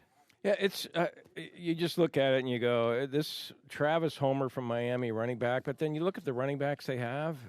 They don't need a running back. Yeah, they don't really need one, do they? Because No, you look at Carson, Penny, McKissick, But again, Scarborough. I show you the list on the defensive side and how it's just dried out. You don't have many guys left on the board as far as quality defensive ends that could be the quick twitch guy that can come off the side, and then the defensive tackles are pretty well run out. And so that being the case, you can't just take undrafted guys and draft them in the 6th round. Well, and then going over it this morning, I was going through John Schneider's drafts, the 6-rounders that have panned out and 6-rounders who haven't. I've got him 3 for 12 on this, and the only That's pretty good, by the way. The only guys, for a 6-rounder. Oh yeah. The only guys I've circled: Byron Maxwell in 2011, Jeremy Lane in 2012, Spencer Ware in 2013. After that, I don't really have a guy that you go, okay, that guy panned out. We'll see with Jacob Martin last year, and Joey Hunt's been a decent player, right? But at this point in the draft, it's Dave's always talking about it being a crapshoot. This is really you're rolling the dice right now. Well, really, and just what you're getting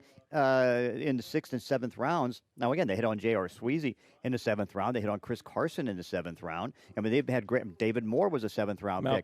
Malcolm Smith was in the 7th round. But ultimately, something has gone wrong that got them into 6th or 7th wrong. Either they're not fast enough, they may have an injury situation that's taken them down. And you look at the picks, even some of the 4th round down. I mean, a lot of those guys are more on special teams. And of course, is there going to be the opportunity for them to develop and have the chance to start? On the teams back from 213 to 14. I mean, you can draft as much as you want, but where are you going to get on the field? That team was so loaded on defense, and they were loaded on, not loaded on offense, but they had opportunities on the offensive line. Some of those didn't work out, but you can only get the opportunity to play if somebody steps aside.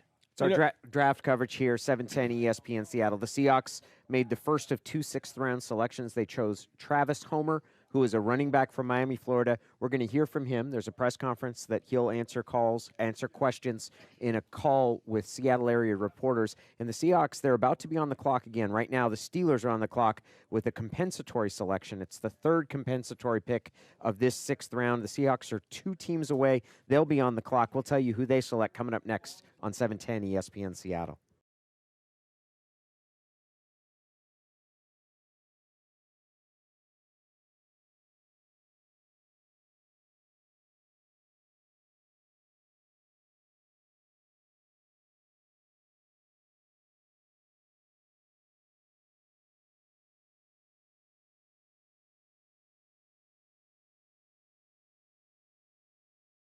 A first pick to the last on 710sports.com. Seahawks are on the clock right now. Pick number 209. At 204, they chose Travis Homer, a running back out of Florida. He became the 5th player that the Seahawks have chosen today in a draft where, man, a week ago they had 4 picks. They're going to end up making, 10 picks as it currently stands. The Seahawks currently on the clock there. We'll tell you who they select as soon as that pick is announced. Homer's got a nice yards per carry average, Danny. Just looking at his stats, right around 6. 6 for his junior year, his last year there at Miami, and 5.9 the year before. So it's good to see. It is. I think he looks like he's built differently than the running backs they have. Seattle has big running backs right now.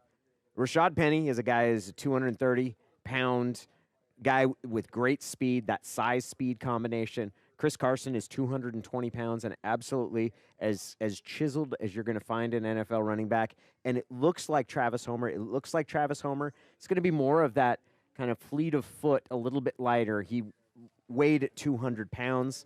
I think he might be someone that you see coming in to compete with J.D. McKissick for that kind of 3rd running back role, or somebody who could potentially be used as a pass catcher, someone who is a more fleet of foot option.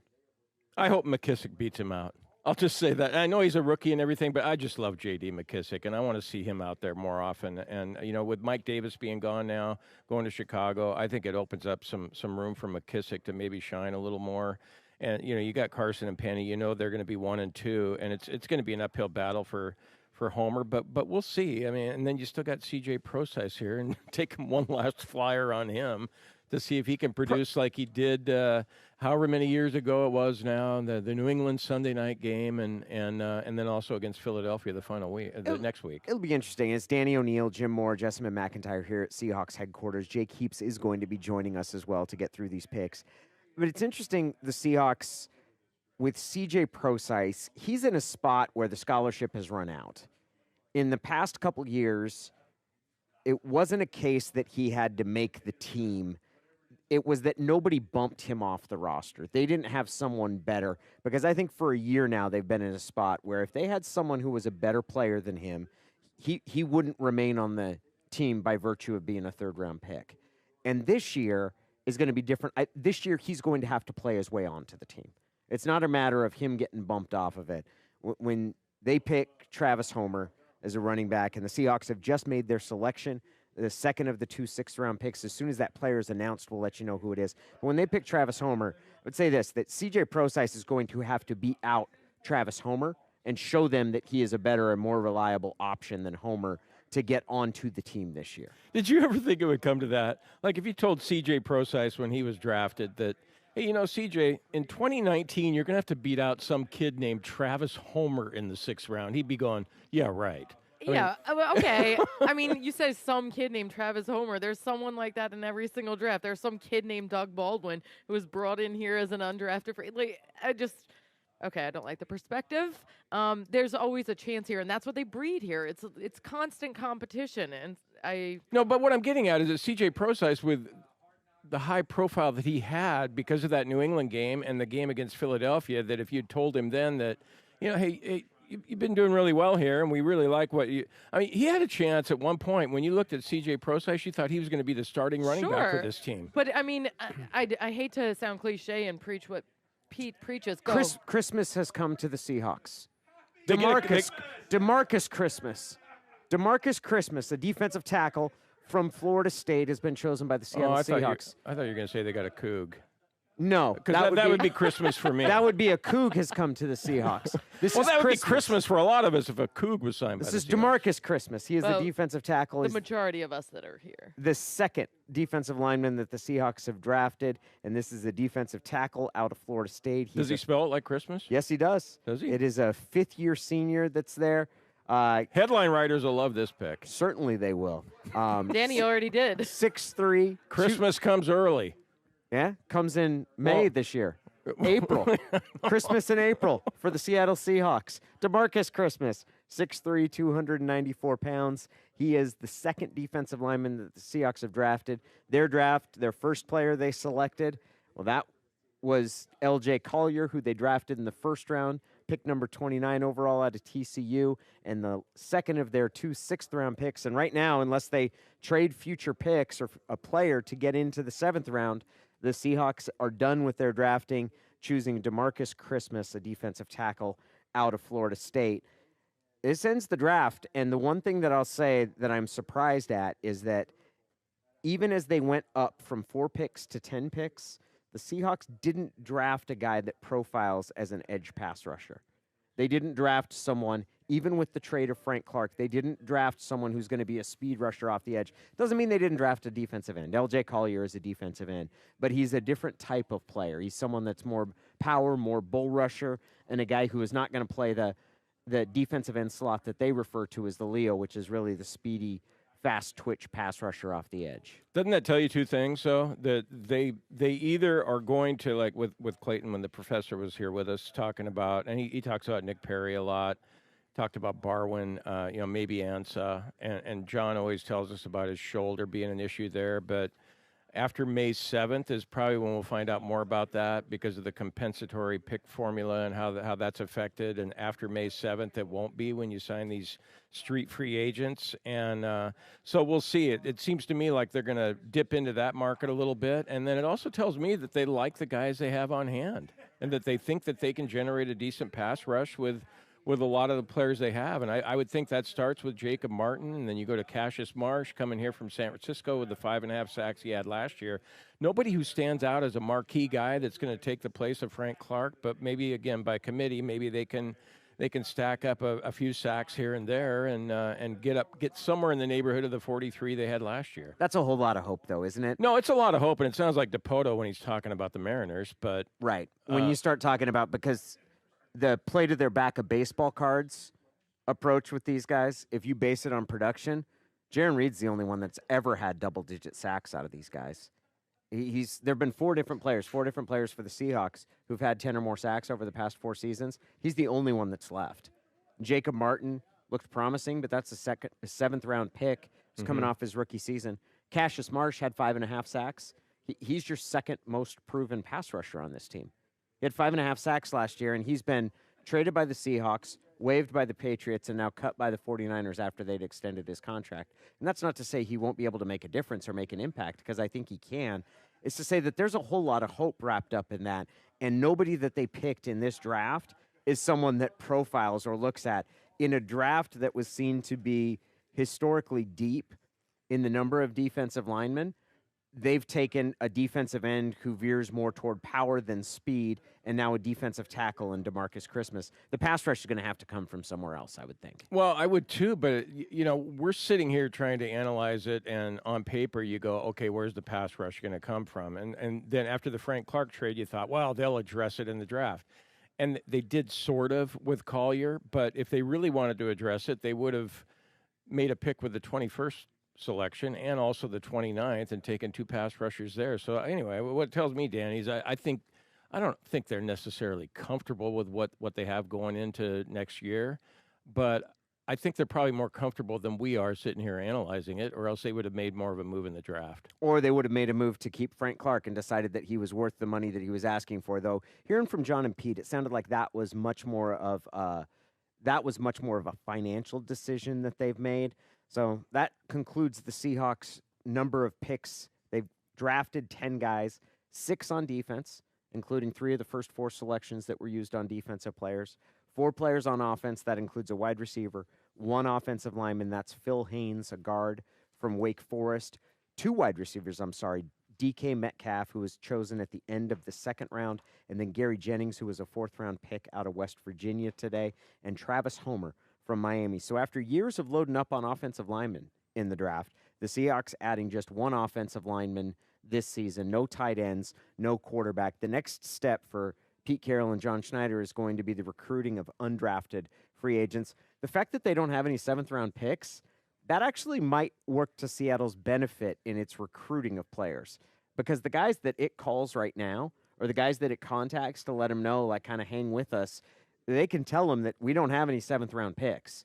We're not able. We would love to draft you right now. We just can't because we don't have any. Because that's what I've always wondered. If you're recruiting a player and trying to draft him, it becomes a little bit harder of a sales pitch if you've got 2 or 3 7th-round picks, right? And the kid's thinking, well, if you really liked me that much, why don't you draft me? Like, if you really liked me that much, wouldn't you use one of your picks on me? And there's different strategies that go into that. But the fact that Seattle now doesn't have any picks left, they're going to be able to and going to start hitting the phones pretty hard to let guys know that, hey, we're interested in you. The biggest selling point for me, if I'm a kid out there and I get John Schneider's phone call and say, hey, we want you to come in here as an undrafted free agent, I would want to come to Seattle because they've proven over the years that they're open to these guys. I mean, Poona Ford's the latest example. Doug Baldwin from a long time ago being one of the best receivers in the league. And so there's all kinds of examples of guys. And then you find out Pete Carroll, players coach, you want to come here, great facility. So we look it's almost every year. It's kind of fun at the end of the draft to see who they bring in, because you can go down the list of 10 or 12 players and figure that one of them is going to make the team. 10 different players that the Seattle Seahawks have drafted, a draft that started heavy on the defense, and it looks like we've got a conference call coming in. We'll see in just a second. We're still waiting to hear from the last 2 players that the Seahawks have picked. Travis Homer, running back from Miami, was a 6th-round selection. So was Demarcus Christmas, a defensive tackle out of Florida State. And that rounds out the Seahawks draft. If you're just joining us here on our 710 ESPN Seattle Draft Special, let's get you caught up on a couple of the local stories. Gardner Minshew, the quarterback from Washington State and the guy that kind of captured the hearts of people around the state, drafted by Jacksonville.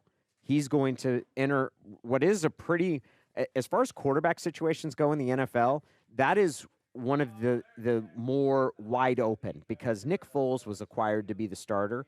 So it's not like Gardner Minshew's going somewhere where there's a clear path. But Nick Foles probably will have one of the, not shakiest is the wrong way to say it, but the idea that he is not an established, proven cornerstone quarterback who you can pencil in there for the next 5 years. He's going to have to show that he's worth that opportunity. And Gardner Minshew going to go play there, join a quarterback room that's going to include Cody Kessler, Alex Magoo, who was with the Seahawks last year, also went there. I think that's probably a pretty good spot. The only worry I'd have is that he goes to a coaching staff and Doug Marrone that they've probably got a little bit of a short leash. You could see, and there's always questions about whether Tom Coughlin would end up returning to the sideline. You're not sure about how, if they go through another losing season, will Marrone survive there? And that can be tough for a quarterback when the coaching staff changes. But as far as the situation that he's going to, I think that's pretty ideal for Gardner Minshew. I did too. I mean, and what a great story, because Gardner Minshew figured at one point he was going to go to Alabama and just, be a backup quarterback there for his final year and then be an assistant coach. And so then coming to Washington State and then doing what he did last year for the Cougs. And Danny, you hit it right on the head there with going to Jacksonville. That's a good spot. And see, I'm sitting here, Jess, I'm thinking that sometime in the future, not too far in the distant future, Gardner Minshew will be the starting quarterback in Jacksonville. Luke Falk will be the starting quarterback in Miami after, Wyman's always talking about it. Rosen's going to fall flat on his face wherever he is, whether it's Arizona or Miami. And we'll have 2 starting quarterbacks from Washington State and the state of Florida. What do you think? I love what you're saying, but we're going to have to revisit that next because we are live here at the VMAC for the 710 ESPN Seattle Draft Special. We'll continue that conversation coming up. DK, hey man,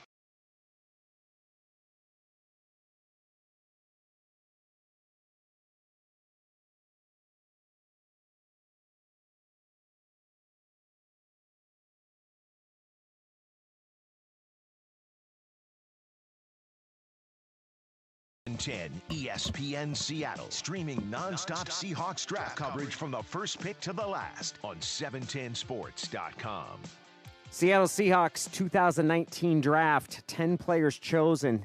They have no more picks left on the docket, making their 2 6th-round choices. Let's get you caught up on that. Running back Travis Homer was picked, a running back out of Miami. He was chosen with the 32nd pick of the 6th round, and then the Seahawks choosing Demarcus Christmas. Demarcus Christmas, defensive tackle out of Florida State. He was picked with the 2nd of those 2 6th-round picks, so that brings Seattle to 10 players, 6 on the defense, 4 on the offense, 2 wide receivers, as Doug Baldwin's future is very much in doubt with the Seahawks. A defense that they're trying to reload and restock, but did not draft an edge rusher. They drafted 2 defensive backs, including a couple that make you see what they're looking at going toward the future. It is our draft special here, 710 ESPN Seattle, and we have a conference call right now. Join the Seattle media. Seahawks PR, is this Travis? Seahawks PR, is this Travis? That is former 710 ESPN Seattle standout intern Chad Brown. Travis, you there? Waiting here to be joined by Travis Homer, running back from the University of Miami. Okay. Looks like they're going to call him back. We'll hang out here for just a second and take you to that conference call when it comes up. Travis Homer, the conference call with Seattle area reporters. He was drafted in the 6th round with the first of Seattle's 2 picks in that round. And look, it continues the piling up of running backs. The Seahawks used a 1st-round pick on a running back last year, Rashad Penny. The year before that, a 7th-round pick on Chris Carson. And Travis Homer figures to be someone, he's a little lighter. He's 200 pounds and probably someone that they're looking at as maybe more of a 3rd down back, somebody who is a little quicker, a little faster, maybe more of a pass-catching option, though that was something that both Penny and Carson were able to do pretty well last season, Jim. Yeah, they did, Danny. I'm taking a look at the list here and taking a rundown, and I know we're all excited about Ben Burr-Kirven because a local kid, and we know what he brings to the Seahawks because we've seen him at Washington and being the nation's leading tackler. But aside from Collier, who you know being a first-round pick is going to be out there in the defensive rotation and hopefully generate some type of pass rush. The other thing about Collier, just as an aside, just reading more about him that I really like, because I'm more hung up on the run defense than I am the pass rush, and I that's because every time I look at the stats, I'm going they averaged. Opposing teams averaged 4.9 yards a rush against the Seahawks last year, and that bothered me more than maybe not getting to the quarterback often enough. And so I like what I saw with L.J. Collier because he's a nasty physical run stuffer is what I read about him. And then when you see that he's comparable to Michael Bennett where he can play inside and out. So I think what you're going to miss as just an edge rusher, a guy that gets after the quarterback all the time. I think you're going to see some of that, but I also like the aspect that he brings in the run defense, and he should help there too. The Seahawks have made a commitment to getting back to the tough, restore some of the confidence or the swagger that they had on their defense. That's what I took away from the first 2 days of the draft. Drafting Collier, someone that they talked about heavy-handed and able to move it. I thought of you, What's Jim. heavy-handed mean, Danny? I believe that it talks about the guy's ability to hand fight at the line of scrimmage and that he's not someone that's going to be knocked back off the line. Is anyone ever called light-handed? I just think that they talk about you being pushed out of the way at that point. Okay. I think they use it. The heavy-handed is usually a reference to a boxer, guy that hits harder than you would expect for someone in his weight class, that they usually measure and estimate punching power based on, if you got heavy hands, it means you hit harder than people would expect you to.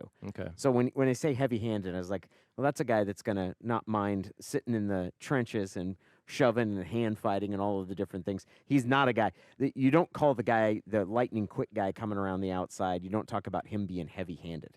He's lightning fast. He's Okay, an edge we rusher. like the heavy-handedness of Collier, though, don't we? That seems to be one of the things that sold the Seahawks on him. And he was a player that, look, I said that if you said on the first day of the draft the Seahawks are going to trade back a couple times and in between pick a guy that nobody expected them to, and the people that did know who he was would say, well, I had him going around later. It sounds like a Seahawks draft, doesn't it?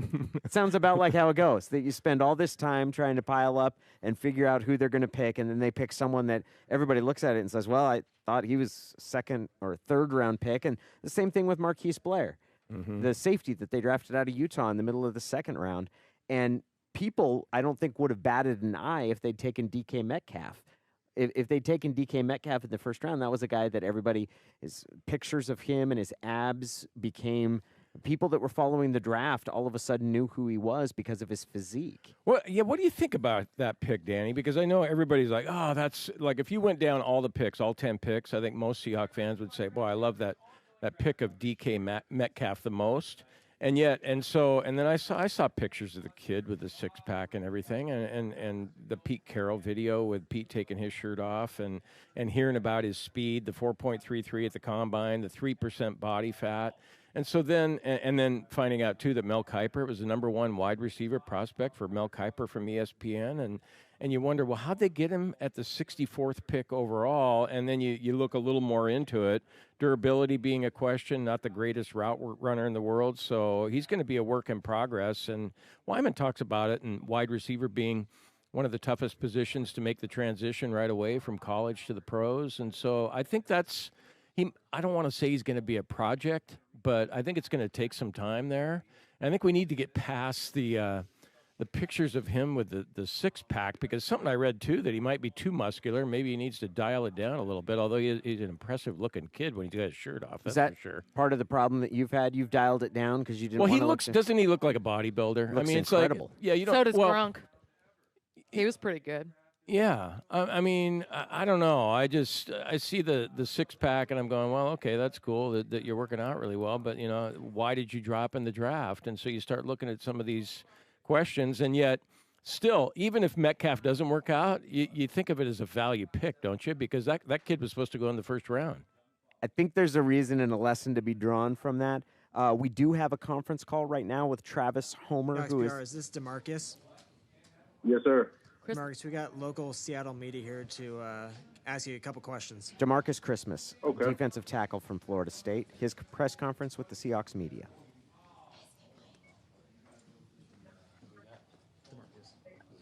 Demarcus, how's it going? It's going good. And yourself? Good. What was it like to get the call from Seattle finally? It was the call I've been waiting for all my life. I've put in all the work that I could, and I was just ready for the call. I was sitting there waiting patiently. You're listening to 710 ESPN, KIRO, AM Seattle. Some told me third and fourth, but I was just sitting there patiently. I was just waiting on the call. It could have came anytime. Where are you right now? Right now, I'm in Bradenton, Florida. That's your family home? Yes. Tell us a little bit about your game. What kind of defensive lineman are you? I'm a run stuffer.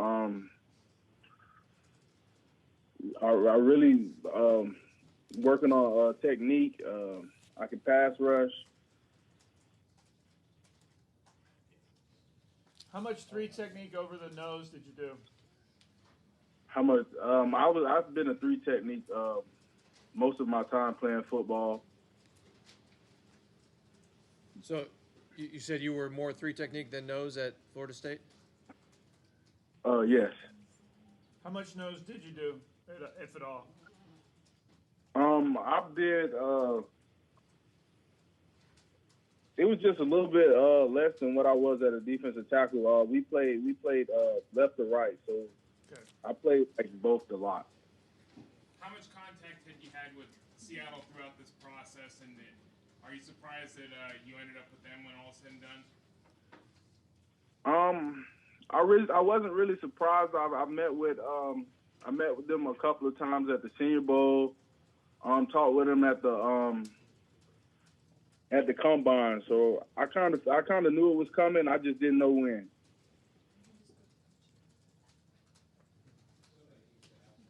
Anybody ever made a joke about your last name at all, or? I've been getting jokes my whole life. How do you handle it?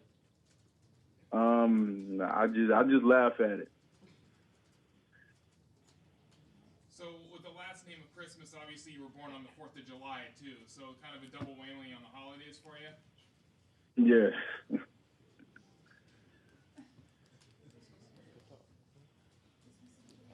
Anything else? All right. Cool. Thank you, Demarcus. All right, thank you. His name is Christmas. Born on the 4th of July, the Seahawks' 10th and final pick in this draft. We'll be back to sum it up next on 710 ESPN Seattle. KIRO AM Seattle, KIRO FM HD2 Tacoma, 710 ESPN Seattle, the voice of Seattle sports. Get the most on the biggest Seahawks Note draft to in self, years do on not 710.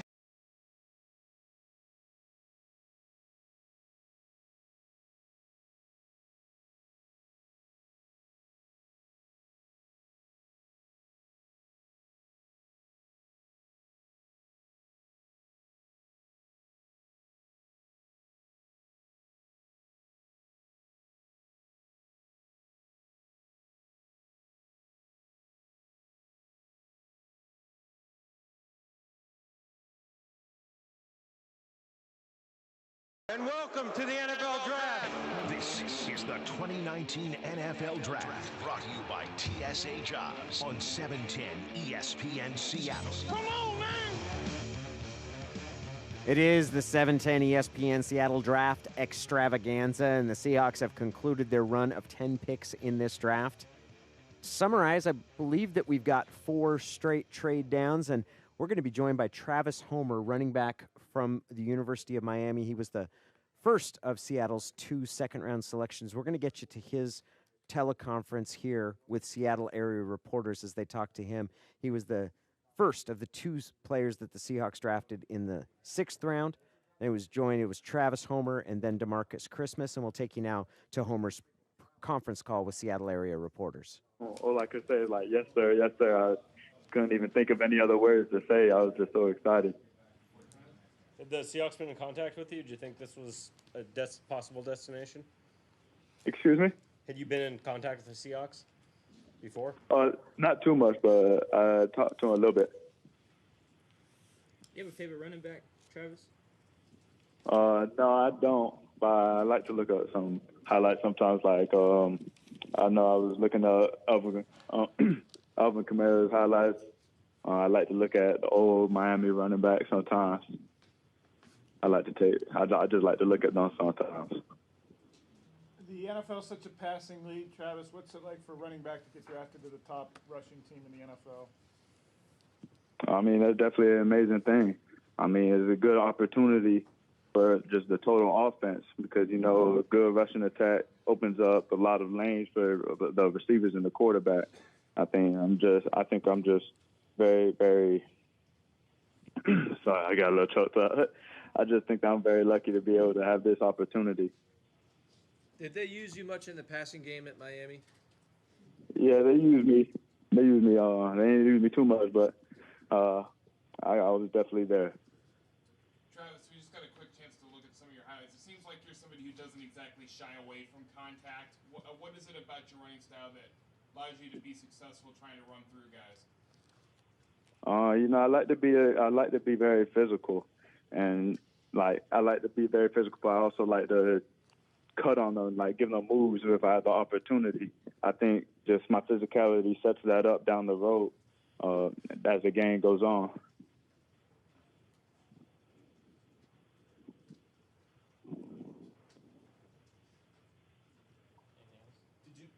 Travis, you made the decision to come out early after Mark Rick left, or was that just kind of coincidental? Or It was coincidental. just kind of wanted to try your shot at the NFL?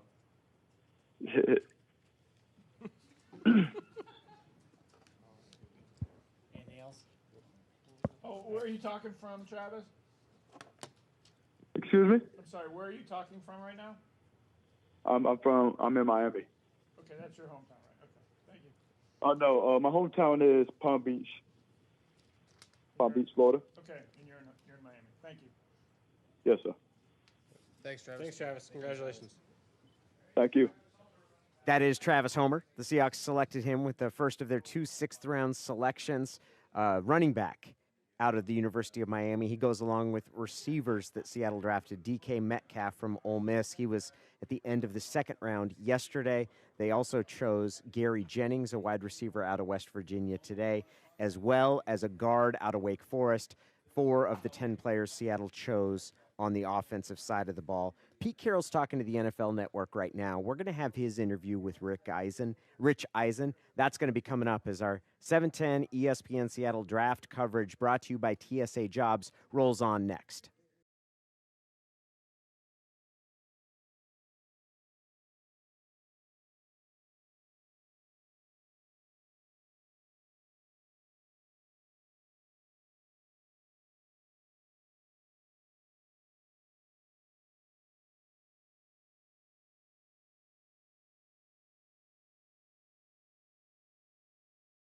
With Jim Moore. Jake Heaps is en route, and the Seahawks, all 10 picks are in. We've heard from all 10 players the Seahawks chose. They started defense heavy. They ended with a run on receivers.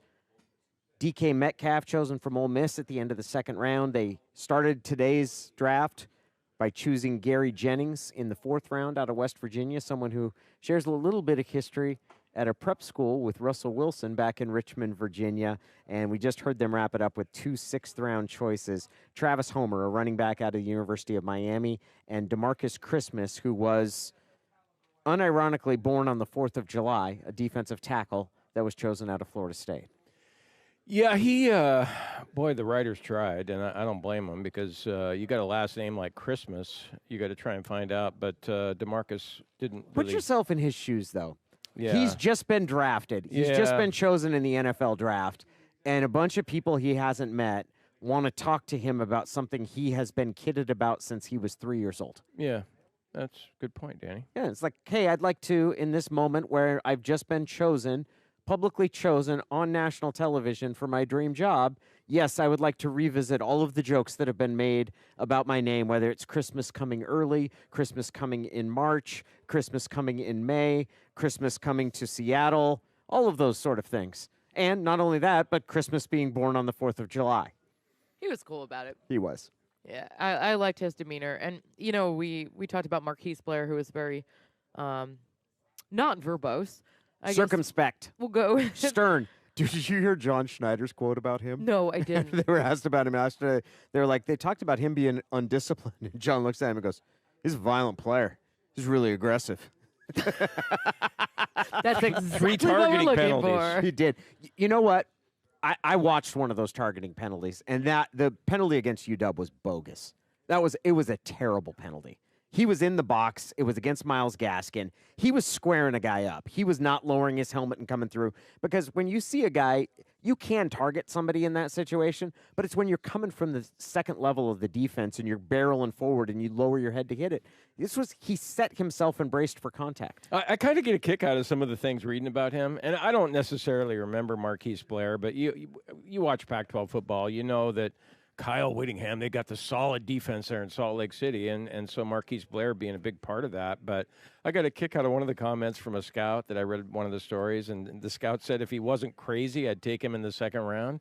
Well, the Seahawks took him in the second round anyway. Who said crazy that? as he is? Where'd you find that? Some unknown scout. I found it on the internet. An unnamed source Yeah. on the internet? Yeah. Those are If he wasn't best. crazy, I'd take him in the second round. Yeah. I am 100% sold on that pick now. That's great. You know when this team was really good? When they had some crazy guys running around. That's a really good point. You got the smash and grab. Yeah, absolutely. So maybe he'll be Cam Jr. We'll see. I just like that they're adding. I know that Carroll's excited about Delano Hill and what he might offer, but we haven't seen too much from him to this point.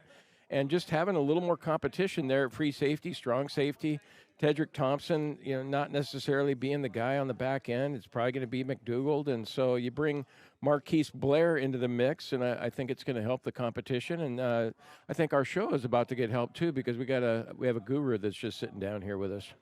What's going on, guys? Jake Heaps is with us here at 710 ESPN Seattle. I'm doing well. Haven't seen you all that much recently. Oh, wait, no, we've spent quite a bit of time together over these past few days. Yeah, we've gotten to know each other real well. The show started at 1 today, Jake. I don't know if you knew that. It's 2:23. And now you have to come into the chops busting portion. That's right. That's right. I'm sorry. We were just running from our camp that we were doing, our QB camp that we have on Saturday mornings. So do you do that with someone in particular? Yeah. We had a special guest today. We had Russ come down. Russ. So, so the camp takes precedence over this, son. Is that what you're saying? Well, as of right now, yeah. As of right now, Russell Wilson takes precedence over most. Why are you guys glaring at me? I'm just giving Jake a hard time. Here's the thing. Did you work yesterday? I didn't work yesterday, and I didn't. We've been in the dog days over here. Yeah, seriously. Did you work? Were you on talking for 6 hours last night? I was. Yeah. It was about that. Yeah. Yeah. I was ready to go though, but I was benched. I was benched by Mike Salk. I'm here today though. That's because I'm ready to go. That's because we had closer by committee. And you're part of the committee today. I'm ready to go. You've been brought in. Yeah. Same. Closer by committee. Jessamine McIntyre's with us. We've got Pete Carroll. He talked to the NFL Network. We're going to have the audio from that and Jake Heap's reaction to the Seahawks as they've made 6 picks today. We'll tell you what he thinks of those players next. Get the most on the biggest.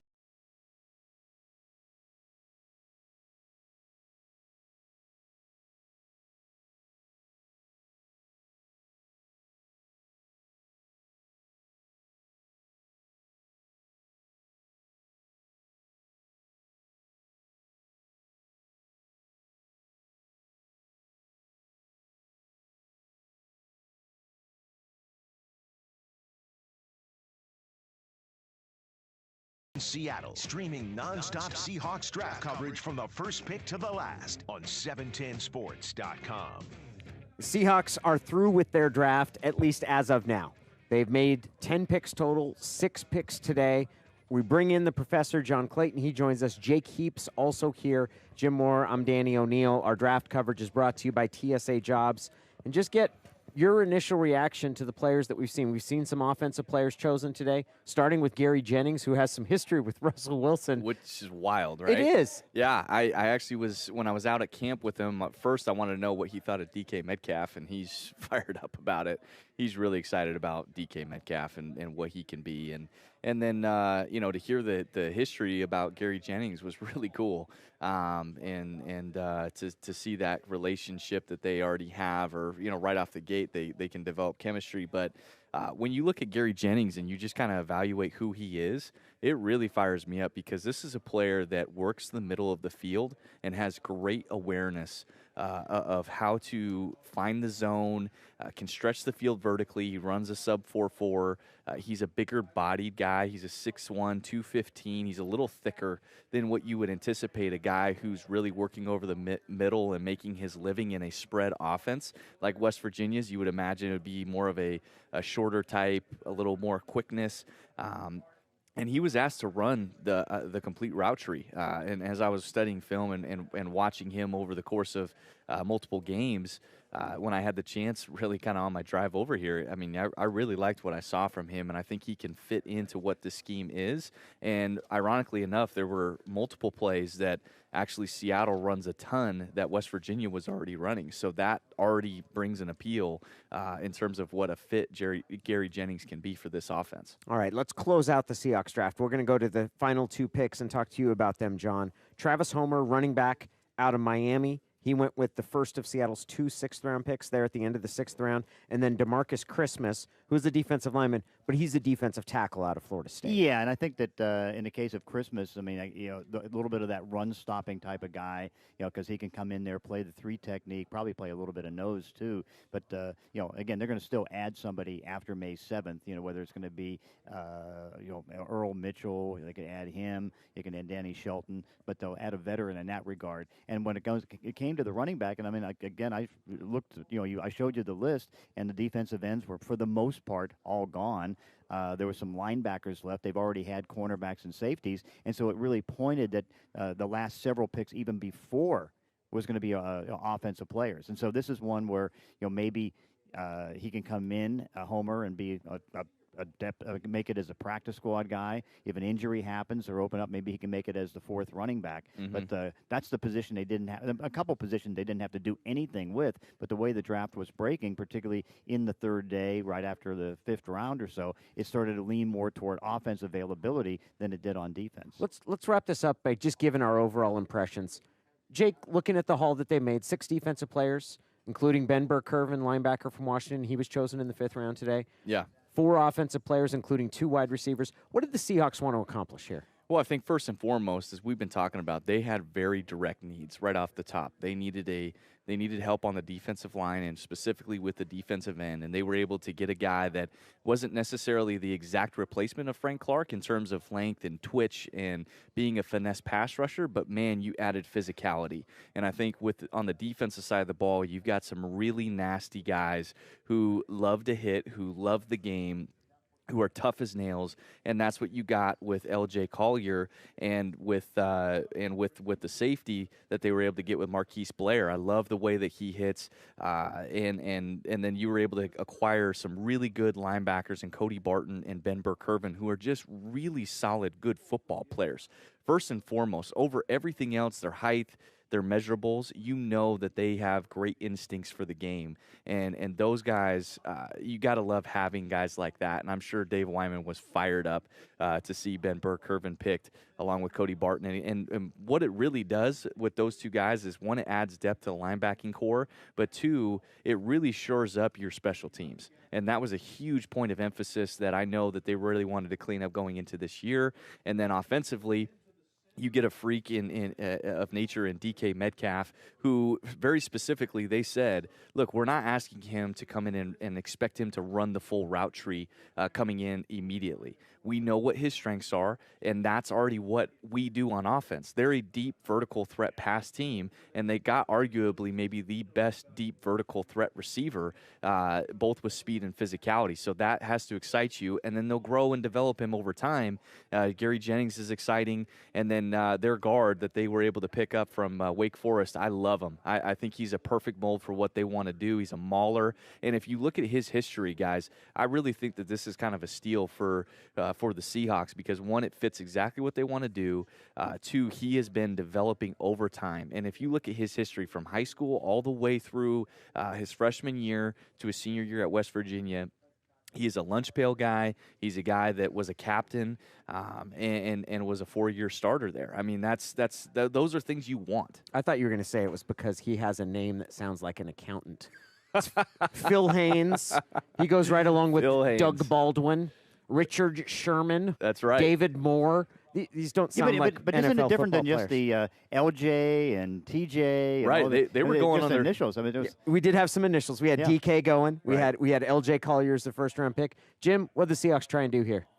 Well, I look at it, and I like pretty much everything they did there. And, just to amplify on what Jake had to say there, you wish maybe they'd gotten another pass rusher. Maybe I would have preferred to see him take the 21st and 29th pick and address that need that you have without Frank Clark. But, Jake, you talked about it. I like the toughness on defense. Marquise Blair.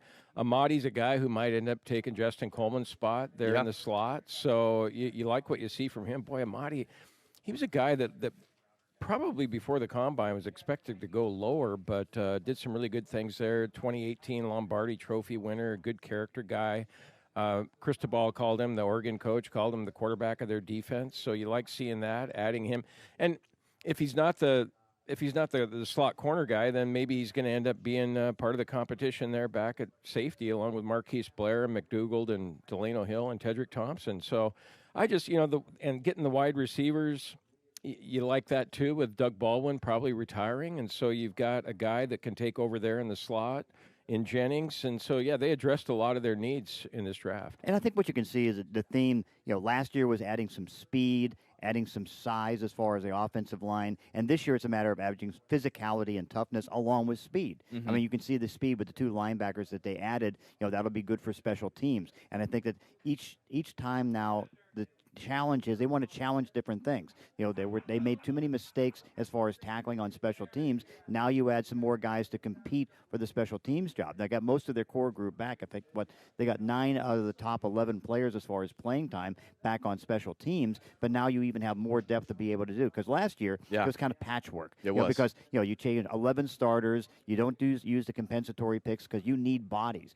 And now it's a matter of adding depth. Competition now at safety, competition at cornerback. Now more competition on the offensive line. A little bit of a challenge now at the running back position. But again, physicality has also been part of it. I thought one of the most interesting things that DK Metcalf talked about, other than taking off his shirt, was the fact that he's out there. He was run blocking. Yeah. I said, and I'm going to get out there and hit people and run block. And I thought that was pretty impressive. So I think, again, that's a theme from this one. And, again, it's going to be a competitive training camp. Hey, John, with the drafting of Metcalf and Jennings, does that preclude the possibility that Jermaine Kearse could end up here? Probably, yeah. I mean, although you still wonder, because what they don't have is that proven number 2.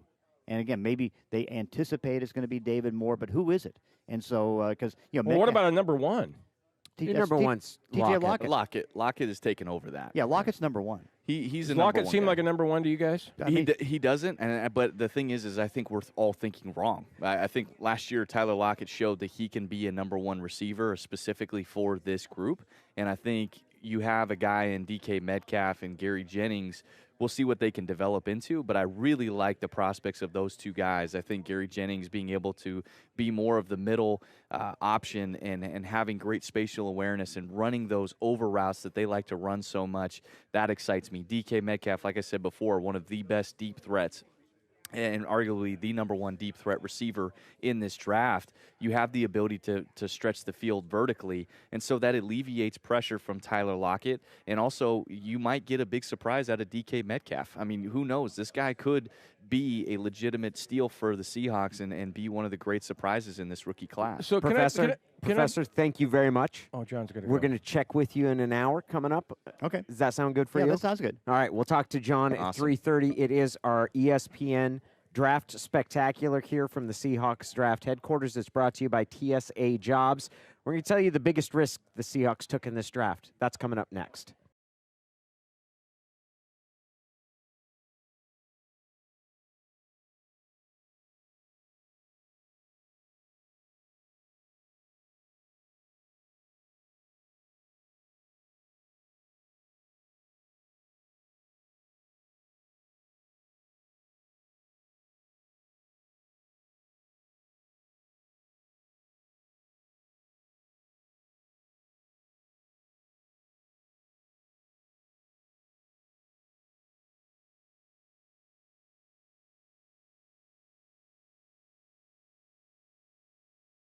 Seattle, streaming nonstop Seahawks draft coverage from the first pick to the last on 710sports.com. Let's get some summaries here. The Seahawks, with their first pick today, they drafted a wide receiver who first met Russell Wilson back in Virginia when Russell was in high school and Gary Jennings was a middle schooler or even a grade schooler.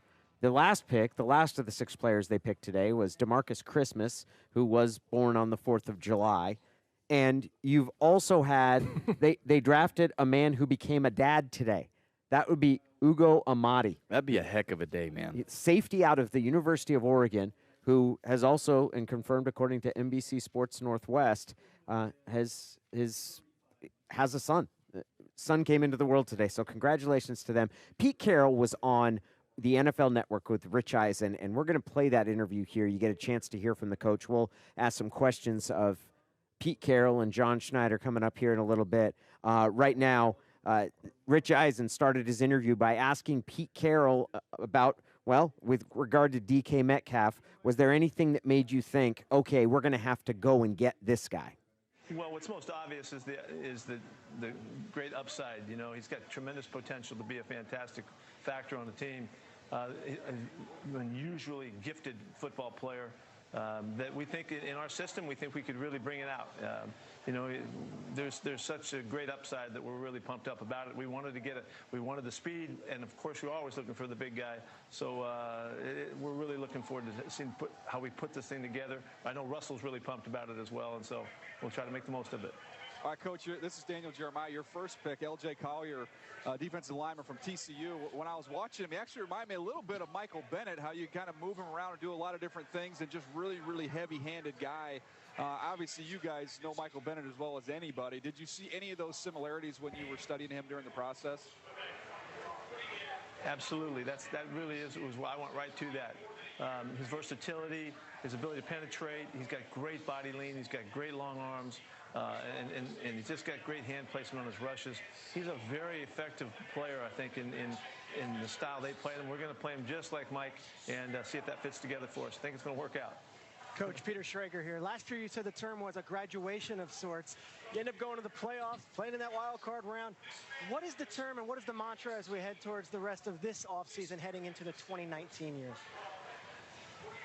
Yeah, this is really about us putting together our most competitive offseason we've ever had. That's really what's at stake here as we go through this offseason. We have a good club. We have a lot of guys that are fighting for their positions. That competition will bring out the best in us. We really want that to be kind of the theme for the whole thing.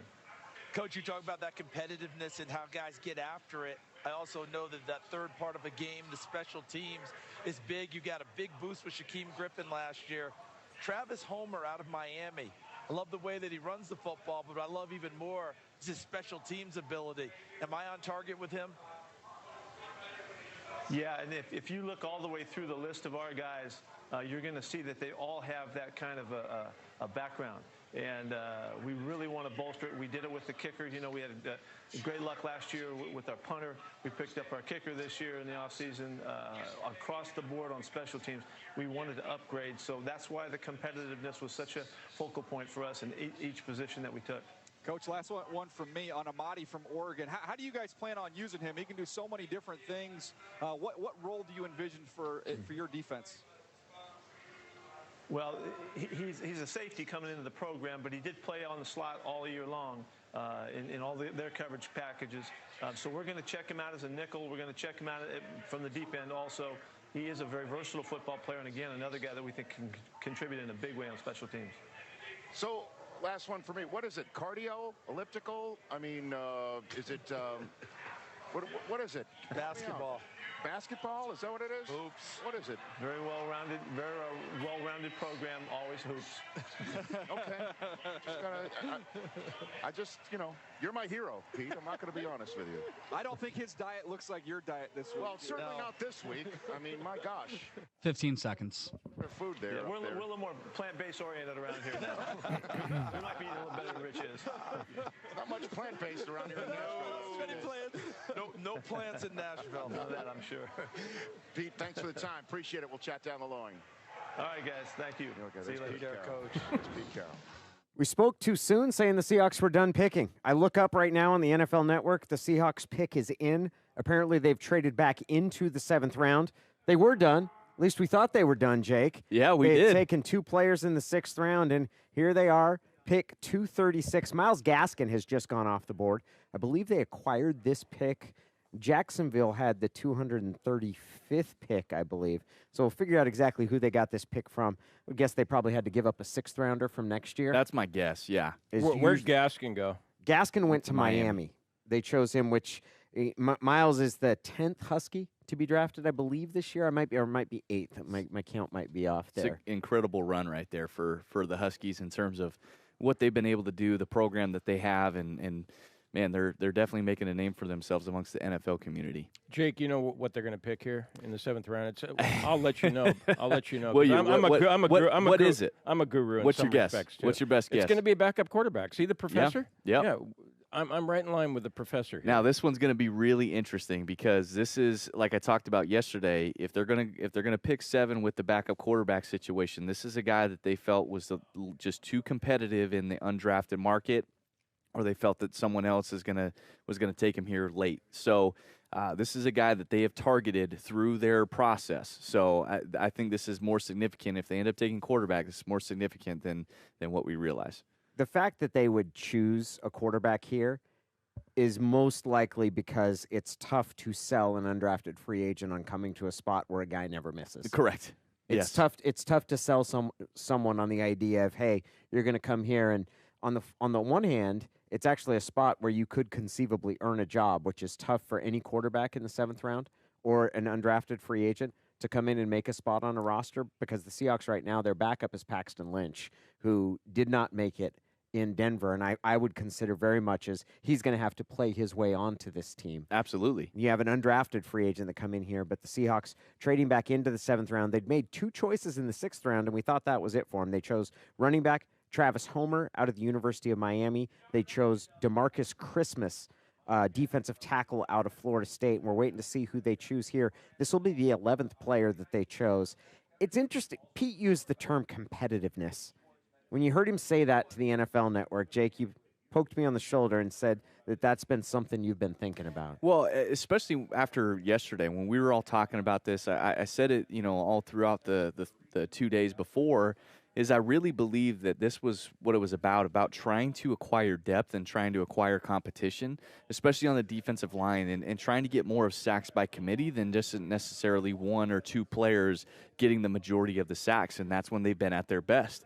And you look at this whole roster, and we kept talking about it, and Wyman talked about it yesterday, about who can you really pen in, not pencil in, who can you pen in? Oh, they went and got another receiver.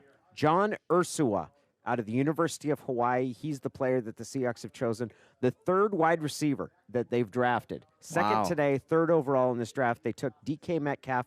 Now, Ursua is 5'9". He's 178 pounds. So we're probably looking at a much more explosive, powerful, or much faster player, someone who's not in line with certainly DK Metcalf, who is a physical specimen and the player that they chose at the end of the 2nd round. It's interesting to see that they've gone out and gotten 3 wide receivers, a team that runs the ball more than any other team in the NFL. Some of that's probably a reflection about the uncertainty of Doug Baldwin or the preparation for life after Doug Baldwin. But the Seahawks choosing their 2nd receiver today, their 3rd receiver in this draft. Of the 11 players they chose, 3 are guys that are going to be assigned to catch passes from Russell Wilson. It also goes to show that they're looking for competition at every position. It goes through the conversation that we were just having is that I believe that since the run that they've had in 2011, 2012, this is maybe the youngest and the most competitive camp that we're going to see coming this training camp. You look around at every position, and they have multiple questions across the board in terms of how are guys going to develop, where do some of these draft picks fit in, who are the undrafted guys that they end up signing in priority free agents. I really believe that this is going to be the most competitive camp that they've had in quite some time. It tells me a little bit too, and I know I harp on this probably too much, but not only Baldwin and the possible retirement with him, but so you elevate Tyler Lockett, and then you just need some more depth there. David Moore and Jerron Brown, they're going to have to really earn their spots this year with the Seahawks drafting 3 receivers today. It's really unusual to have a year where you come in. I think you're going to have 1 guy that's a lock to make the roster. Well, 2 guys, because you're not going to cut DK Metcalf, because DK Metcalf was a 2nd-round pick, and Gary Jennings would be pretty likely. It's very unusual. It's not unprecedented for a 4th-round pick not to make it. But I would think that you've got 2 guys that you know will be on the roster, and that's DK Metcalf and Tyler Lockett when it comes to receiver. Yeah. And I think pretty much everybody else that's going to be out there on the field is going to be competing to try and earn a spot. Absolutely. There's no lock for any of these guys, and that's what I want to see.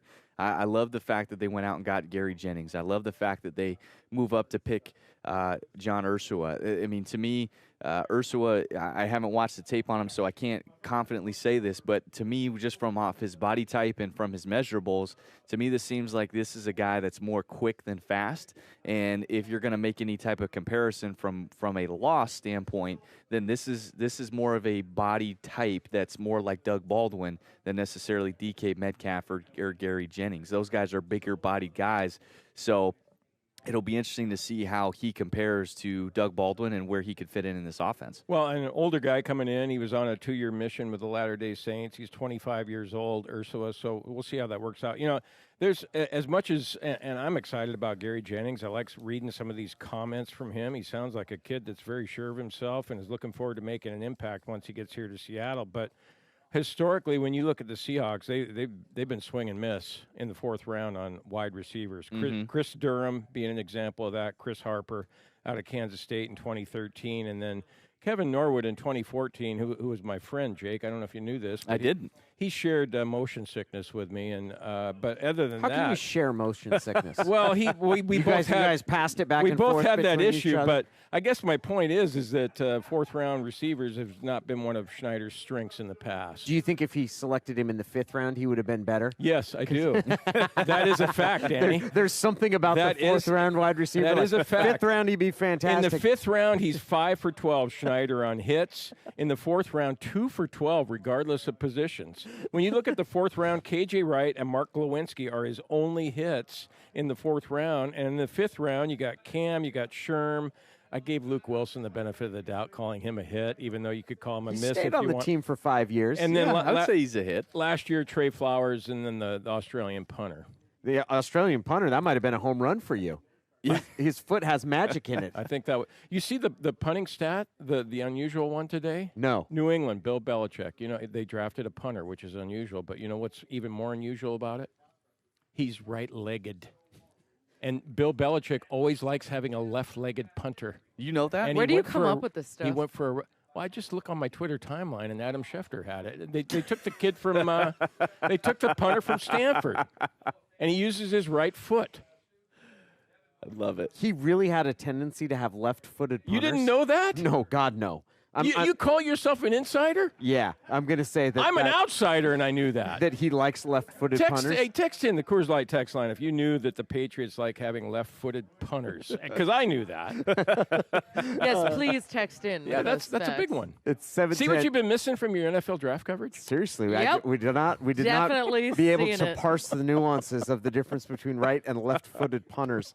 The Seahawks have made a 7th-round selection, choosing John Ursua, wide receiver out of Hawaii, an emphasis on pass catchers. We'll tell you what that means. 710 ESPN Seattle's draft coverage brought to you by TSA Jobs. We roll on from the Seahawks headquarters next.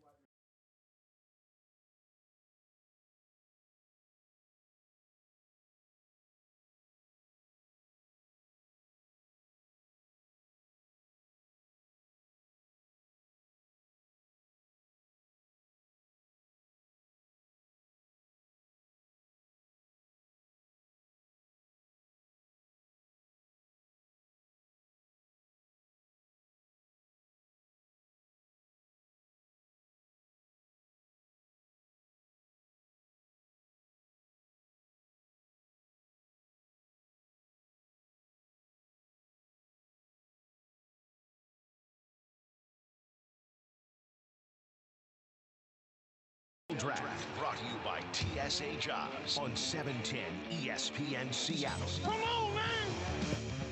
I don't want to say the Seahawks are done in the draft. They might trade back into the 7th round. Who knows, man? We thought they were done. They might Turned out- find someone real good here. Not quite done. Not totally done. The Seahawks trading a 6th-round pick from next year's draft. When they were projected to have as many as 12 choices, they'll now have 11 because they traded a 6th-rounder to acquire the 7th-round pick they used to choose John Ursua, wide receiver out of University of Hawaii. The Seahawks have chosen 11 players, and after defense dominating the first 2 days, 3 of Seattle's first 4 choices in this draft going to defensive players, they've now focused on wide receivers. 3 of the 11 players Seattle will has drafted play wide receiver. DK Metcalf, a 2nd-round selection out of Ole Miss. Then they went with Gary Jennings, a wide receiver out of West Virginia, in the 4th round, the first of 3 4th-round picks. And now John Ursua out of the University of Hawaii. And we're about to see what is going to be a fairly wide-open competition at wide receiver, determining who makes this team, because you're going to have a couple of veterans. That's going to include Jaron Brown. You're also going to have David Moore, who showed great potential on deep balls last year, but needs to diversify his skill set, be able to run some different routes, and all this with, in the backdrop, the likelihood that Doug Baldwin won't be with the team this next year. Absolutely. And all these moves make you feel more and more confident that Doug is not going to be on this roster. Now, I would love to be wrong. I would absolutely love to be wrong on this, and would love to have Doug be on this team because he can add tremendous value and still play at a really high level. But when you look at the picks that they have made at the receiver position, I'm really excited about it. I feel really good about what they've been able to acquire. from DK Metcalf to Gary Jennings to John Ursua. Getting a chance to watch, quick little tape between the break, you can understand why they traded up to get John Ursua. He's definitely undersized. He is not the biggest, but he is very savvy and understands how to work the slot. And he is, as what I said, Gary Jennings is not.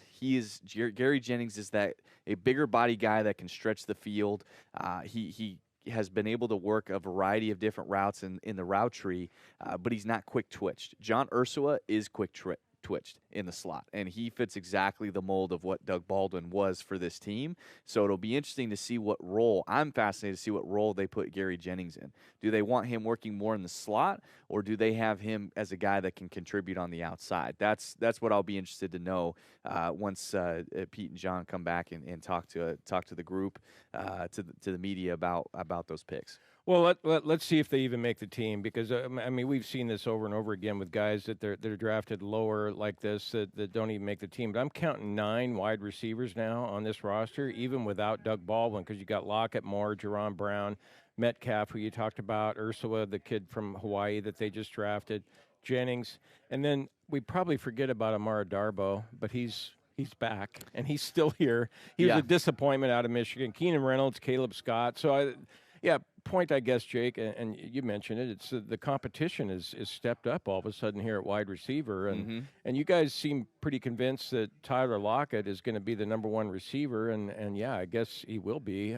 because Doug Baldwin, if he's not here, that Lockett's the heir apparent there, but definitely an upgrade there at wide receiver. But it certainly tells me that Baldwin's not going to be back. Tyler Lockett was probably the most efficient, effective receiver in the league last year. He ranked 6th in average yards per catch. He had 3 touchdowns of more than 50 yards. Now, there are guys that were better deep threats than him. Yeah. Deshaun Jackson was. But none of those guys who were better deep threats had nearly the catch percentage he did. I think he caught 51 passes, 56 passes on 71 targets. It was more than 80% of the times that he was targeted, he ended up catching the ball, which is an insane rate for someone who has as many deep opportunities as Tyler Lockett. They should create a slugging percentage, because if you had slugging percentage for a wide receiver, Lockett would have led the league. And if anything, you look at that and say, man, if you're averaging 13 yards every time you throw his direction, like not just the times he catches it, which was up over 18 yards, every time you threw his direction, you gained an average of 13 yards. That, to me, says that you've got an incredible weapon there, but you need other guys to go along with him. Let me throw a baseball term at you real quick here, Danny, and tell me if it works or not. So, like, when we looked at James Paxton, we considered him an ace. We look at Marco Gonzalez, and we consider him a number 1 starter. And not that it makes any difference, but when I look at Doug Baldwin, I considered him an ace, and I look at Lockett as being a number 1 starter. You think that's a fair comparison? Yeah, I would say right now, because Lockett's had 1 year like that. Yeah. But I would say this. I look at Doug Baldwin and the role he played for this offense, and when he was the lead receiver and they were a really good team and winning Super Bowls, there's no reason Tyler Lockett can't be in that spot. All of the same things that you would say that would prevent Tyler Lockett from doing that, Doug showed don't necessarily matter. Doug's not big, and Tyler's game's different than Doug. They're not the same player. But I look at it and say, Tyler Lockett is an established, you feel fortunate to have him, and as a matter of fact, the fact that you signed him to an extension makes him look like a bargain right now. Absolutely it does. So I feel really good about what they're doing at the receiver position. I love the aggressiveness that they have. They know that this is a need for them, even though they threw it the least amount of times. To me, this shows that, 1, there's going to be a little bit of evolution, but 2, that they know that they need to get dynamic. They need to get dynamic, and when you can diversify your abilities as in the passing game, it just opens everything else up, especially when you just paid your quarterback $35 million. You need to give him the weapons to feel comfortable enough where when he attacks downfield, he knows that he's got guys that he can trust. And last year, he only had 2 legitimate guys that he could trust to throw the ball down the field, and I think that they want to change that. They must feel good about their offensive line. I know they got the kid from Wake Forest at guard, and Wyman probably, when we talk to him on Monday, he'll probably go, well, they could have gotten him off the street, because Dave always feels like you can find a guard off the street, and yet the Seahawks went for, what's his name, Phil Haynes? In the 4th round. So they must think pretty highly of him, and you got Yapati and Fluker as your starting guards, and you like what you have there. offensively along the line. Maybe Fant's going to push Ifedi. And I guess I look at it, and you sign Russell Wilson to this $35 million a year contract, and he was sacked 53 times last year.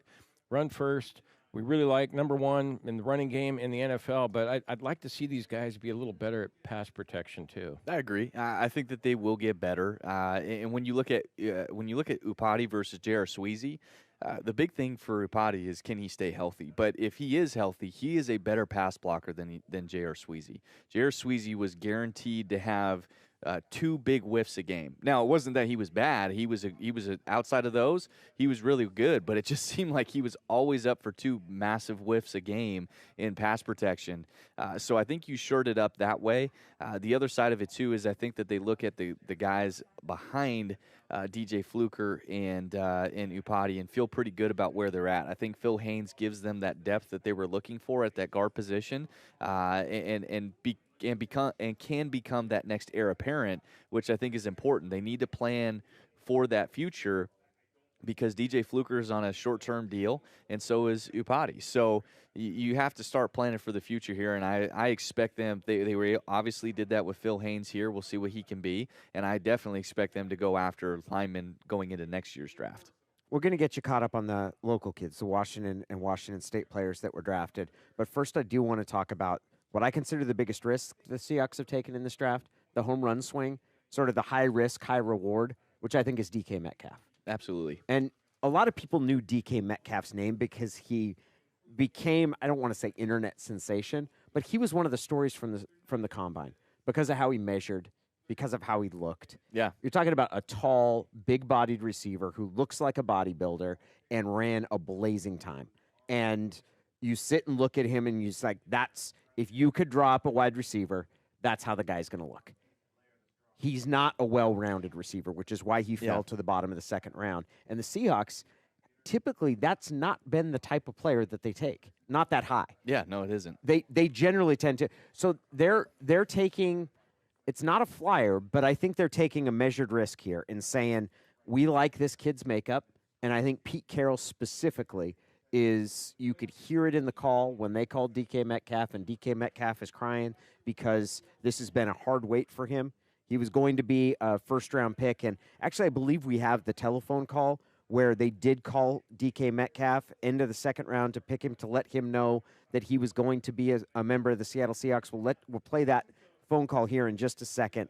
But when they called him and let him know that was the Seahawks taking a measured risk and saying that, hey, we think that this guy can blossom into a fully developed receiver with us. We think that we know that there are some limitations with him. We know that he's not had a lot of experience running the entire variety of routes that a receiver is going to be expected to run at the NFL, but we think the upside is there, and we think that this kid will be able to make it. In my mind, in a draft where their defensive players, the defensive players they chose, were about getting back to the basics and taking instinctual physical defenders. Mm-hmm. This was kind of taking a measured risk. Here's the Seattle Seahawks when they called DK Metcalf, receiver from Ole Miss, to let him know they were choosing him at the end of the second round. Hello. DK. Yes, sir. Hey, it's John Schneider with the Seattle Seahawks. Hey, how you doing? How you doing, bud? Good. You doing all right? Yes, sir. Hey, Yes, man, sir. get fired up. We're going to make you a Seahawk right here, okay? You all right, bud? All right, man. Congratulations. Thank you. You got to help me out in the weight room, though. I'm a little slow in that area, okay? Thank you. Yeah. All right. Look forward to this, brother, okay? Here's Coach Carroll. Yes, sir. Thank you. DK. Hey, DK, this is Coach Pete Carroll. How you doing? I'm doing really good. Okay, we'll both cry together then, all right? Why y'all wait this long, man? I know you had to wait a little bit, but that doesn't matter because you come to Seattle, man. You're gonna play with the Seahawks, and you're gonna catch footballs from Russell Wilson. So get your ass ready to go, big fella. We are fired up for it, and the staff is excited. Listen to these guys. Here's your staff. 5. Thank you. Thank you. TK, this is awesome, man. We're so excited about this. I can't even tell you. That is DK Metcalf, receiver out of Ole Miss. The Seahawks chose in the second round. Love Such it. a variety of experiences that guys have. You remember what the draft call sounded like on LJ Collier? Yeah. And a lot of that is the coming to fruition, the uncertainty. He didn't know if he was going to be a first-round pick. It's there toward the end of the first round he gets selected.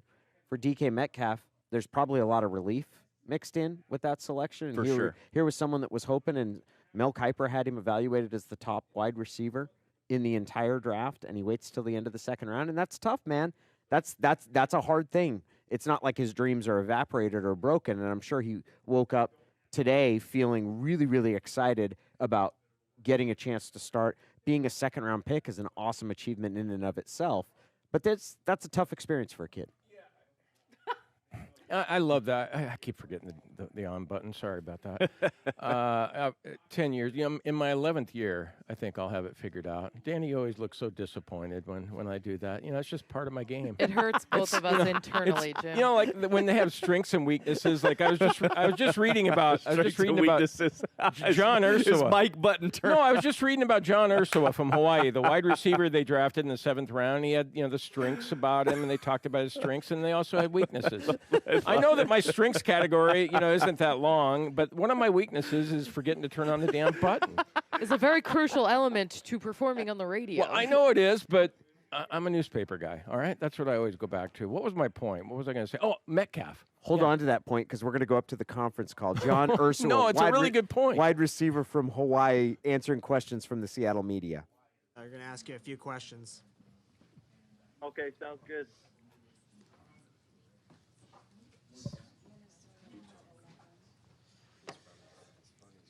John, where are we talking to you from? You back in Hawaii? No, I'm in Utah right now. Okay. Watching the draft with family? Yeah, I should be out here with my family. John, what was that 7th round like? Did you think you were going to be drafted? Were you thinking about undrafted free agency? What was going on? Oh, I had honestly thought my chances were kind of out the window. There were teams calling me and offering me undrafted free agent positions, and you know, I kind of just sat there patiently, kind of pondering, you know, what would be my best fit if I were undrafted. And out of nowhere, I get a call from, you know, Pete Carroll, and they're over there telling me they're on the clock, and I don't see their name up there, but sure enough, they got it done, and so it's such a miracle for me. How many teams were trying to sign you as undrafted guy? Right in the middle of that 7th round, I had about 6 or 7 teams hitting me up right in the middle of that 7th, and so I'm sure there were going to be a little bit more than that, but you know, those were some of the teams that kind of wanted me to verbally commit to them, or, you know, just kind of give them that okay. But I kind of just wanted to stay patient and see what happens. What does that tell you when a team trades back into the 7th to get you before that free agency starts? Oh, man, they have gone over and beyond to show their trust and faith in me, and I'm so blessed and humbled to have this opportunity. You know, I got to visit there on the 30 visit, and I loved it out there. I love Coach Pete. I love their staff, and it's just such an honor that they would do that for me, trade up a last year pick for me, and so, or next year's pick for me, and so it was a huge blessing for me. We see you listed as a slot back. How much did you do that? How much were you outside of Hawaii? Very rarely. This past season, my junior season, I played outside in about 3 or 4 games, and I lined up in the tailback here and there. But very rarely, I was in the outside. Mostly in the inside. Was that a misprint? 16 touchdown passes this last year. Yeah, I led the country in receiving touchdowns. So it was a great, great opportunity and season for me this season. What do you think you showed? After my junior season? Yeah. You know, I showcased a little bit of my explosiveness, you know, attacking the ball vertically, you know, a little bit of my yak, just what I can do after the catch. I can make some people miss here and there. And so, but, you know, I just try to try to utilize my talents and my gifts to the best of my abilities. You had quite a long gap between your high school and then kind of picking college football back up again in Hawaii. What was that time like? I guess the 2 years in Paris and all that. It was, it was learning and growing opportunity for me when, after high school, I went on my 2-year mission. I came back to Hawaii. I redshirted. I hadn't played football, in a live game for nearly 4 seasons, 4 years. And so it was a huge adjustment for me, but I knew what I was capable of, and I knew what my goals were, and that was to make it to the league. And, I knew what kind of work and dedication I would have to put into this game. And so it was just, I'm just glad I stuck with it, and everything always works out. What were those 2 years in Paris like? What'd you do? I'm just serving people, the people of France. I also was in Belgium and Luxembourg. So I was in 3 different countries, but, we just serve them, help them as much as we can. We teach them about Jesus Christ, any kind of service stuff that we're basically there for them. Because you visited here, you may have followed the news yesterday that Doug Baldwin's considering retirement. Did that make you think perhaps the Seahawks would call you either as a draft or undrafted? Yeah, no, I felt very strong about Seattle this whole day. Even through the course of this draft, I felt very strong about them. I had a strong feeling that they were going to call my name, just because our visits went well, and we just kind of clicked there, and I liked their system, and kind of like you said, with Doug having some of the news that he has, I knew it was going to be a great opportunity for me to, kind of help out in that slot receiver position. Anything else, guys? All right, thanks, John. Thanks, John. Congratulations. That is Seahawks All right, take care. receiver John Ursua, chosen in the 7th round. The Seahawks trading away a 6th-round pick in next year's draft to trade back in, the 11th player the Seahawks chose. We're going to get you all caught up and also go through the Huskies. 8 Huskies, 2 Cougs have been chosen. We'll cover all of that at the 710 ESPN Seattle Draft Special, brought to you by TSA Jobs.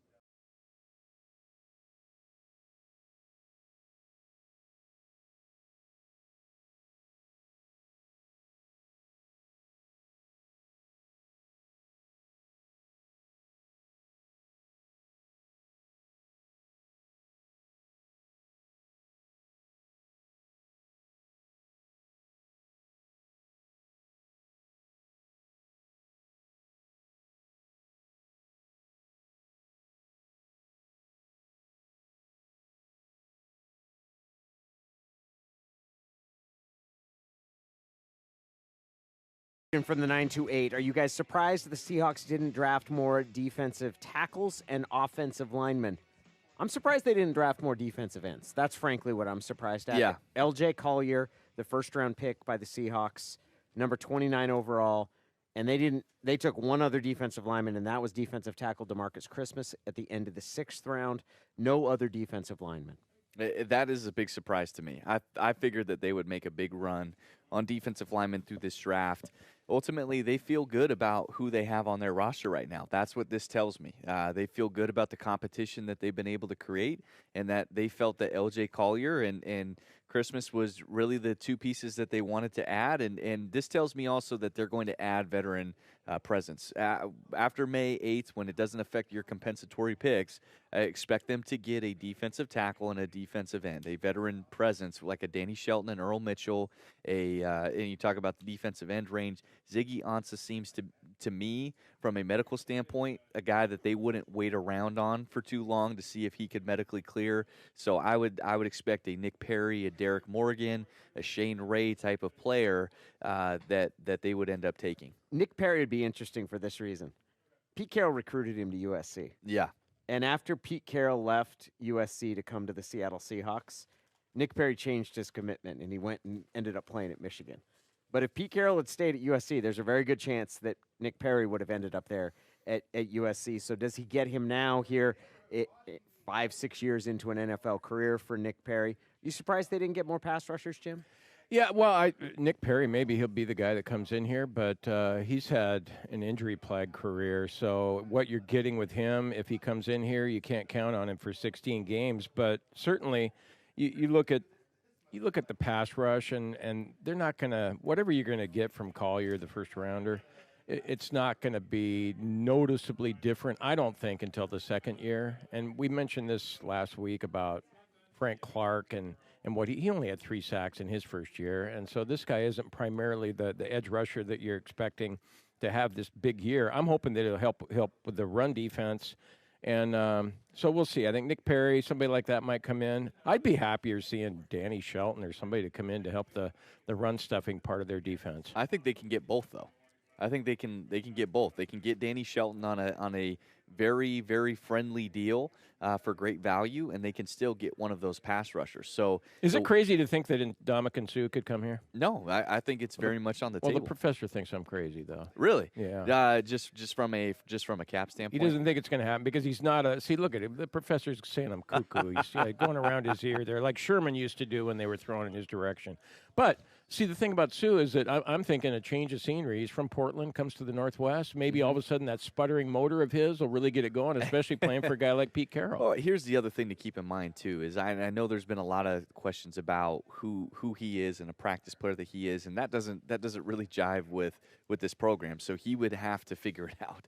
It would be, he would know what he's getting himself into, and he would either need to step in or step out, and that's the evaluation that they'd be able to do. Now, the reason why I would be okay with that is because we're sitting here talking about, oh, well, he picks his spots. Well, when he picks his spots, he can get to the passer, and that's one thing that hasn't been lost for Ndamukong Suh. It might not be every single play with the motor, but, man, I think he could still be a disruptive player with this group.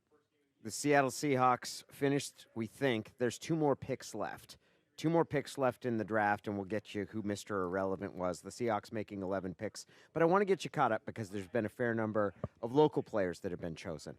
Players out of the University of Washington, players out of the Washington State. And the Seahawks, they drafted one of the members of the University of Washington, one of the 8 players from the University of Washington who was drafted. Ben Burr-Kirven, the linebacker, he was their 5th-round pick, which I'm excited about. They also had a number of players. Caleb McGarry, he was drafted in the 1st round. He was the only Husky to go in the 1st round, drafted offensive tackle. He's going to play for the Atlanta Falcons. In the 2nd round, you had Taylor Rapp was chosen by the Los Angeles Rams, one of 2 Huskies picked by the Rams because Greg Gaines, their defensive lineman, defensive tackle, who has pretty good pass rush, he was chosen later in the draft. Today, he was a selection by the Los Angeles Rams. Drew Sample, tight end out of the University of Washington. The big surprise there. Yeah, the one position. 2nd round. The one position that Washington has produced more consistently than any other. Legacy of great tight ends going back for 30 years. But, Danny, why don't you use them more? It's a great question. I don't understand. Like, for the Huskies, why don't you use these guys more? I don't understand. So, with Andrew Sample, I mean, to me, I've always really liked him. And the fact that when Will Dissly had the year that he had with the Seahawks last year and what he showed what he was capable of, it was like, man, okay, Andrew Sample really is a really good player. And the more I got to be around him, just in different scenes, been able to throw to him before, I mean, he is a very fluid tight end and a complete tight end. So you talk about T.J. Hawkinson going early at 9. I mean, Drew Sample is a really, really good, solid player, and I think they got a good value out of him. See, I agree with you on Drew Sample, and I'm going to give you some analysis that you probably can't get anywhere else. I was in a Pac-12 football fantasy pool this year, and Drew Sample was on our team. It was with my 2 kids, Mikey and Stevie. And I'd heard, and Danny actually suggested, for a tight end that Drew Sample would be a good guy to get. But he really wasn't a scoring guy. He really wasn't. They didn't throw to him that much. And by the middle of the season, we ended up dropping him because he wasn't doing anything. And yet I know how this is clear evidence of how talented he is, being drafted in the 2nd round by Cincinnati. And yet I'm with you on that they didn't use him as much as they should have. The other guys, Jordan Miller, cornerback, he was chosen by the Atlanta Falcons. He was a 5th-round pick. Mentioned Taylor Rapp and Greg Gaines, both going to the Los Angeles Rams. Byron Murphy, he was the 1st pick of the 2nd round, chosen by the Arizona Cardinals, his hometown team. Myles Gaskin, a 7th-round pick by the Miami Dolphins. Still no selection of Jake Browning nor JoJo McIntosh. For the Washington State Cougars, they had Andre Dillard, who was chosen number 22 overall by the Philadelphia Eagles, and Gardner Minshew, who's the 6th-round choice today by the Jacksonville Jaguars. We're going to get the professor, John Clayton. He's going to step into our draft coverage as we look back at what the Seahawks did and what work is still left to do. That's all ahead on our ESPN Draft Special, 710 ESPN Seattle.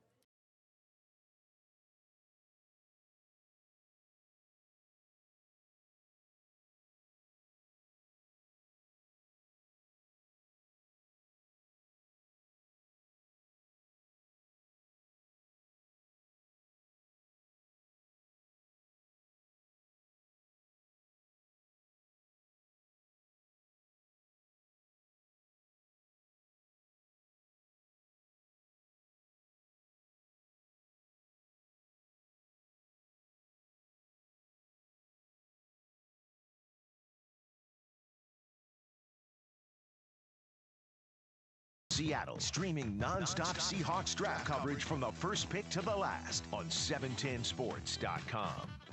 Don't go thinking the Seahawks were done. We made that mistake at the end of the 6th round after they made 2 picks that round. And what do you know? We thought their draft day was done. They traded back in. They take their 3rd receiver of this draft, John Ursua out of University of Hawaii. We've got the professor, John Clayton, joining us, Jay Keeps, Jim Moore. I'm Danny O'Neill. And, John, evidently it was a priority to add some competition at wide receiver. Yeah, and obviously this is going to the Doug Baldwin story because slot guy that had a mission, was over in Paris for 2 years, 16 touchdown passes, led the nation, and I guess in touchdown passes, and a guy that was able to kind of get into the routes quickly. And so now we'll see if he can do much in the first year. But I think clearly this is another answer, the second one, to the Doug Baldwin situation. Now, John, when they move up like that, obviously his services and what he said, he was going to be a pretty sought-after undrafted guy. Yeah. When the Seahawks make a move like this, what are the chances that they're looking for him to make the roster? I think you can almost guarantee they're thinking he's going to make the roster. I think because they gave up a 6th-round pick next year to be able to get him. Not just a 7th-round pick, they gave a 6th-round pick. And as you heard his conversation, he was saying that about 6-7 teams were starting to make contact with him early as far as being an undrafted free agent. He knew that was going to pick up. And you figure Jacksonville must have also had some interest in him, too, to kind of fleece him for a little bit more of a pick as opposed to just giving a 7th. John, which of the picks? We got 11 players that the Seahawks chose, starting with L.J. Collier, running all the way through John Ursua. Which is the one you find yourself most intrigued by? Well, the most intriguing, obviously, is going to be DK Metcalf because, it's either going to be a hit or a miss.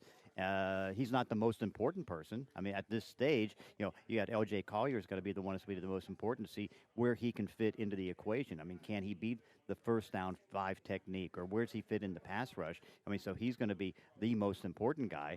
Certainly, you look at the slot cornerbacks. That's going to be one that you expect. I mean, it'll be interesting to see where Marquise Blair is going to fit into the equation because, I mean, he gives you that Cam Chancellor-type hitting ability and that physical presence that you want. But the most important one still is going to be defensive end, and now where they've got to see do they go out and they try to sign some veterans? I mean, do they go get a Nick Perry? Do they go try to get a Connor Barwin? Which kind of a veteran guy do they come in and start? Because at the moment, I mean, who's the starting tight ends? I mean, starting defensive ends is going to be Quentin Jefferson, and then right now you'd probably have to say it's going to be Cassius Marsh. Who do you think was the most questionable pick that they made? I don't know, but I mean, the one of interest is going to be DK Metcalf, but getting him at 64, is not as bad as say taking him at 9 and having him be a failure. Mm-hmm. And you can see that they can just kind of groom him slowly. They can have him just do some big routes in that. I don't know if there was any real risky type of picks. I mean, I think they were pretty safe. I mean, remember, this is a team a week ago that had 4 draft choices. Yeah, and so it's like they're going for volume, and they're the only expectation they're going to have, at least initially, is going to be, can Collier come in and challenge for playing time in his starting year? I mean, these guys are going to have special teams ability, so there's not going to be pressure on them. I didn't really see any kind of a bust type of pick on this. I think it was all pretty smart. I'll be interested to see how safety shakes out. Yeah, because you add Marquise Blair, who I think profiles probably as a strong safety, although he's very fast. Mm-hmm. His 40 time was at the combine was an eye opener. He was a sub 4.5 40.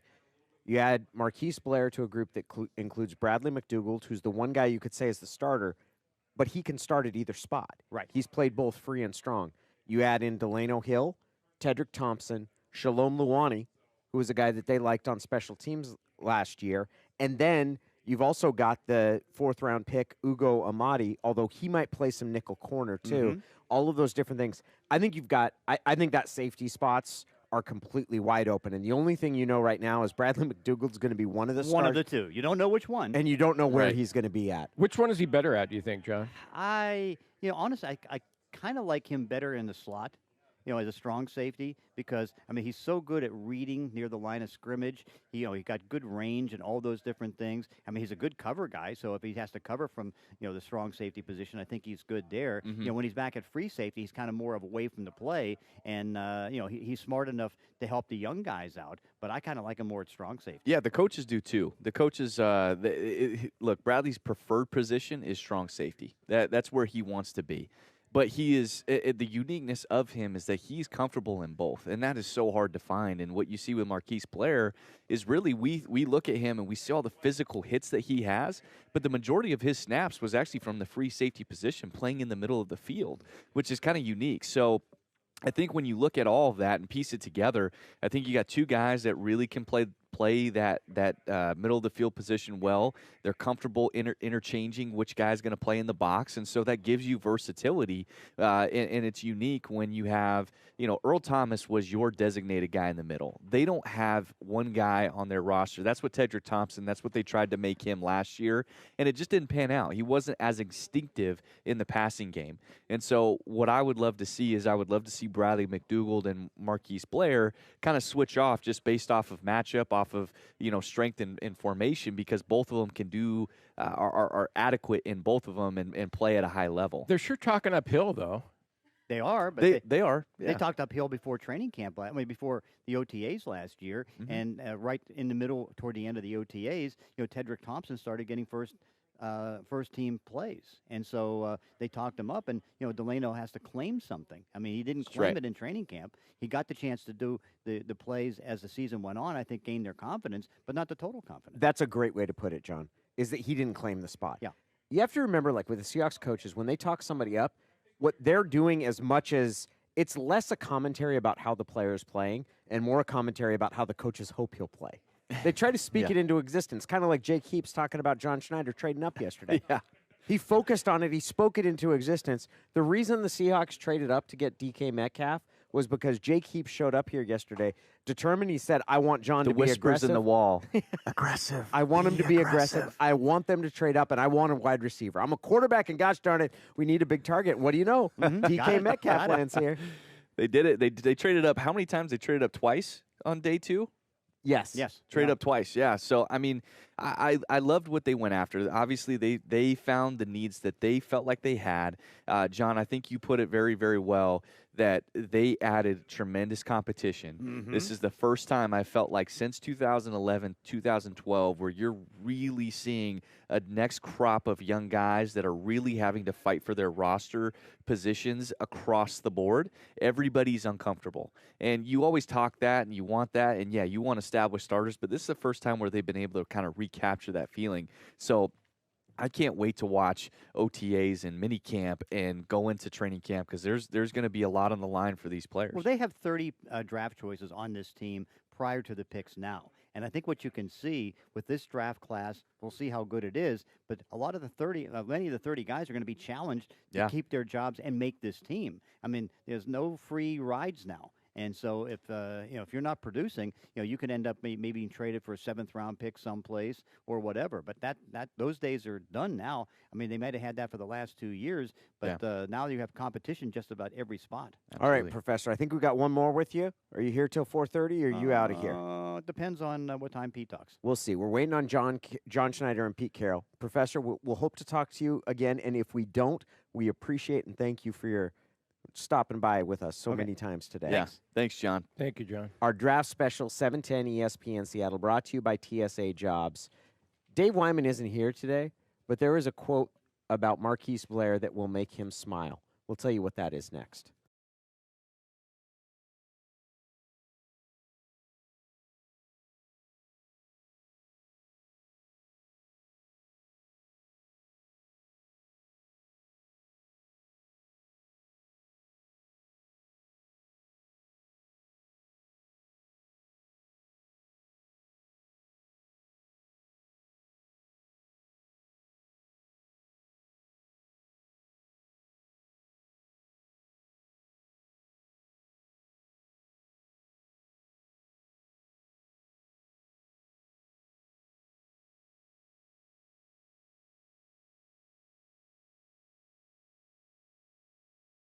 Told Bob McGinn, who covers the Packers, longtime draft analyst, and he's talking about Marquise Blair, the safety that the Seattle Seahawks chose in the 2nd round. And I thought to myself when I read that I would think of Dave Wyman thinking, well, if he's crazy, I would take him in the 2nd round. Maybe even the 1st. Yeah, Wyman instructed me that I was to take his name out of my mouth. Oh, yeah. Was what he told me. So I'll say this, that I think that's the kind of player that Dave Wyman would absolutely love, and that's not a scouting report that he would be discouraged by. Here's another one, quote about Marquise Blair from the same reporter, Bob McGinn. He's the most aggressive headhunter. He's got everything you want, just really undisciplined. Yeah, the undisciplined part, I saw that too, and linebacker mindset in a free safety body. So I think this is probably going to be Wyman's favorite player here in the draft, and he probably likes Ben Burr-Kirven too. He definitely, and Ben Burr-Kirven. And then the other kid from Utah, Cody Barton. Cody Barton. The Seahawks taking 2 different linebackers today in today's draft, taking Cody Barton. See, I'm encouraged by their drafting of 2 linebackers, and you're probably going to think that it's because I like that they've got some depth and some competition for Bobby Wagner and KJ Wright as they're aging, and they need to find some replacements there at linebacker at some point. But no, Danny, you'd be wrong about that, because it suggests to me that they're concerned about Michael Kendrick's status on this team. They've signed Michael Kendricks to a contract contingent on him not being in jail for insider trading. And as you know, you and I have a $100 bet on whether Michael Kendricks will be available for the Seahawks in training camp. And this leads me to believe, when you try and read the tea leaves on different things that happen in a draft, that they don't think that Kendricks will be available to him. And that's why they drafted 2 linebackers. We got some UW news. Jake Browning, according to Adam Jude, is signing with the Minnesota Vikings. Jake Browning, going undrafted, was not one of the one of the Washington Huskies that was chosen as an undrafted free agent. We're going to start seeing those come through. We're also going to look for JoJo McIntosh, a big hitting safety from Washington who went undrafted, as well as James Williams, the running back out of Washington State, who also was not chosen in the draft. Ben Burr-Kirven is a really interesting player because Seattle has typically and often been a team that's pretty beholden. They want their players to be a certain size. Yeah. They're not a team that drafts undersized guys. And that stood in sharp contrast, Jess. Washington is now expected to sign JoJo McIntosh, who we were just talking about. So, yep, he should land in D.C. pretty soon. Okay. These guys, this is going to start coming really fast, too. So I'll just kind of hold up my hand if I see any on any more of these coming in. So JoJo McIntosh going to Washington. From one Washington to another Washington, the Huskies' big hitting safety. Jake Browning, quarterback who went undrafted, agreeing to go to Minnesota. We'll also be looking out for Seahawks as well as they begin the recruiting of the undrafted free agents, which is the last component of the draft. After that, we'll hope to hear from Pete Carroll and John Schneider. Ben Burr-Kirven is an undersized player. There's no getting around that. He wouldn't be particularly big for a safety. No. Well, the thing is that even – the crazy part is that he trained his butt off in this offseason here locally, and he got himself to a size that was passable at the combine. And what he was able to do was he was able to show the type of player that he was on tape at the combine. Unlike Taylor Rapp, who ran a 4.75, right? Ben Burr-Kirven ran extremely fast, and he confirmed what people were seeing on film, and that was comforting to people. And so what you have is a very instinctual player, an undersized player. He doesn't have a lot of girth on him, but he is as tough-nosed as it gets. And worst case scenario, guys, this guy's going to be a really good special teamer, and he reminds me of a player that I played with at Kansas who ended up winning the starting job, Mike Backer job, under Jack Del Rio with the Oakland Raiders, is Ben Heaney. I don't know if that name rings a bell to you, but he was a long-haired white guy at linebacker, played for a couple years before he got hurt, but he came in as a 4th-round pick, won that job, and was a really good player, sideline-to-sideline player, just like Ben Burr-Kirven. Ben Burr-Kirven was a great Husky. And I say that the first couple times that I saw him out there, he was taking the spot of Azim Victor. And looked at it and was, why is the small kid out there? Why isn't the big thumper? Which Azim Victor, and the year that they went to the Peach Bowl, the year that would have been Ben Burr-Kirven's sophomore year, Azim Victor was an absolute thumper for them, and a guy that I saw as having a big-time future. And the next year when he came back from the injury, and Ben Burr-Kirven is kind of, he's out there more, and I was like, what the heck's going on? And you very quickly see, because his nose is in every play. Because his nose is in every single play. And he puts himself in, the worst-case scenario is you got a guy that is going to be in this league for 5 or 6 years because of his nose for special teams and ability to get to the ball. Jake, Seahawks undrafted free agent signing, sorry, not to interrupt you, Jim, but The Seahawks have, according to his own Twitter account, have signed Demetrius Knox, an offensive lineman out of Ohio State. Okay. So we've All got, right, like that. they're just starting to come in. I saw that Adam Jude reporting that Jake Browning is signing a free agent deal with the Minnesota Vikings. Which is interesting. He was a guy that I had pegged potentially coming here. I know they were looking at him. They were evaluating him. And the other person that I thought would have been an interesting projection was Tyree Jackson from Buffalo, and he actually ended up signing with the Buffalo Bills for a pretty sizable signing bonus of $75,000. So that's a pretty sizable signing for a backup quarterback. But he is a big time project deal, so it'd be interesting. I know they're gonna end up bringing an undrafted guy. I just don't know who yet. And as we go through this, it'll be kind of fascinating to see who it ends up being. Well, we know that every year when the Seahawks publish their list of undrafted free agents that they're signing, that at least one or two will probably end up making the team, with Poona Ford last year being an example of that. Just quickly on Ben Burr-Kirven, can he even add even more additional weight and not sacrifice the speed and everything that it takes for him to get to the ball? He just from what I know, he's already been pushing. He's already been pushing hard for the weight that he's at, and he's going to stay around where he's at. He's going to have to work. He's one of those guys that's going to have to work hard every offseason to keep the weight on. And from everything that I know about him and have seen up close in person, he's an extremely hard worker, and he's going to make sure he does that. He's going to train with Bobby and KJ and all those guys, and that linebacking core works together, trains together. They're around each other. So I think it's a really cool mentorship that him and Cody Barton are going to have with being around Bobby Wagner, KJ Wright, and Michael Kendricks. It's impossible to forecast what the Seahawks are going to do to predict the players they're going to choose. But usually after you look at who they pick, you can see the rationale that they've used. And I think that's the case with the two linebackers. And, Jake, you were talking about this. Yeah. That they drafted a guy in Cody Barton out of Utah that has a great feel and is a versatile player. He can play all three spots. And Ben Burr-Kirven, the reason he's a drafted player is certainly not his size. It's his ability to understand what's going on and to get himself in position to make plays. They wanted to get two guys that have a great feel for the game. They wanted to get two guys that if they're put in, that they're going to have an understanding of what they're asked to do and what they're able to do. Yep. And I think that speaks to what they saw as a need, that they needed depth. They needed guys who, when they went into the game, would know where to be. And that's something that we saw. This is not a massive knock on Calitro, and Shaquem was definitely a fish out of water in these situations. But when you were put in positions where Bobby had to be surrounded by other guys in Calitro and Shaquem Griffin for a very short period of time, those guys were struggling in their responsibilities. And to me, Cody Barton and Ben Burr-Kirven, they might not be, physicality-wise what you might sign up for, but they're going to make up for it for instincts, and they're going to know exactly where to be, and you can trust them. And I think that's the biggest thing that they're trying to capture, on top of being really good special teams players. And for me, that's a huge win, getting these two guys, and hopefully that they can groom and develop under Bobby Wagner and KJ Wright and Michael Kendricks. KJ's more of the for sure thing, being here for a couple years as long as he can stay healthy. And Michael Kendricks is on a 1-year deal. We'll see what happens.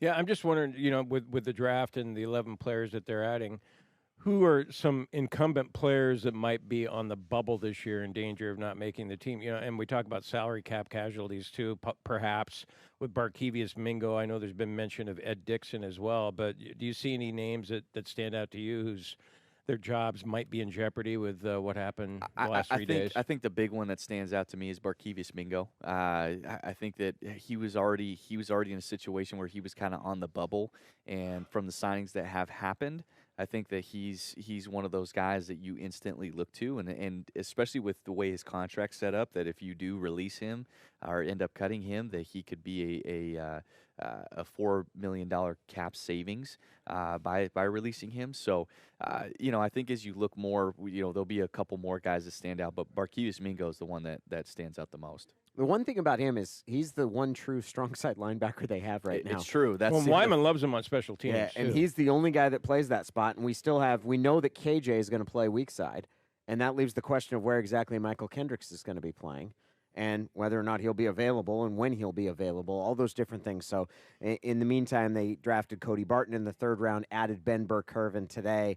We're going to take a look at some of the other additions they made, and specifically, what does Seattle's wide receiver selections mean for the future? It's 710 ESPN Seattle's Draft Day Special. Waiting on Pete Carroll, John Schneider. They'll come in to tell us about this year's class. 11 players. We'll continue from Seahawks headquarters next.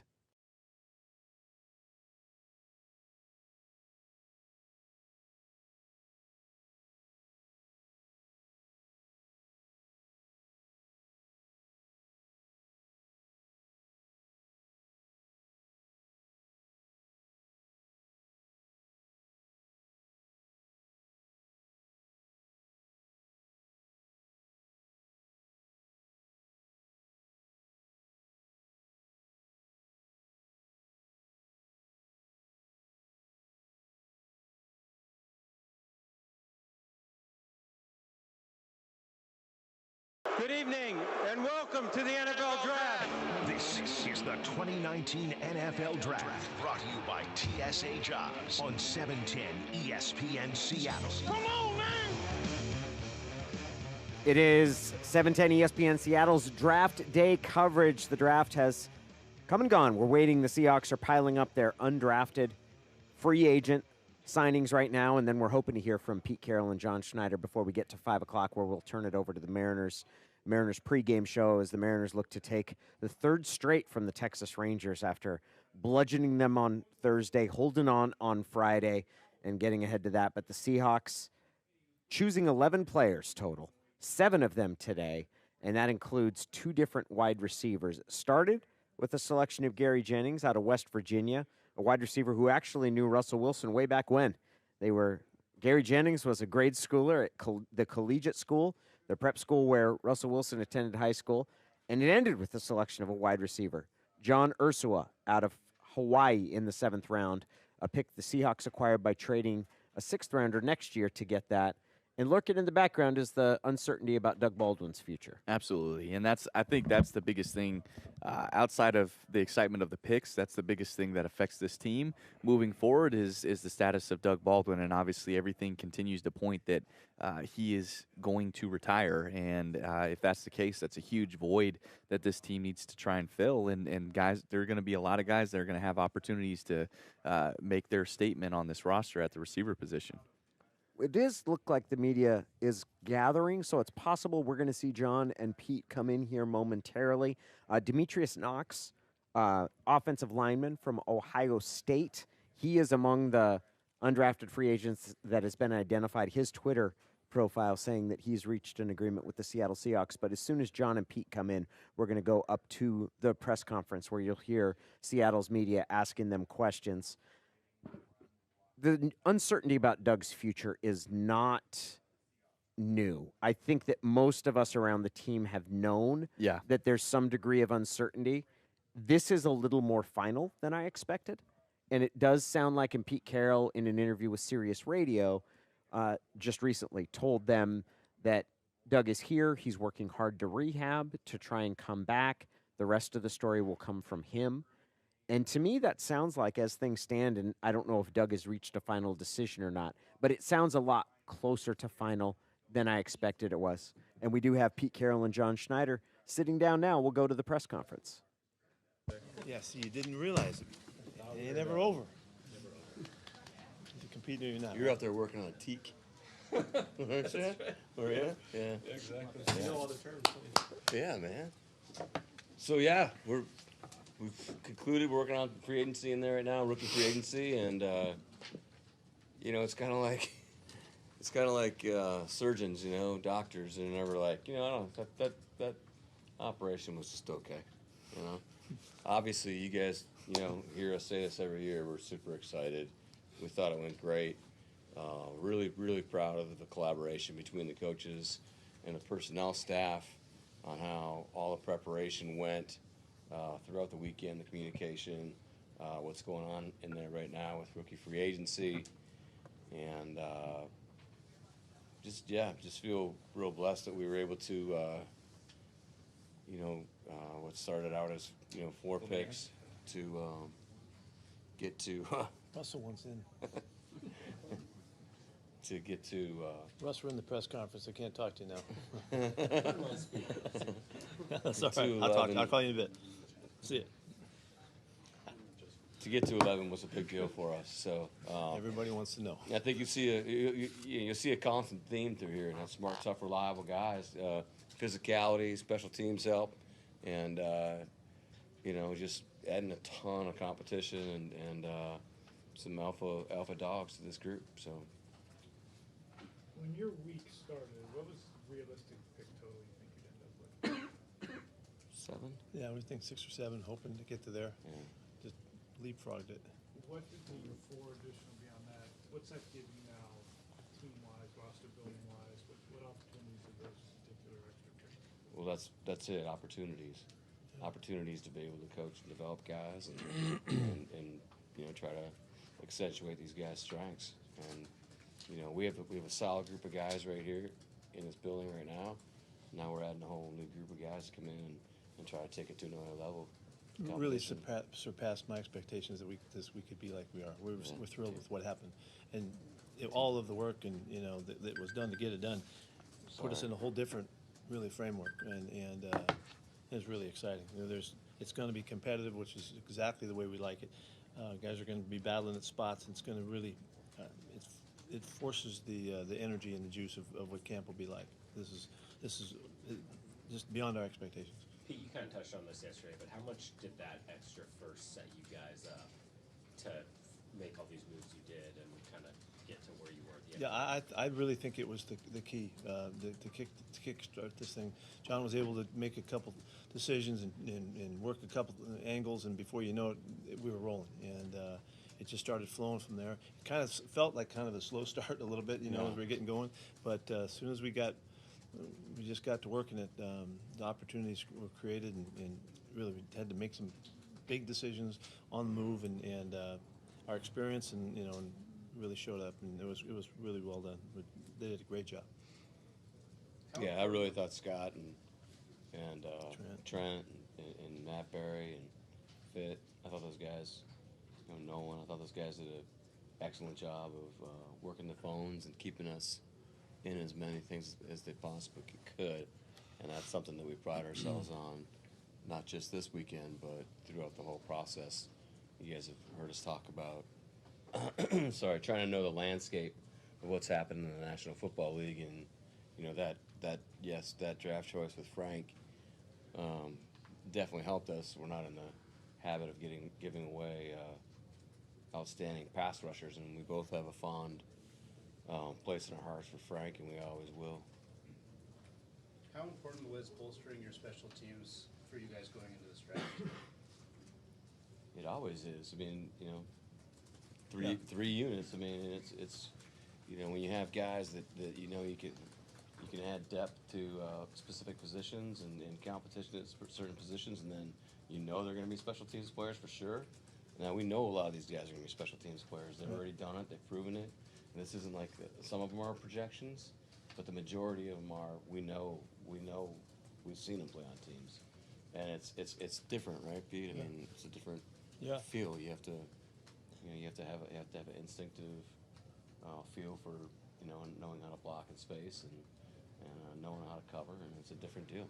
I think it's the move that John was able to make to get Jason Myers in here really kind of kick-started the emphasis of let's make sure and make this special, make this that really the special teams aspect of this club really be there and ready to answer the call of being a championship level, and right down the list, all of these guys we talked to already, we have evaluated as special teams guys, and that was a big part of the factor. So we're really excited about. There's some terrific guys that will be competing for their time right off the bat. So the linebackers jumping in, the safeties. Why those guys in particular. Specifically, being made a focus. Well, it was just it's all like John said. But I mean, it's the first time I remember in a draft mentioning like we really wanted to focus. Well, I think it's just that's something. It's just the way it kind of happened. Yeah, it kind of happened, but it wasn't an intent. Just we're trying to make everything as competitive as we can, and really leading the charge, really, about being really competitive with all of our guys, and that mentality on each kid that we would add to the team, kind of suits the whole thing about playing on teams, and I mean right down the list. And we had a lot of buy-in, a lot of work that was put in by Brian Schneider and Larry Izzo too. Yep. You know, Larry's played in this league for a long time, and so those guys, you know, they sat all the way through our offensive meetings, our defensive meetings, and just we had a real cool collaboration, communication with the special teams coaches and the personnel guys. Could you talk specifically about Ben Burr-Kirven in that regard, and also just his overall appeal? Yeah, go for it. He's awesome. Yeah, it was. I thought it was really an exciting pick to evaluate because he's such a unique type of player, and you know, whenever you get a guy that's this active and has these kinds of numbers, you got to take a look. And we took a really deep look at what Ben's all about, and he reminded me so much of Lofa Tatupu, and the Lofa had this extraordinary knack for finding the football in unique ways, and the way he fit in the running game. He was amazing. Well, this is the way Ben plays, and so there was our guys all latched onto him, and with the productivity has also got speed, and the special knack was really something we were excited about. We know he's going to be a factor on special teams. He's going to be running down those kicks and making hits, so he's recognized as a really big time player, and the fact that he's local, pretty cool. So funny story about him. When I usually do Washington's, I'll try to sneak over there in training camp or something, but I usually go over there later in the year because it's so close and easy school visit, and I was having trouble with the computer and the DV Sport deal, so I went and asked the video guy if he could help me, and I hadn't looked at stats or anything like that, and I'm like, yeah, this BBK makes a ton of plays, man. This guy's he's super active. And he looks at me, he's like, yeah, he's leading the nation in tackles right now. He's like, oh yeah, I totally knew that. I totally knew he's leading the nation in tackles right now, because I'm keeping track of that. I got so much stuff in my mind. I wasn't the guy's so productive, it's ridiculous. You guys both mentioned the plan had been to sign Frank long term. That obviously didn't work out. Yeah. You chose a defensive end with that pick that you got from Kansas State. What else is left to do to find that pass rush that you lost with him? There is work that we're engaged in, and this stage of the filling up the roster, and we're very much involved with what's coming up next too. So we're not done. We got work to do, and we're excited about what's coming up. You guys will see in time. Danny, we talk about those phases of free agency. Really, there's basically 3 or 4 different phases, and we're basically now heading into phase 3. You mentioned kind of tough physical guys. Seems like a lot of these guys on both sides of the ball are known as hitters, physical guys. Was that? I mean, that's always a focus for you guys. But did you kind of seek those guys out this draft? No, we prefer those guys instead of the really soft guys that Brady can barely tackle. Sorry. John, I'm sorry. I mean, we're cool, but yeah, of course, man. No, those guys that fly around and knock the crap out of people, yeah, absolutely. I mean, just go down the list, Every one of those guys are physical players. Every one of them. Metcalf, Baldwin, Jennings is super strong after the catch. Phil's a monster. Ugo, Ben Burr, Homer's a really good all-around special teams player. Christmas is a big man. Ursua, I don't think he's not. I don't think we'll give him the. Pete, how does Phil fit into what you want to do up front? Phil is a guy that we targeted early because of his makeup and his style of play. We're really excited about the way our guards have been playing. And you saw us go out and get Mike Ipati to go along with what DJ has done. We thought early on that this is a guy that fit in the mold of that. He's going to be 340 pounds.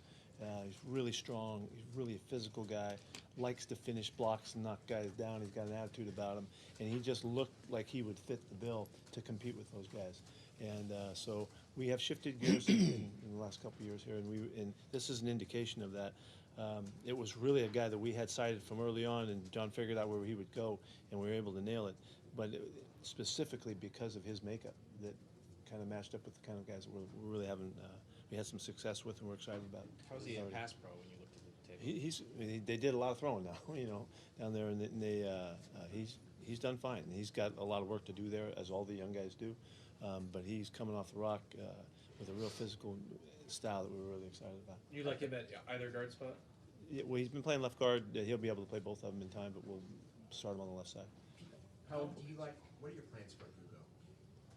Well, he's a very versatile football player, and he's recognized, been awarded some stuff and for recognition of being a really all-around player. He's a safety. We're going to start him off playing back in the middle, playing free safety to start. Marquise will be at the other side, and he's done a lot of coverage stuff on the slots. He's done nickel work in a unique way and been effective there too. So we'd like to see how that works out in time. He's been a returner. He's been able to score a lot of touchdowns. He will be a very instrumental guy in the special teams area as well because he's a runner and a hitter. So, but I don't want to overdo the young guys with too many obligations. He's going to be in special teams. He's going to play safety. So we'll start him at free safety and find out what it feels like with him there, and knowing that he will be able to use him in coverage in time, man-to-man stuff. No, I didn't know that. No, I didn't. Thanks for the heads up. We probably should have known that. No, Pete and I talked to a head coach in the Pac-12 this week that talked about, because he is a shorter guy. You have some questions about the length and all that kind of stuff, but he just talked about the presence you feel from him on the field, and that he's a total alpha dog, and so we went for it. The guy totally pulls the trigger, and he's an explosive cat. How important was it the receivers, getting a couple of receivers? Can you just talk about each of those guys and making the move to get the guy at the end? Yeah, so DK was, he was lasted, and we definitely moved up to go grab him, and then Jennings he had a great, coming out of that offense. There's always questions, right? But he did a great job at the Senior Bowl. He was, he's the fastest guy, on the GPS. They tracked him at 23 miles an hour.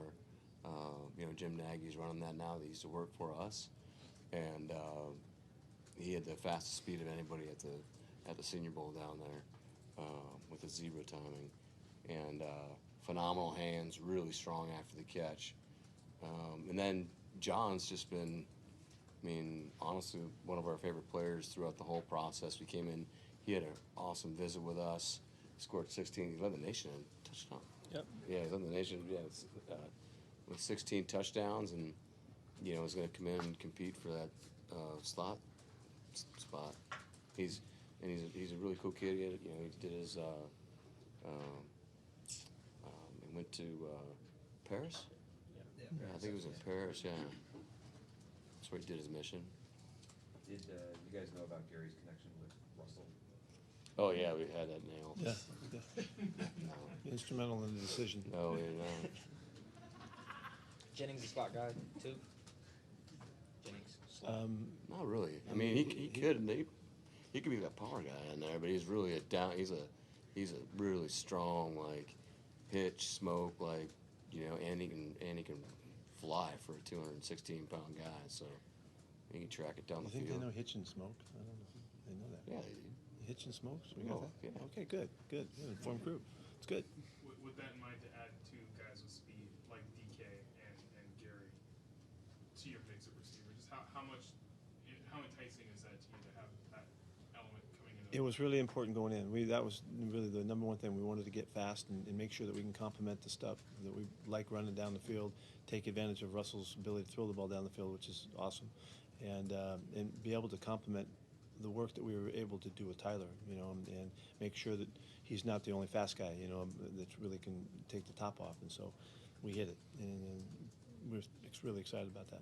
How does a guy like John, I think he's listed at 5'10", 5'9", how does he compensate for the lack of size? Suddenness, instant separation, really good feel for sitting in zone and setting guys up. He's got really good shake off the line of scrimmage. And then he's got deceiving speed too. He would like to have had his 40 time back, but he plays much faster than that. John, as good as this draft was for edge rushers, Yeah. did it go kind of quickly, and when did it start kind of running out? Right away. Yeah. Like what round? First. Yeah. Well, they were 12 defensive linemen or something taken in the first round, plus Josh. You had him in. It was kind of attacked right off the bat. Yeah, I think see it. after Chase went. Mm-hmm. How are you Sure. physically on Gary and Sweat? As far as they've been able to pass the physicals here? I'm not supposed to answer that. Okay. Yeah. Travis Homers, what kind of back is he? What does he bring? Third down. I mean, he can be an every down back. He's really tough. He's only 20 years old. He's a grit guy for us. Hell of a special teams player. He can play on third down. We actually had him in the third down category because he had such good hands out of the backfield. Really good instincts. Just a really, really tough. Good pass blocker too. Yeah, really. He good does pass everything protection. well. Really, he can do it all. Yep. With adding the 2 new safeties, and it sounds like a free and a strong as we have these 2 new guys, how do you assess that? I mean, you have Tedrick and Delano there and Bradley as well. We need competition, We really do. We just need to keep it competitive and let that take care of, most of the decision making there through opportunity. Let those guys go at it. Because we're very, very young, other than Bradley, and he's a terrific leader for those guys. But it's really, if you notice, the linebackers and the safeties, again, we wanted to make sure those guys have the versatility and the special teams aspects as well. And that was really important that we could back that up and just make it way more competitive, and it'll bring out the best in everyone. With what you've learned about McDougal, what seems to be his best spot for your defense? Using the versatility is to do everything with him. He can play close to the line of scrimmage. He's a very efficient run player. He's our best all-around coverage guy for matching people up. And if you remember how we watched him in the dime situations where we put him on receiver, tight ends, as well as the backs and all of those special things. It's through his experience that he's really good at all that stuff. So I don't think we pigeonhole him. He can do whatever we need him to do, and we do that in how we plan. We use him that way. What kind of role do you see Demarcus Christmas? He's going to play 3 technique to start us out, and just like to bring him along. He's a good, tough guy, can do a lot of good stuff. We just want to develop him. We need the depth and we need the girth, 300-pound plus guy. So we're just gonna, he'll start at 3 technique. Does he have the potential to do any notes for you, or is it mainly 3? He could, but that's not something we're looking for. I mean, he will play there some, sure. Those guys will rotate, but we'd like to see him load up and play 3 technique and see how he does there first. Are you okay with the depth there, defensive tackle? Well, we picked one because we thought it was important. We'll continue to work to develop that. Was beefing up the depth at linebacker a priority, or did these guys just kind of fall to you? Yeah, I think so. Yeah, definitely. This year's class was much better than last year's. Mm-hmm. Yeah, it was a really good linebacker class. Did any of your analytics play a role in any of the decisions you made? Like that helped you guys like put a player over the top in your eyes or something like that? Yeah, we worked. Sure. We worked with Patrick and Josh and Brian Ayers all the way through it. Leading up to it, yeah, it's a checks and balances deal. It makes you, both Pete and I sat with them, just the analytics guys, probably 2 days before, just to kind of go through the board and probably the see what most they're looking at. integrally involved with we've ever been. We're the best we've ever been in that area, and John had him in his room, really consistently throughout. And those guys They're were in our on meetings everything. all the time. They heard everything, and they added consistently. It was a really nice aspect of the process. Is there a position group where using that side of analytics is most beneficial? Not that we can determine yet. I don't think. No. You guys mentioned the connections you guys now have around the league and with each other. Could you pull off these 7 extra picks even a few years ago? Is this something you could have been able to orchestrate? I'm sure. No, I don't know. We're always been involved, but I think we're as good as we've ever been. And John's efficiency with his guys, they were on it. It was like clockwork. We were able to. There were no restrictions. We were able to do whatever was available, and just watching. I'm saying that because he won't talk about himself, but to watch the way they function was really, really special. Great expertise. I think we're the best we've been at that. Just observing it. Really, I'm sitting on the outside of him, watching him work, and it was really, really well done. Is there any one guy that you were most surprised was there when you were picking him compared to anyone else in the class? Like when you got there, anyone stand out?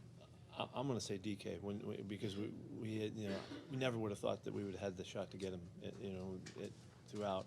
And then when John realized just snapped at the opportunity to get a pick to elevate so we could have that 64th pick, I mean, it was really, I was shocked. I mean, I just was, that was as much fun as I've had in a moment, because it was, just didn't think we'd ever have that guy on our team, you know. I just didn't think it would happen. And all of a sudden, out of nowhere, it was just like everything converged perfectly, nailed it. Yes, we got the trade, and bang, bang, bang, and he made it to us, and it was really exciting. Pete, how deep is this team right now for talent? John, I think we're in pretty good shape right now. If everything keeps coming, you know, we got to keep moving forward and keep all of our guys in. We have some guys that have to get well, you know, and as they're rehabbing through the off season. But I feel like we have competitive players across the board. This was not a draft we went in and we have big holes in our team, you know. We didn't feel like that. We really were able to look at the guys and see who was coming down the pike. And John played the rhythms of the draft well, so that we hit the linebackers that were really, was a nice spot to hit. You know, that really is going to make us competitive. I think it's the receiver thing is going to be really competitive. We're already competitive at the running back spot. I mean, those guys are battling just for their play time right now. So it in the O-line with a couple things that have happened, getting Mike and then, you know, picking up today with Phil, it just seems really solid. You know, tight end position is solid. You know, we're excited about the quarterback position. You know, the little bit we've been able to tell from Paxton, he looks like he's going to give us an exciting choice there to, you know, see how he develops.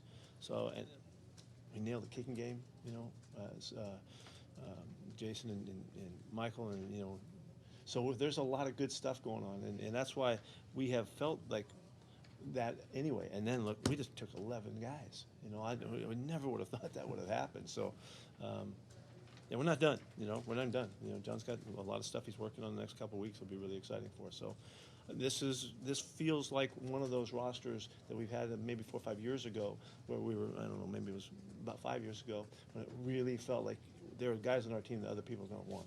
You know, and that's a good spot to be in. Was that the 13 team or 14? It was both those years right in there. We're the ones, you know, and it's taken some time to get back to that. You know, we've seen the cycle of the roster move, and this is a really exciting spot right now. John, what was it about Ursua that made you want to use a pick from next year to go get him right now at that point in time? What was it about him that made you that a priority at that point?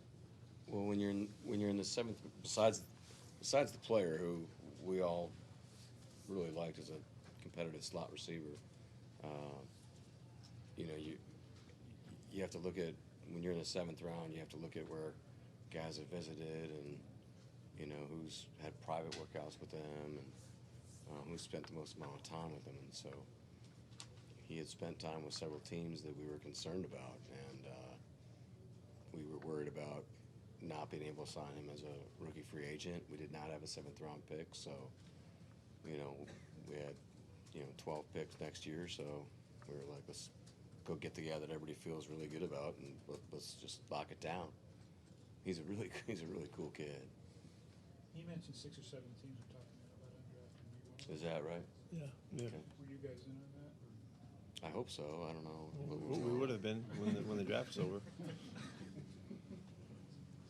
Anything else? Are you still waiting to decide on a Fetty and if you're going to pick that up? Sorry, I couldn't hear. Yeah, we're still waiting on that. Pete mentioned it. We just got through the draft, man. Come on. Didn't know. Well, we don't have a chance to talk to you for a little while. Yeah. So. Yeah, you got that right. You got him, big guy. That's right. Oh, my. You mentioned on television weeks and months maybe for the Baldwin resolution. Is there any more clarity on how Weeks, I would say weeks. Yeah. Good way to see. It's just the procedure stuff. Comfortable with where Will Disley is. He's making great progress. Really, everybody's really excited that he's going to be okay and ready to go by the time we open up. You know, and so at camp will be really interesting time to see how far he's come. He's running, he's working it. He looks good. His attitude's great. His weight's up, and you know all that. Strength is really good. So everything is really, you know, pointing towards he's going to be very competitive again. And we loved the start he had with us last time around. So our hopes are really high that he'll be a big part. Which one of those draft clues was supposed to tell us about LJ? I would never give that up. But it was obvious, wasn't it? Yeah, I thought so. Yeah, I know. Was that one take on the piano? How many Which takes one was was it? No, that was one take. I appreciate you bringing that up. All right, thank you. All right. All right, guys. Thanks. That is Coach Pete Carroll, GM John Schneider. Wrapping up the draft, they've chosen 11 players. Started with the selection of L.J. Collier on Thursday night in the first round, number 29 overall. It concluded with them trading a 6th-round pick next year to get into the 7th round and pick John Ursua, the 3rd receiver that they've taken.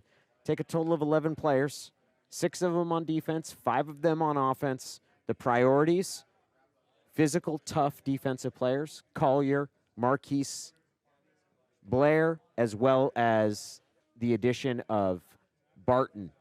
Clay Barton? Cody Barton. Cody Barton. The linebacker from Utah. I was hurting. When you said Clay, I was trying to help you, but I was like, Barton, maybe. Barton. You know what I was thinking in my head? I was thinking Taylor Barton, and I knew that wasn't right because he's a quarterback. And he's certainly not eligible for the draft anymore. Definitely not.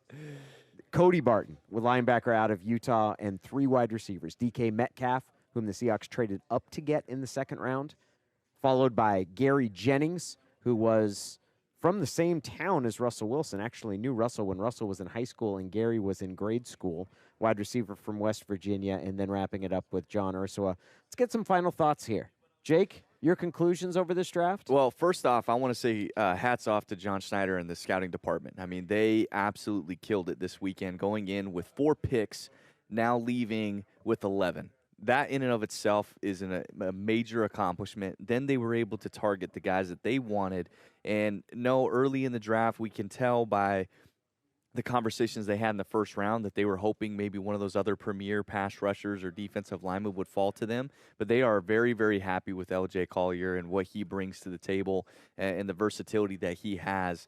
And they were able to go out and get receiver. They were able to identify some guys that can bring some tremendous competition in DK Metcalf and Gary Jennings and John Ursua. And as you heard them talk about Ursua, they have great regard for what he can do, which is going to be fascinating to see how that comes about. And I really do believe that they think he is a Doug Baldwin type replacement for him, and Gary Jennings and DK Metcalf being more on the outside and being vertical deep threats. They were able to get a really solid guard that's nasty and physical that Mike Solari can really work with and continue to accentuate. I think that's the biggest word that you talk about, accentuate what they do best. Marquise Blair, you get an enforcer type of player that also is versatile, that's athletic, that loves to come down and hit, and you're able to increase your special teams through Ben Burr-Kirven, Cody Barton, be great backups as well. And then you heard them talk about their running back pick and Homer, him being a special teams player as well. And so overall, from top to bottom, I'm just really happy with how this thing went. And what you asked John about free agency and how they're going to help this defensive line, he mentioned that this was phase 2. They're going to go into phase 3 here come May 8th. Really is that time frame, and so we'll see them be active with that defensive line still, continuing to try and piecemeal this thing together to try and get a really competitive group out there. Yeah, as much as Collier's going to help in the short term, I think they do need a veteran like a Perry, and maybe Shelton will come in, and they're going to cobble it together somehow. I really don't think that at the end of the year that we're going to be looking back going, boy, when they lost Clark, they just lost their complete pass rush and everything went to hell in a handbasket. I don't think it's going to be like that. I think they're going to be okay there, especially when they talk about 2 more phases to go here and probably adding a veteran. Some interesting things from what John and Pete had to say, though. They said they were weeks away on a Baldwin decision. They didn't say months or anything, so I think we're going to find out sooner than later, although I think we got a good indication today about Doug Baldwin and his future, because if you're going to draft 3 wide receivers, I haven't had the time to look back, but I doubt that they've drafted 3 wide receivers since John Schneider's been here in any one year. So that gives you an indication of what's going to happen with Doug Baldwin. One of the things and the special teams thing, they've talked about that over and over and over again. And I guess I just lose sight of how important that is. They certainly haven't, but the third part of the game, offense, defense, special teams, and how important that is to them. And they want to improve in that area. And one little nugget I thought was interesting, too. They're excited about Paxton Lynch. Now, granted, Danny, Pete Carroll's always excited about all of his players, but... Yeah, I'd love to hear one time when people are like, what are you thinking about backup quarterback? He's like, no, but... what backup quarterback? If he doesn't say anything about anybody, then you can kind of get an idea that he maybe doesn't care for that player that much. He doesn't want to throw him under the bus or anything like that, but I don't know. They didn't draft a quarterback today, and maybe we'll see one come in as an undrafted guy, but maybe they actually think that Paxton Lynch can be the backup quarterback. Yeah, I definitely think that that's something they need to take care of because Russell never misses any practices, let alone any games. I don't know why you keep saying that, though. And they'll totally be able to, like, if Russell goes down, everything will be just fine as long as they have a good backup quarterback. Danny, they're going to go 5-11 instead of 4-12 if they have a good backup. Okay, when you're quarterback in the National Football League, at some point it's going to catch up to you. And his mobility isn't what it used to be. He's entering his 30s. I think it's really important that they get a good backup quarterback, but you may feel differently. I do feel differently. I just feel like being sarcastic and a jerk, Jim. That's the way I am every single day, so that's how I live my life. That's not true. I think it'll be fun to see. Ben Burr-Kirven, the name that you heard Pete Carroll mention was Lofa Tutupu. Pete was the coach at USC when Lofa went there, transferring from Maine, and they initially didn't give him a scholarship. They didn't have much in the way of plans for Lofa, and in large part that was because he didn't meet the specs of what they thought a middle linebacker would be. Size, speed, and his instincts made up for that. And you heard them say that Ben Burr-Kirven is somebody, a very special player that they're looking forward to. Cody Barton, the other linebacker that they drafted. This is a team that got hard-hitting, aggressive players, the kind of players that they like. They think they got tougher. They think they got better in terms of their receivers. Phil Haynes was the one offensive lineman that they drafted, a guard. Yep. And they got a crazy strong safety, Danny. Which I'm very excited about. And they got a very versatile guy as well at safety. And it came from a different spot. There were some other big-time names that we were talking about through day 2. But, man, they found their guy. And the thing that I love hearing about the Oregon player that they ended up drafting, Ugo, who they ended up drafting, Ugo, is that he is an alpha male type of guy, that he is a leader, that he is a guy that is a director of traffic. And so to me, when you had trouble with communication last year in the back end, you've got guys that are really good football players that know how to play the game, and they're trying to get that done, and they're trying to find out who is going to step up in that secondary to make them as competitive as possible. Have you noticed they never draft any beta dogs? Why is that? They always want alpha dogs, Jake. Do you think you'd have a chance then, Jim? Yeah, I think I would. You think so? Yeah, I think so. Yeah? Yeah, because I thought about going up there and getting in the scrum with the other reporters, and then I thought, I'll just sit back here and listen. It's the kind of guy that'll rocket to the top of the draft charts. That's going to do it for us. We have a number of breaks that we need to catch up on. We want to thank the professor, John Clayton, for his integral part of the coverage, stepping in at the bottom of every hour. We're very, very grateful for that. We also want. Didn't you have that with Richard Sherman? What's that, John? About? Oh, okay. All right. I'll work on that. Thanks, John. It's been really fun, especially doing the live stream. And I want to thank a couple people. Brenna Hutchison and Taylor Jacobs have been here throughout. Absolutely. All 7 rounds of our coverage. And what Taylor's put together with the video stream, and I know that this is going out over radio right now, but if you've been watching this over the video stream, Taylor's done something really cool here and expanded the way that we can do things. And I think that using the internet coverage and at times being able to stay online even after we go off the air and switch over to Mariners has been really cool. And I want to acknowledge, because Taylor's put a lot of work into that and really been able to pull it off without any technological hiccups, and that's pretty remarkable. And a large part of that reason is because of Brenna Hutchison, who's been our on-site engineer. She's also been here from start to finish, and none of this would have happened without them. We're very, very grateful for all the care and guidance that they took, and the fact that we could go from our show here to the interviews. It's just been fantastic. So we're really, really grateful to them. We're grateful for everybody that's been listening. Jessamine McIntyre put together our show today. Everybody that stopped by throughout the time, and mostly just thankful that you guys watched. We've had a blast covering the draft. It is a fun 3 days every single year. We got Mariners baseball is coming up. That's going to begin. The pregame show is going to begin at the top of the hour for Danny O'Neill, as well as Jim Moore, Taylor Jacobs, and Taryn Christian, quarterback that the Seahawks have agreed to sign as an undrafted free agent. You'll be following all of those updates that come online, 710sports.com. Thanks from us. We'll talk to you soon on 710 ESPN Seattle.